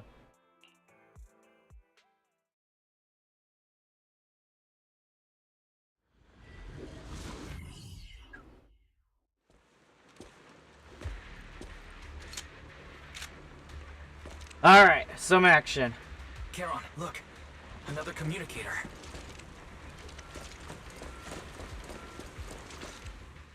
We're close enough, I guess. Another communicator. It's a bad habit for a sniper to be so talkative. Oh, really? I think it's rather good for my mental health to witness in real time how my target becomes desperate and gives up their struggle. Do you really still need to disguise your voice? I thought you didn't want to hide anymore, Zoe. I'll tell you this, Philip. You missed out pulling for her. I'll tell you that. You did miss out pulling for her. My friend Pyro did end up pulling for her. But oh well. You're right. Seems there's no need for secrecy anymore. I, Zoe, the sniper known as Grim Vulture of Nemesis Squad, send you my regards. Zoe, no. The Grim biggest Vulture. reason is just because she has a You, gun. like That's pretty me, much it. We're one of the advanced troops deployed to suppress Hollow Zero right after the fall of the old capital, right? That's literally the biggest reason. She has a freaking gun. No, it's not just one. It's the biggest. Two is because she's a very pretty attractive girl, obviously. But number one is that she has a gun.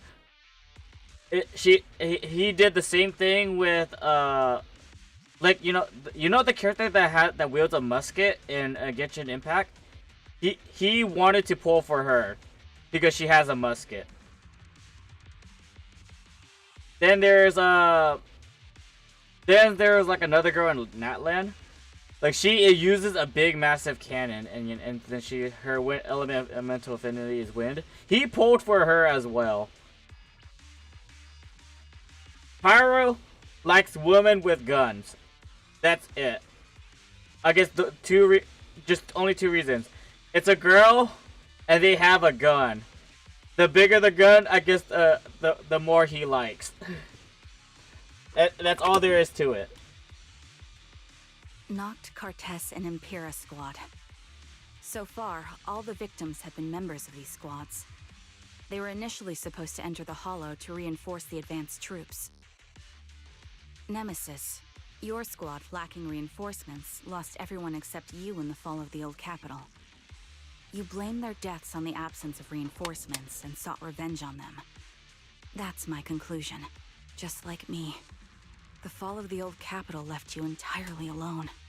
A sniper, the sole survivor, a mere pawn abandoned by the military. Don't you think we're very much alike?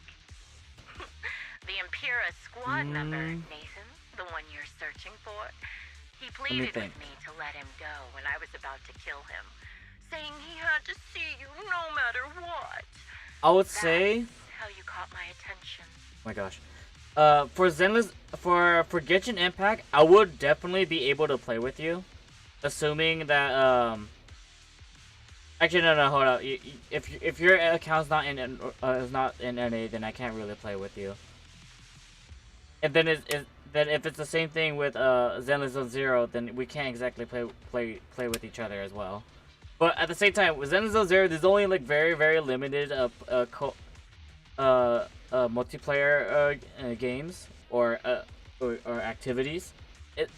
There's only so much for Zenless Zone Zero, but Genshin Impact, you know, it's general world exploration, and that's it. And then obviously general help. I let him live to get all sorts of information on you. I was so curious about you that I even set a trap, disguising myself as a victim to get closer to you. It turned out we share the same story. We even got the same PTSD symptoms. After all these years, we still see images of our teammates before they died. It's impossible to erase them from our minds. It's just, you use ridiculous fantasies to numb yourself, chasing after illusions of your squad mates. While I can't afford to be as naive as you. And you use ridiculous fantasy just to be hella sadistic, just to torture and torment and blame your own teammate. That she was simply doing her job. My gosh, damn it. One night, when I was overwhelmed with the unbearable images of my comrades' deaths, vomiting and crying, I finally realized the meaning behind their appearance before me. They were pleading with me, pleading for vengeance against those who abandoned us, begging me to destroy the repulsive, hypocritical new order of New Eridu. Unless if she was honest about that, then I don't know at this point. So, I carried on their will. I began kidnapping targets and sniping them in the hollow, watching as they became corrupted and died in despair. Do you really think this is what they'd want? What else? Would they want me to be like you, playing at a game of finding my missing squad mates, accepting their deaths when I'm done playing, and then forgiving the very enemy who killed them? What a noble and virtuous gesture! Forgive on behalf of fallen comrades, coexist with New Eridu's order, and live peacefully among cowards. It's precisely because you and I are so similar that this hypocritical and cruel attitude makes it even harder for me to forgive you. After our first conversation, I was certain I must end your life myself to prove I'm right. That's exactly what I wanted to say to you, too. Because we've suffered the same hardships, I can't accept the path of destruction you've chosen. Jesse, Aaron, Nathan, the client I've been searching for, and any other targets of revenge you've set your sights on. They all feel regret and struggle over the choices they made back then. But you can't see any of that. You didn't target the higher-ups who misjudged the situation, the dangerous ethereals who killed your comrades, or the ones responsible for the fall of the old capital. Instead, you went after the easiest targets. You know, I guess if she thought this through, she would go aim against the higher ups, but I guess she's too scared for that. Grim Vulture, as a sniper of the Eridu Defense Force, you have failed in your duty. To preserve the will and hope left by my comrades, I'm going to put an end to your actions right here. That suits me just fine. A sniper should let the gun do the talking. Make it to the deepest part of the hollow alive, and I'll meet you with nothing but raw malice. Alright, now we're fighting. Come on. Since you made it here, let me reward you with a few things you don't know. And there's a chest. Noct, Cartus, Impura, and many other supplies. Did you know the reinforcements that were meant to back us up ended up deciding to retreat?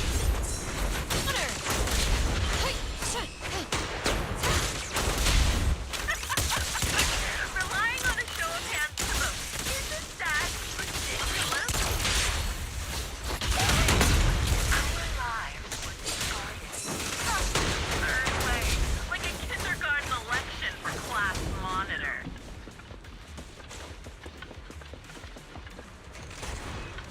Jesse and Aaron, do you have them too? Or are they already? Suppressing. You still care about them? Or should I say... It looks like I haven't made enough of a threat to your life if you still have the time to worry about them. The target's weary. I'm not a loser. Roger that. Why not leave their faces an unsolved mystery? You can play. Sitting at normally that's right. You're in my sight. In any case, stumble into the underworld with your insights spilling out. Recalibrating.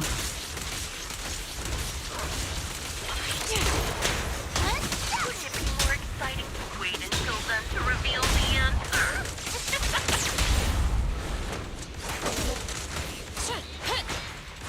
Those two morons are so stupid. Oh, it's The wind and rain are picking up.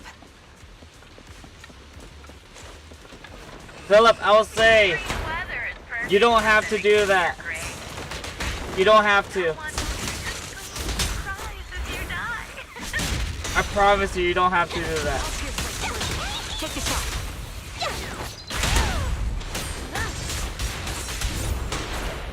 By the time the rain stops.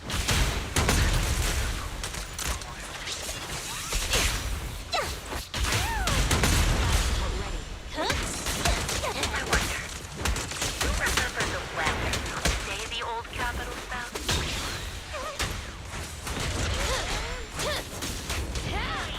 It wasn't heavy rain like now, but the sky was just as dark. Is there something over there? Those your teammates and mine, they all perished. Never mind. That's a wall.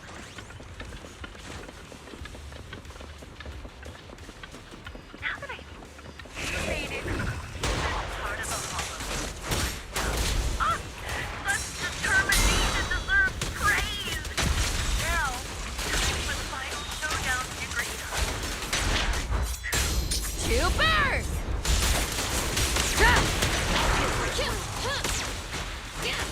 Ignite! The only way to put it. What sniper ever confront their enemy head on?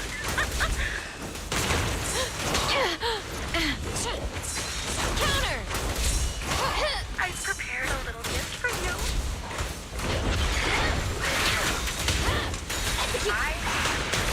You're a seriously corrupting a high-ranking officer.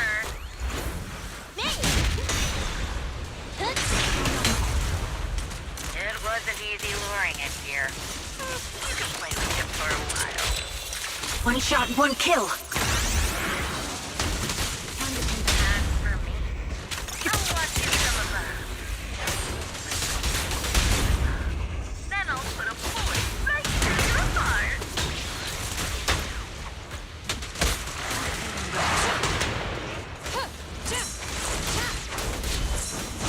I am lacking damage. Counter! Counter! And she's down.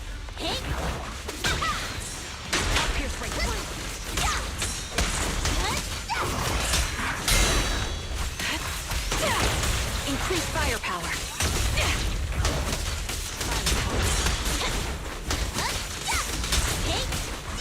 You're in my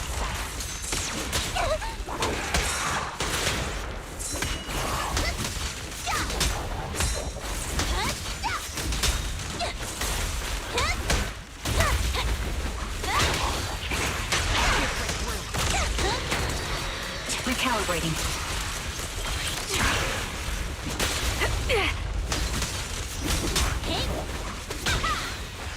Show no mercy. The melody of combat.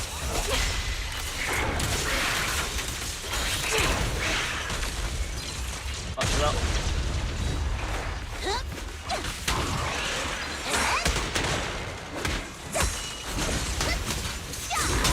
A beautiful shooting star!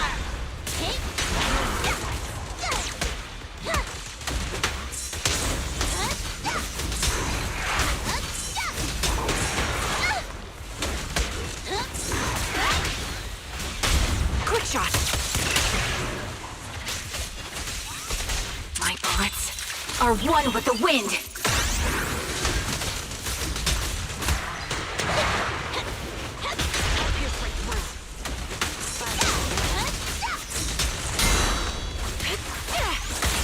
Increase firepower. Ether vision activate.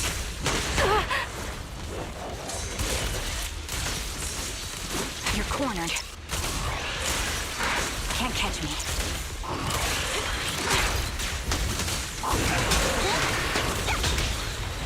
You're in my sight. Adjusting for wind.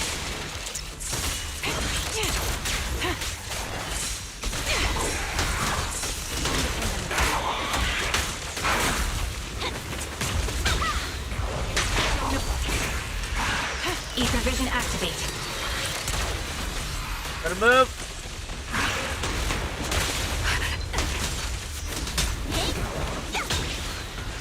You're in my sights.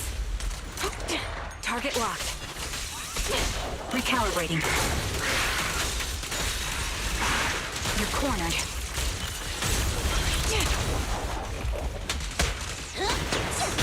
Show no mercy. Home run! I'm okay. I'm okay.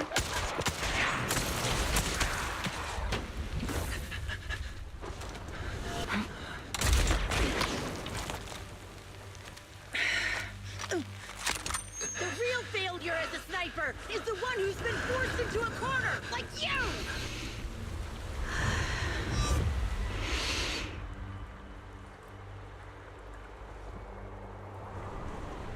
The wind.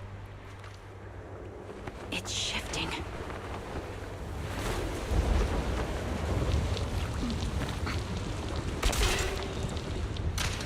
I won't fall for your distractions so easily. What? I will surpass you with my own melody of victory. And let the wind be the opening notes. They both shot each other. Charon, no! Wake up! Charon! She has body armor. She's fine. That's... Okay, never mind. Even better.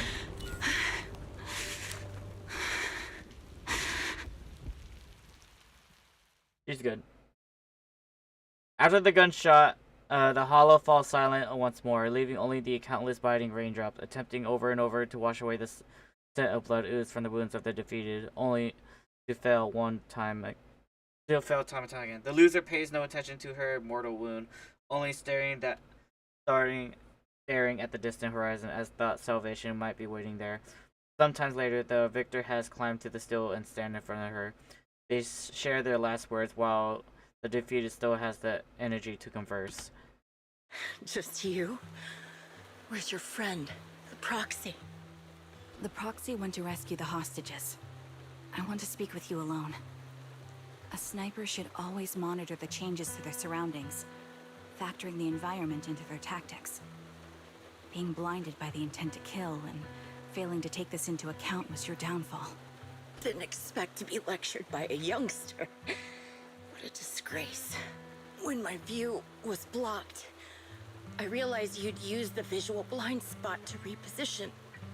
So I adjusted my aim accordingly. But I still couldn't hit you. Oh, you definitely did hit her, but... Your prediction and accuracy were spot on. I was just saved once again by this. By both this harmonica and by my former comrades. Are you trying to say that this is destiny? That it's the will of my companions guarding me? I lost to the wave of ethereals, to the military's betrayal. And now I lose to your reckless actions, driven by some ridiculous fantasy. Your fantasy, your attitude, your very existence, and the outcome of this battle. They are the greatest denial and insult to my revenge. Yet you're emitting a much calmer ether energy now. Almost as if you found relief. My vision is fading. I can't see my comrades on the brink of death anymore. My wounds are fatal. I don't feel any pain. Relief. It's not such a bad thing. Did you intend for me to kill you from the start? Let me answer that question with a story. The first time I saw you was actually during the fall of the old capital. Alright, Philip. My But once again, you don't have were to all make a new dead, account, but you and can the show me what you reinforcements have. The higher-ups promised before the mission never came. I can't even remember how see ya, long Philip. the fight went on. Ultimately, I had no choice but to retreat, failing to bring back my squad mates' bodies. I made my way through one battle line after another. The advanced troops were nearly wiped out. But when I reached a certain front, a small squad of survivors called out to me. Few people can still stand after such severe corruption and injury, but all 5 of them were still fighting. They were protecting a girl who had lost her sight and fallen unconscious while searching for a way out of the hollow. They told me they were beyond saving, and if I planned to retreat, I must take the girl with me. I couldn't turn down the last request of a group of heroic soldiers about to die in battle. Your comrades entrusted your life to me. I was the one who brought you out of the hollow. So Zoe was Trigger's savior. But wait, why do all of... But you did all of this, like what the hell? You saved someone, then you just want to torment them? Like what the hell? You already know what happened afterward. It didn't take long for you to leave the Defense Force after you came to. Just like me. I developed PTSD so intense that sometimes I couldn't even hold a normal conversation. But for me, the hardest blow was the death of my squad. To an orphan like me, they were family. If the reinforcements had kept their word and provided support, they wouldn't have died for nothing. Don't you ever have that thought? To say I don't would be a lie. But I think deep down you know. From the moment we stepped into the Hollow, there was no way we were getting saved. Given how quickly the Hollow was spreading, and the ever-increasing number of ethereals, it would take the sacrifice of countless Defense Force troops to suppress it. It wasn't something that could have been accomplished in such a short time. The reinforcements would have only been a drop in the bucket. More sacrifices without results. Canceling the reinforcements. Sending the advanced troops to rescue as many civilians as possible to minimize casualties. I think most commanders would have made the same decision. Objective and cold logic. I understand it, of course. But when you see members of the reinforcements living happy lives years later, can you still keep your composure? You know, you could just say that I'm happy that the others are not hasn't experienced hell yet, or at least I pray that hell never comes their way. Meanwhile, it's literally just that close. I couldn't. But oh well. Even if the chance was minuscule, I wanted my squad mates to survive. But they turned that chance to zero, and still have the nerve to embrace a peaceful future. I can't help but resent them. By the time I realized what I'd done, I had already taken several lives. Like, it's kind of like the similar thing I did in Elsword as well. Is that I help people in Elsword so they could speed up, so I could speed up their grind, so they could get past a big hurdle of grinding, essentially. And not a lot of people, or I'm very confident not a lot of people don't really want to grind, especially if it's super tedious. And then at the same time, when the odds are stacked against you, you don't see no reason to grind for or against that. Nathan, when I tied him Oh, up don't and worry, was I about haven't to been kill playing him, too. Funny enough. He begged me to spare him, saying he had something to give you, no matter what. That was when you re-entered my line of sight. I think I've said this before. We're very similar, yet we have completely opposite beliefs. After meeting you, I became even more certain. In the face of suffering, I chose to strike, while you were destined to choose to protect. You're still entangled in your obsession. I with appreciate your the surprise. squad mates. If this continues, you'll eventually sink into a void of despair. Your hope is like a bubble, ready to burst at any moment. The version of you I want to kill is the complete one, who can firmly reject my answer. If you haven't found your answer yet, then I'll be the one to push you forward. I kill you, or you end me. Either way works. But after seeing your growth, maybe I'd prefer you to step over my body. That's the final answer. Why? Emptiness and doubt. No matter how many targets of my revenge I took down, nothing changed. Aiming my gun at former comrades, drowning in hate and rage, all it left was a hollow emptiness. And once you fulfill that, it's also hollow emptiness. Getting the picture now, Grand Vulture, or Zoe. But you're different. You've gained unconditional trust from the proxy. You have the courage to fight through my trap. And eventually, you'll have a melody that's uniquely yours.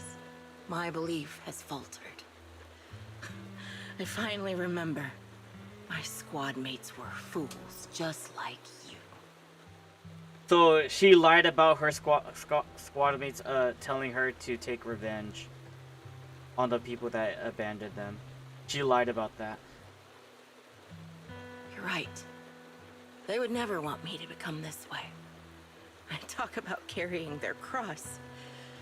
But in truth, I never carried their will.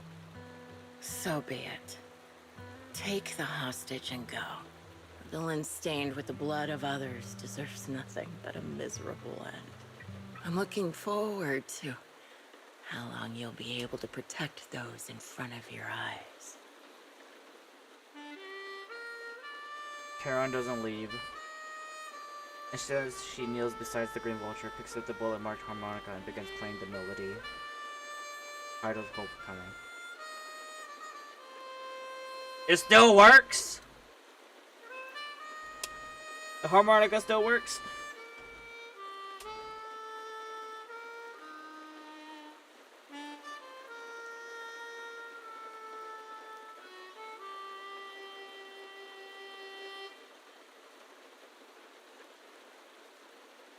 The melody briefly takes over the roaring downpour, reaching the ears of grim vultures as she lies bleeding out, barely clinging to life.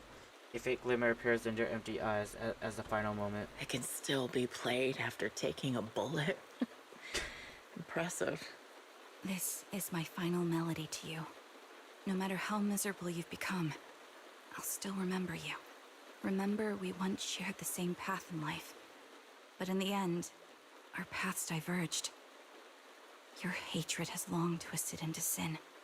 But if not for you, I wouldn't have learned how to hate, or found the true targets of my hatred. I used to know nothing. My teammates served as my teachers and taught me so much. And I think you must be my final teacher. You taught me, in the most intense way, what hatred truly means. Really? So you found someone you want revenge against, too. That's good. The melody of homecoming plays as the girl endures the agony of her ocular rejection, struggling to make a harmonic as notes rise above the sound of the rain. As the last note fades amidst the relentless downpour, the defeated one takes her final breath.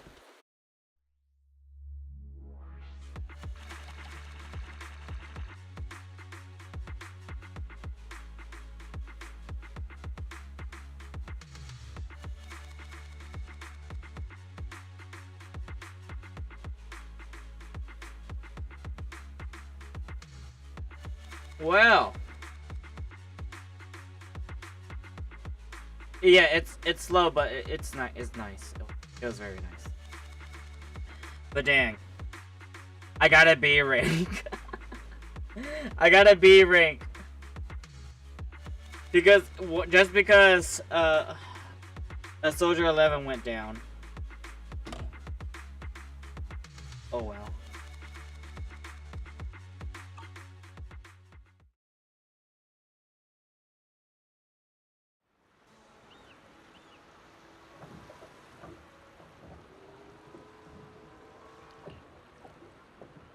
We're here.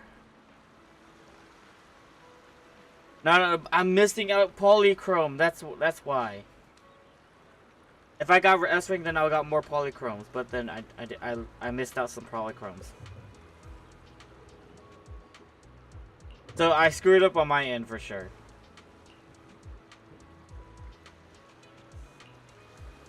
Oh, Proxy, you notice, even though we defeated Grim Vulture, I still can't seem to let it go. As I thought, when the wind changed and the falling banner blocked her vision, she could have retreated, waited for her sight to clear, and then risen sniping. If she had done that, I would have had no chance of winning. But her pride wouldn't allow her to take the action that implicitly admitted her tactics were inferior. She still chose to engage in a shootout with me despite the blind spot. But after realizing that she actually wanted to die, I started to wonder, was my course of action something she deliberately led me to? Basically, Zoe couldn't live with the fact of being a survivor while the rest of her teammates allies are dead. I guess she really can't live with that fact. And I guess it's the same thing with Karen as well, or you know, Trigger. Survivor's guilt, yeah. They both have survivor's guilt.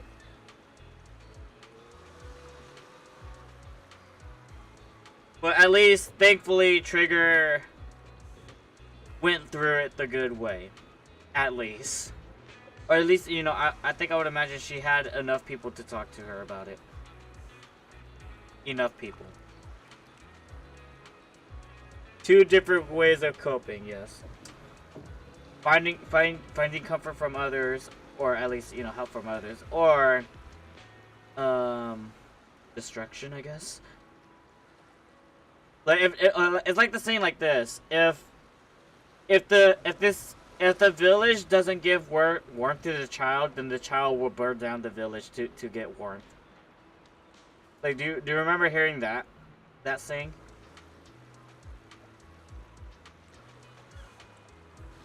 So it could be that there was no one there to give her warmth. So she decided to burn everything. And I guess it was too late to help her.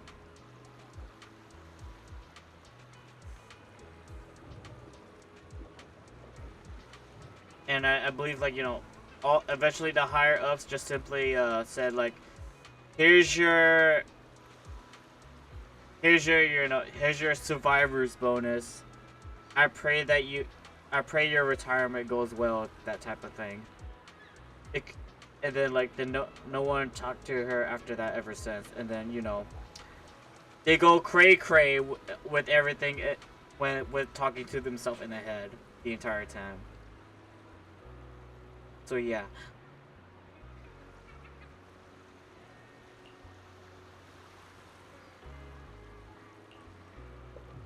You told me that Grim Vulture once appeared here at the port, standing on the trash can and the wooden pier, gazing on the sea. What was she thinking back then, I wonder? Sorry, I must be talking to myself. Let's go meet the client together. He's still alive and hasn't become another Grim Vulture victim. I suppose that's the best news we can have.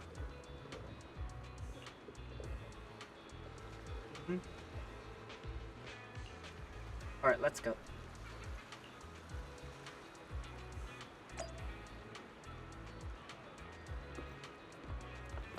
Alright, take care, Philip. And also, thank you for lurking.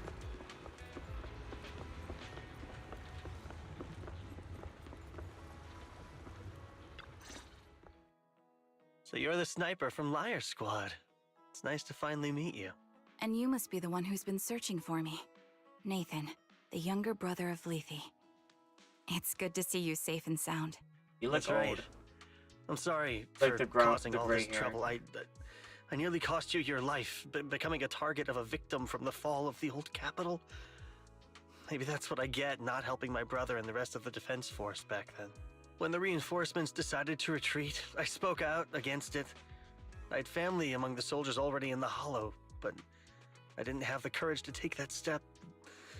The one that might have cost me my life. I'm sorry. You don't need to feel regret or apologize. The outcome wasn't something you could have controlled. You cared deeply for Lethe, and even today you still think of him. To someone like him, who always cherished family, that's more than enough. Thank you. I heard you've been searching for the members of Liar Squad all these years. I'm nothing compared to your determination. Thank you for everything you've done, but please stop the search. It's time for you to start living a life that's truly your own. I hate to say this as a family member, but back then, they were already... I know. You don't need to say it. I've been drowning in a fantasy of my own making for years, but it's a fantasy that kept me from falling into the abyss. Nathan, Grim Vulture told me you have something you want to give me. Is that why you commissioned someone to find me? Yes. After learning about the bond between you and your squad, I knew I couldn't live with myself if I didn't get this to you. So I got on my knees and begged Grim Vulture, even playing this recording for her, hoping it would move her. Regardless of how things unfolded, what matters is that it wasn't destroyed, and I'm here, alive, to hand it to you. The videotape. Tape from the Liar Squad. Discovered by Nathan, Nate's younger brother. I found this while going through my brother's belongings. It's been tucked away for years. There's a recording on it, and I think it's a gift Liar Squad made for you, but never had the chance to give you. Thank you so much. Do you mind if I listen to it now with the proxies? Use us? With Or me with and us? Belle? We're honored. I thought we were just here to collect the commission fee today. Go ahead. As for the commission fee, I'll pay it to you both shortly, so don't worry about that.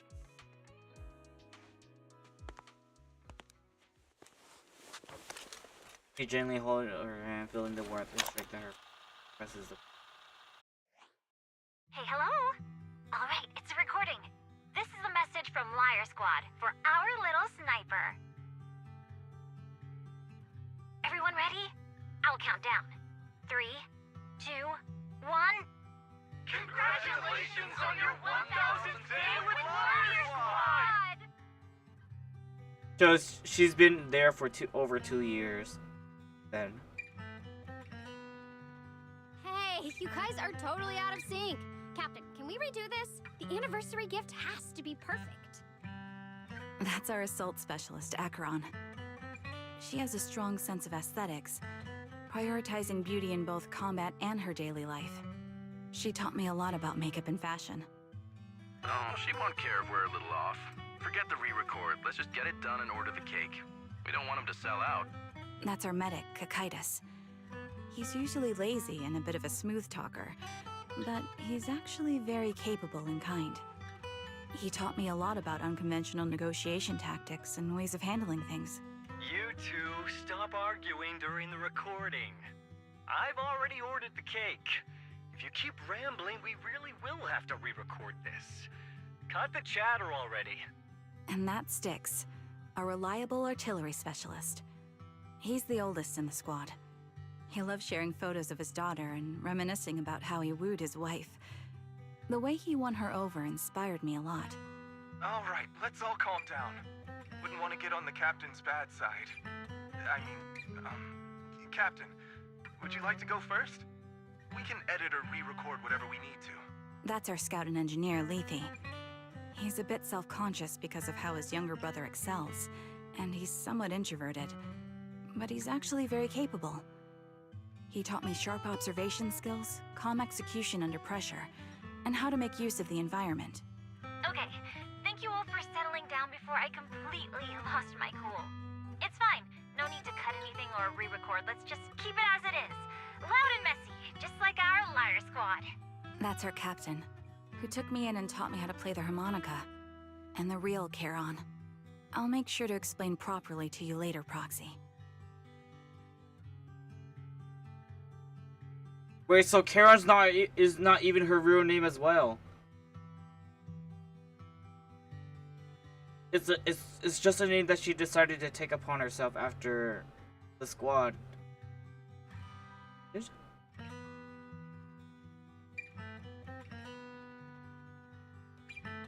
As you've heard, this recording is a little gift from the five of us. How time flies. When I brought you into the squad about 2.5 years ago, you were just a shy kid who blushed whenever you talked to someone. Over these 1,000 days, you've really worked hard to keep pace with our fighting rhythm. You've done incredibly well. In the last mission, your successful sniper kill of that high-risk ethereal really helped Acheron a lot. I hate to say it, but yeah, I went too far in last time. Thanks for getting me out of that mess. Just this once, I'll admit, your moves were more elegant in that fight. Not just that fight. Ever since you became a quicker shot and learned to adjust for wind speeds on the fly, we've been taking fewer and fewer hits. Makes my job way easier. So, cheers. You often worry about not doing enough. But in these 2.5 years, you've absorbed everything I know about stealth, reconnaissance, and tactical countermeasures. Trust me, you'll become an incredibly skilled sniper. Having you covering us from the rear makes every fight feel safer. But you still have a lot to learn about socializing and romance. When peace finally comes to Eridu, leave us and live your own life. Where did that come from? She's not leaving us. Even if she retires, she'll move into my house and I'll spoil her with loads of beautiful clothes. We can talk about living alone in 10 or 20 years. Sorry, I got carried away. Anyway, you're talented and hardworking. Over these 1,000 days, you've opened your heart to us and even encouraged us in return. Having you as a comrade is a blessing for all 5 of us. But I have to say one thing. You're always so sensitive and kind. Every time you see us get hurt, you look like you're about to break. Has our squad motto, having each other's backs, become too much of a burden for you? I get how you feel. When your squad mates trust you with their backs, your first instinct is to protect them, right? But that's not the way it should be. No one can shoulder everything alone. Don't try to carry everything on your own. Choosing to fight on the battlefield is my resolve. Feel it. Share yours with me. And when it's your turn to watch my back, I'll give my all to honor it too. As long as you fight with all your strength, there's no such thing as failing to protect something, because your will and our will is preserved and carried on in other ways. But don't let that weigh on you. Try to trust in us, just like we trust in you, no matter what. I've struggled with that kind of thinking myself, but I eventually made my way through it. All this talk of camaraderie, of keeping each other safe, it's like a harmonica melody scoring our time together. Even when things change, our tune will go on, and that's enough. Exactly. Honestly, I'm sometimes terrified. Afraid that someday, you'll blame yourself for failing to protect us and fall apart. That's why I wanted to record this message. Please, don't try to bear everything alone. Maybe you can start relying on us more, fully entrusting your vulnerable side to us. Our will has long been intertwined with yours. We're comrades. This is getting way too sentimental. It doesn't feel like me anymore. Anyway, we just want to see you trusting your comrades enough to share your burdens, even if it isn't us. Finally, we'd like to give you the song that's closest to us. If what we've said is hard to understand, just feel it through the music. Please, enjoy my masterpiece, Homecoming.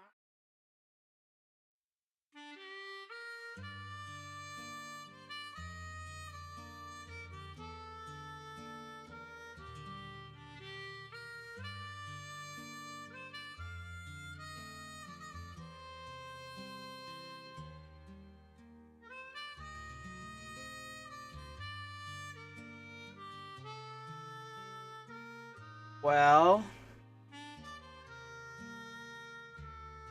I would like to say Trigger is definitely essentially the whole package from her team. She is a piece of everything of her team, without a doubt.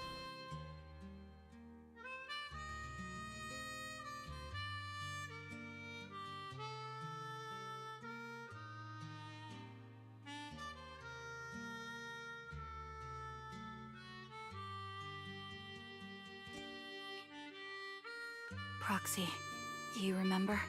I was once terrified of seeing the look on their faces. Of course. Can you see them clearly now? Yes, crystal clear. As if I've returned to the exact moment of parting.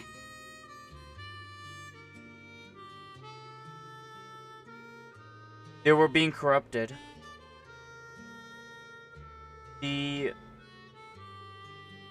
The corruption was getting into them.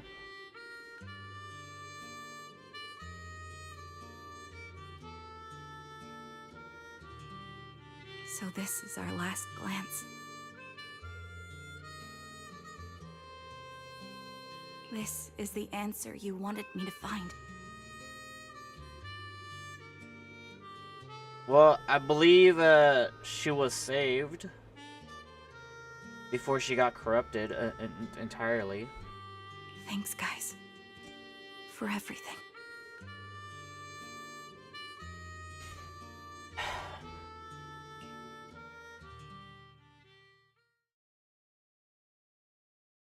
After meeting with Nathan, you spent a long time with Charon at the port, letting the sea breeze wash you over. You don't say a word, because you both know it will soon be time to part ways. As the temperature begins to cool, you head back to the 6th Street with her. Proxies. No. Lies. Belle. I've troubled you two a lot these days with my personal affairs. Words can't describe what you've done for me. No worries.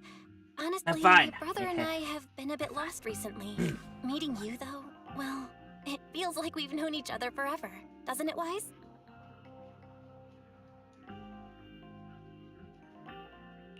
Yeah, we've learned a lot from you too. If nothing else, spending time with you really We're cheers us okay, up. don't worry. Perhaps we've always shared the same resolve. Yeah. When I was trapped in self-doubt, unable to get out, I'm glad you were there with me. You're right. We've already entrusted our backs to each other as comrades. And because of that, Because we are comrades, please hear me out. Maybe you've already noticed. I'm sorry, but I've been keeping something from you.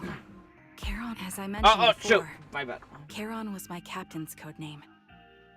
When I met both of you for the first Oh, time, I didn't want to tell you my code name, because I thought someone who couldn't protect their squad mates had no right to one. So I lied. Captain Charon was an orphan like me, with no family to mourn her.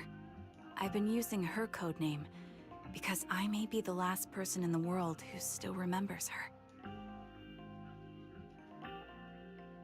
It could be the music, madam. It could be the music. It could be.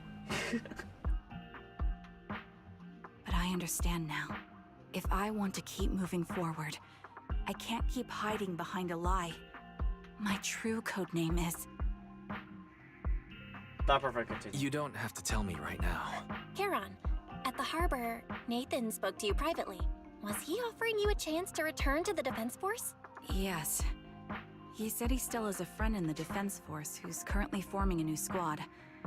And if my goals align with theirs, I could consider joining them. So, what's your decision? Where will you go next? Join the squad! After everything that's happened, I think I do share the same goal as that friend of his and the new squad they're building. So I'll head back to the new Eridu Defense Force and keep chasing my new goal with a new team. Your new goal. Is it to look further into the fall of the old capital? Yes. My encounter with Grim Vulture has made me realize this should be the true form of my vengeance. I'll uncover the real culprits behind the old capital's fall and make them pay for their crimes. If the ferryman who leads me to the truth demands a price, I'm willing to wager my life. I have a gut feeling the masterminds will reveal themselves again soon. To protect the city my comrades cherished and sacrificed their lives for, I won't allow such a tragedy to happen again. So, what I'm getting at is that, like, once again, like, she sounds like an angry, she has a serious angry color. Once again, this is probably related to Bells and Y's teacher on, like, the fall of old Eridu. So, like, in a way, I would say that when they tried to call for retreat or call for backup and no one came to back them up, it was without a doubt probably questionable. And then, you know, Trigger and then, you know, Zoe agree that it was very weird and, like, very questionable why they didn't bring backup to save old Eridu. So this is a new goal now. By letting the will to protect guide my hatred, I now have a clear aim toward the truth. That's what I thought. If that's the case, then for now, we shouldn't learn your true code name, nor entrust our backs to one another. Are you saying we're on opposite sides? No. We might walk different paths, but those paths will lead us to the same destination. It's just that, for now, we can't say any more than that. To be honest, after facing an enemy as ruthless as Grim Vulture, we're reminded of our own powerlessness. Watching you fight back, almost losing your life to a bullet. That feeling. We're nowhere near strong enough to protect you. And we're not strong enough to open up about our pasts either. Sorry. Wait, Friday? Friday? Well, so I got 5 days until I could get towards the story. If this is your slightly selfish principle, I'll respect it. You were once my proxies, and I'll keep this memory locked away as something I cherish. If, as you say, our destination is the same, then we should continue on our separate paths, striving to grow stronger. The next time we meet, I'll reveal my true codename. Oh. I'm surprised you remember that. I hope we can become true comrades. I want your presence to forever remain in the melody of my life. Deal. Yes, it's a promise. We'll cross paths. No, I don't question your memory. No, I don't. But I was like, because like I believe you. I question my own. I question it because I'm questioning it myself, and then at the same time, and once again, I'm still surprised that you remember that. You remember that, and I don't. Don't worry.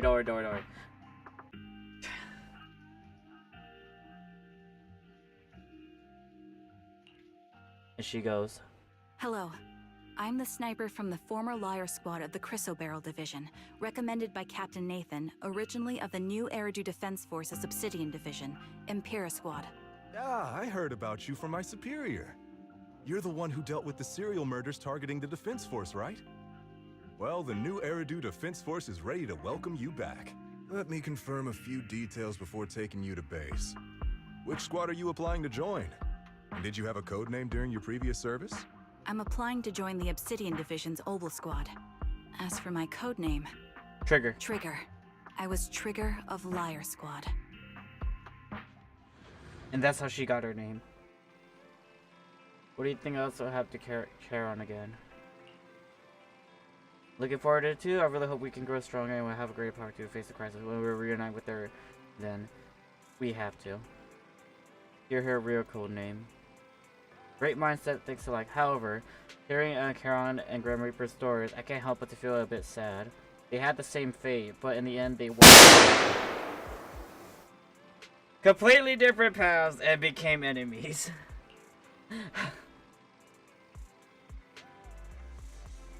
If hypothetically, we also encounter enemies who once experienced the same fate, but now walked a completely different paths with opposing goals, forced to be enemies, what would you do?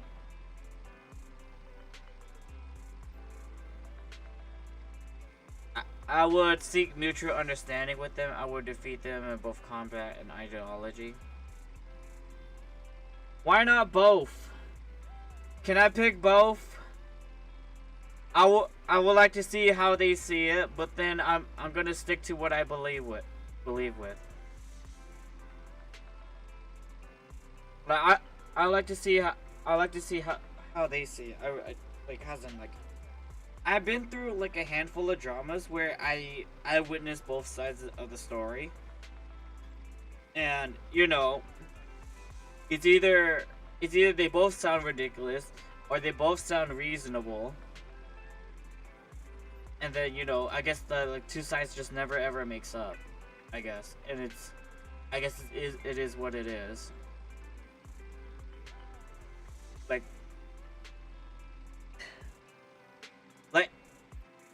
Like whatever the other side does that would make sense. Sometimes, you know, the bad things they did that they've done that makes sense doesn't justify the fact that they've done something bad. Or if not, you know, it's just it's complicated. Drama is complicated. It comes down to, you know, the individual and how they take on it.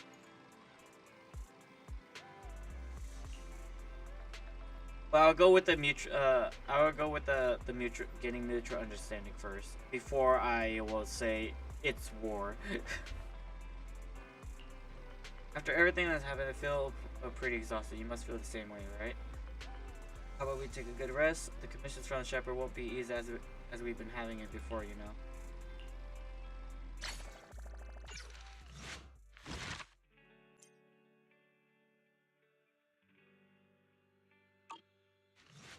Alright. Once again, that was a very slow, but a very good story. Oh my gosh. Alright. You know, honestly, I was expecting the story to be a little bit faster. But gosh dang it, doing like 2 stories about Ambi and then Trigger. It's literally 5 hours, like gosh dang it. Tune back on the June 6th for the 2.0 update. The thing is, I need to catch up with the main story so I can actually play the 2.0 update. Like, there was fishing in the game, but I can't fish until I unlock that dock, I guess. And now I can fish if I really, really want to. So, here, hold up. Where's the thingy-mabob?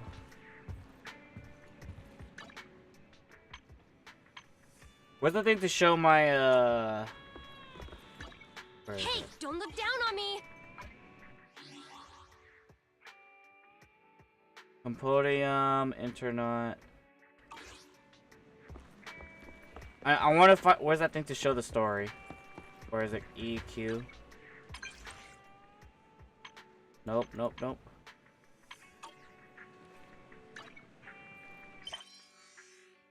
Oh, right here, the journey. Right here.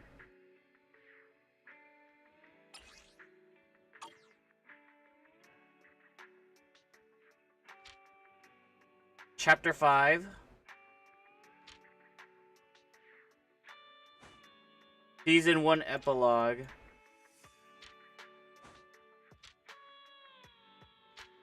So I have 2 more chapters.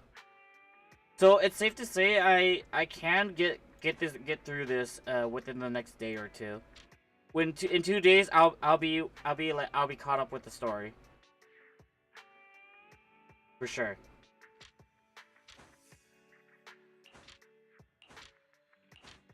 Hold up, hold up. Again, never mind, hold up. They're both epilogues.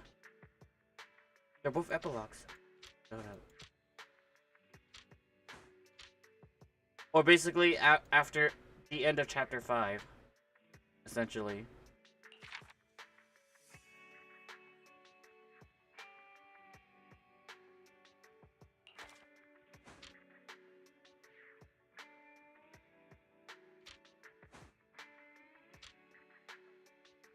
We'll see. Alright. I guess that'll be it for Zenless Zero, Zenless Zone Zero for now. Once again, around the same time. Thanks. Once again, around the same time, I'm gonna stream Zenless Zone again, and then hopefully I will continue on. I will continue on the main story, probably since I got over with the crucial side stories, I think. So, later on today, I don't know, maybe like I'm definitely gonna play Elden Ring, but then I don't know if I want to stream it, or maybe I should just stream it anyways. Like, okay, Matt, I would like to ask you this. Do you think I should try streaming Elden Ring again, like later on today? Because if anything, I'm gonna play it regardless. Because I still want to play the game.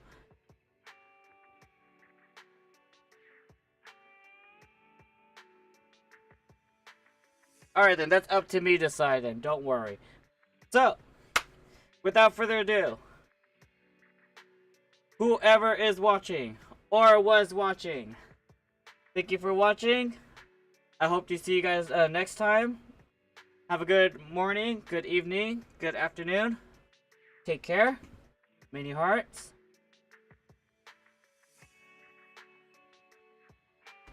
And see you next stream. Bye-bye. And thank you so much for tuning in on the stream, madam. Thank you very much. So, bye-bye.